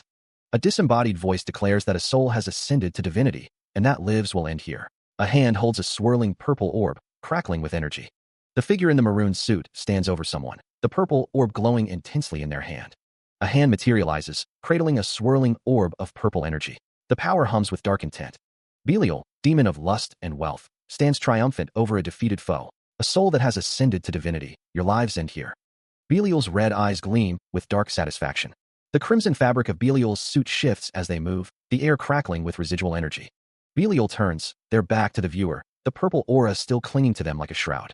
Belial speaks, their voice laced with malice. It seems I've absorbed enough divinity, just from your soul. With this, I've absorbed enough divinity from your souls. Belial muses, a sinister plan taking shape. Well then, I guess I have to take care of the last remaining matter. In the background, a subordinate stands silently as Belial inquires, what's the situation between the demon-dragon tribe and the dragon-demon tribe? The subordinate replies, according to the latest report, Fei Yin and... A report comes in. Seagun were spotted in combat. Belial smiles, a cruel glint in their eyes. I see. Fufu, such dirty vassals. They were really deceived and still fighting each other. I see. Belial spreads their arms wide, embracing the chaos. If both tribes destroy each other and perish, Belial's plan comes to fruition. Chaos will be under my dominion. So that's what happened. Her red eyes glow with an eerie intensity. Fei Yin stands tall, declaring, we have finally found the culprit. Belial exclaims, Belial, how did you two get here? She continues, her voice laced with disbelief. There's no way you could get in this easily. Li Hanxiang stands beside Seagun Carvian, a beam of light shining above his head. Belial's expression hardens. It's you. Belial declares, pointing at Li Hanxiang, you're the variable in this world. The hope my king spoke of. Li Hanxiang's face is etched with confusion. Hope? Variable? Did Belial say something like this? What are you talking about? Belial's eyes glow with power as she prepares to attack. It doesn't matter. I'll just kill you all. Seagun Carvian stands beside Li Hanxiang, a concerned expression on her face. Fei Yin watches the confrontation unfold. The purple miasma swirled, a silent testament to the chaos that reigned. A crimson liquid splattered, painting the scene with a morbid hue. He exhaled, the sound echoing in the desolate space. The figure mused. I've always been curious and felt unjust. Kneeling, he questioned, why does my king, Lucifer, want to protect the human world? The figure reflected, even as the angels who followed him became demons, fell one by one. Even now, as I too am dying. He wondered, what's more unjust is, what did I lack that made me left behind here? Fei Yin stated, we clearly have the upper hand, but strangely she doesn't fall. Leader Li added, the sanctuary of chaos is Belial itself. It will make Belial's stamina almost close to infinite. The figure exclaimed, do you think you can defeat me, who has maintained the sanctuary in chaos? The text boomed. For hundreds of years, a surge of power emanated, shaking the very foundations. The figure wondered, can't we truly eliminate Belial in this space? In that case, Li Hanxiang states, they need to prepare a way to separate Belial from this space. A system message appears, detailing that he has met the qualifications to upgrade from incomplete deity to supreme deity, but achievements in past events are still lacking. It urges him to prove his worth by reaching the end of chaos. The message also notes that as an incomplete supreme deity, his divine attack's resistance is significantly reduced, and he only partially ignores divine protection. As expected, the fusion of the 5 powers has manifested a new ability, Li Hanxiang thinks, clenching his fist. And with this ability, Li Hanxiang extends his hand, energy crackling around it. Belial's eyes glow red with fury. The camera focuses on Belial's torso. Belial looks around in confusion. Where's this? It's not in the sanctuary. Li Hanxiang declares that this is his space, separated from her sanctuary. Now, Belial, does she know who he is? You can't ignore it, Li Hanxiang thinks. What did she mean by variable earlier? Shouldn't she listen to Lucifer? That name, Belial shrieks. Someone like you isn't allowed to say it. Li Hanxiang holds up a golden cross.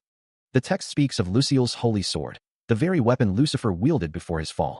It continues, stating that the speaker's achievements include experiencing the birth of the Lucifer myth and cutting down the evil of Lucifer. The text describes the owner of Lucille's holy sword as the banisher of the great demon with Lucille's holy sword. Li Hanxiang holds the golden sword towards Avnal. In other words, he is someone who follows the Lucifer myth. Li Hanxiang demands the truth. Now separated from the sanctuary, recovery is impossible, the text declares. Avnal reacts with shock, energy crackling around her outstretched hand. The text warns that the battle against Fei Yin and Seagun has already surpassed her body's limits, and it will soon disappear. A variable and hope that can change the fate of the world, the text states. Avnal's eyes glow red with a dawning realization. The words he said. I don't know why either. If you are the variable Lucifer spoke of, I hope you become the hope. A symbol is shown. Li Hanxiang stands with the sword. He finds himself in a world that is constantly dying. Lucifer searches for the variable to stop it. There must be a reason why he's trapped in this end of the world. He wants to know the answers. The wish ticket of the Holy Grail. Li Hanxiang neglected it because he didn't think he'd use it. He thought about wishing to return to the original world, but It seems like he should probably use it to clear the quickest route. His wishes. He wants to obtain the Fragment of Chaos. The Fragment of Chaos is the source of power that makes up chaos, the entire area to reach the celestial. Just by having it, it will greatly empower reaching the final stage. Fragment of Chaos surpasses the influence of the Holy Grail. In exchange for obtaining the Fragment of Chaos, you may face the one who possesses the Fragment of Chaos. Would you like to use the wish ticket to face the one who possesses the Fragment of Chaos? It's not an ordinary great item, so he can't access it even with the Holy Grail. Li Hanxiang is satisfied with this much. Fei Yin and Sigun might be waiting in chaos now, but now that Belial is gone, he's no longer needed here, because they're no longer enemies. Fei Yin and Sigun Carvian stand side by side, their backs turned as they gaze into the swirling purple void. Li Hanxiang clutches the golden chalice, his expression hardening with resolve. He thinks to himself, well, there's no need to hesitate. Using the wish ticket, the chalice erupts in a blinding golden light. The light intensifies as Li Hanxiang declares, I'll face the one who possesses the Fragment of Chaos.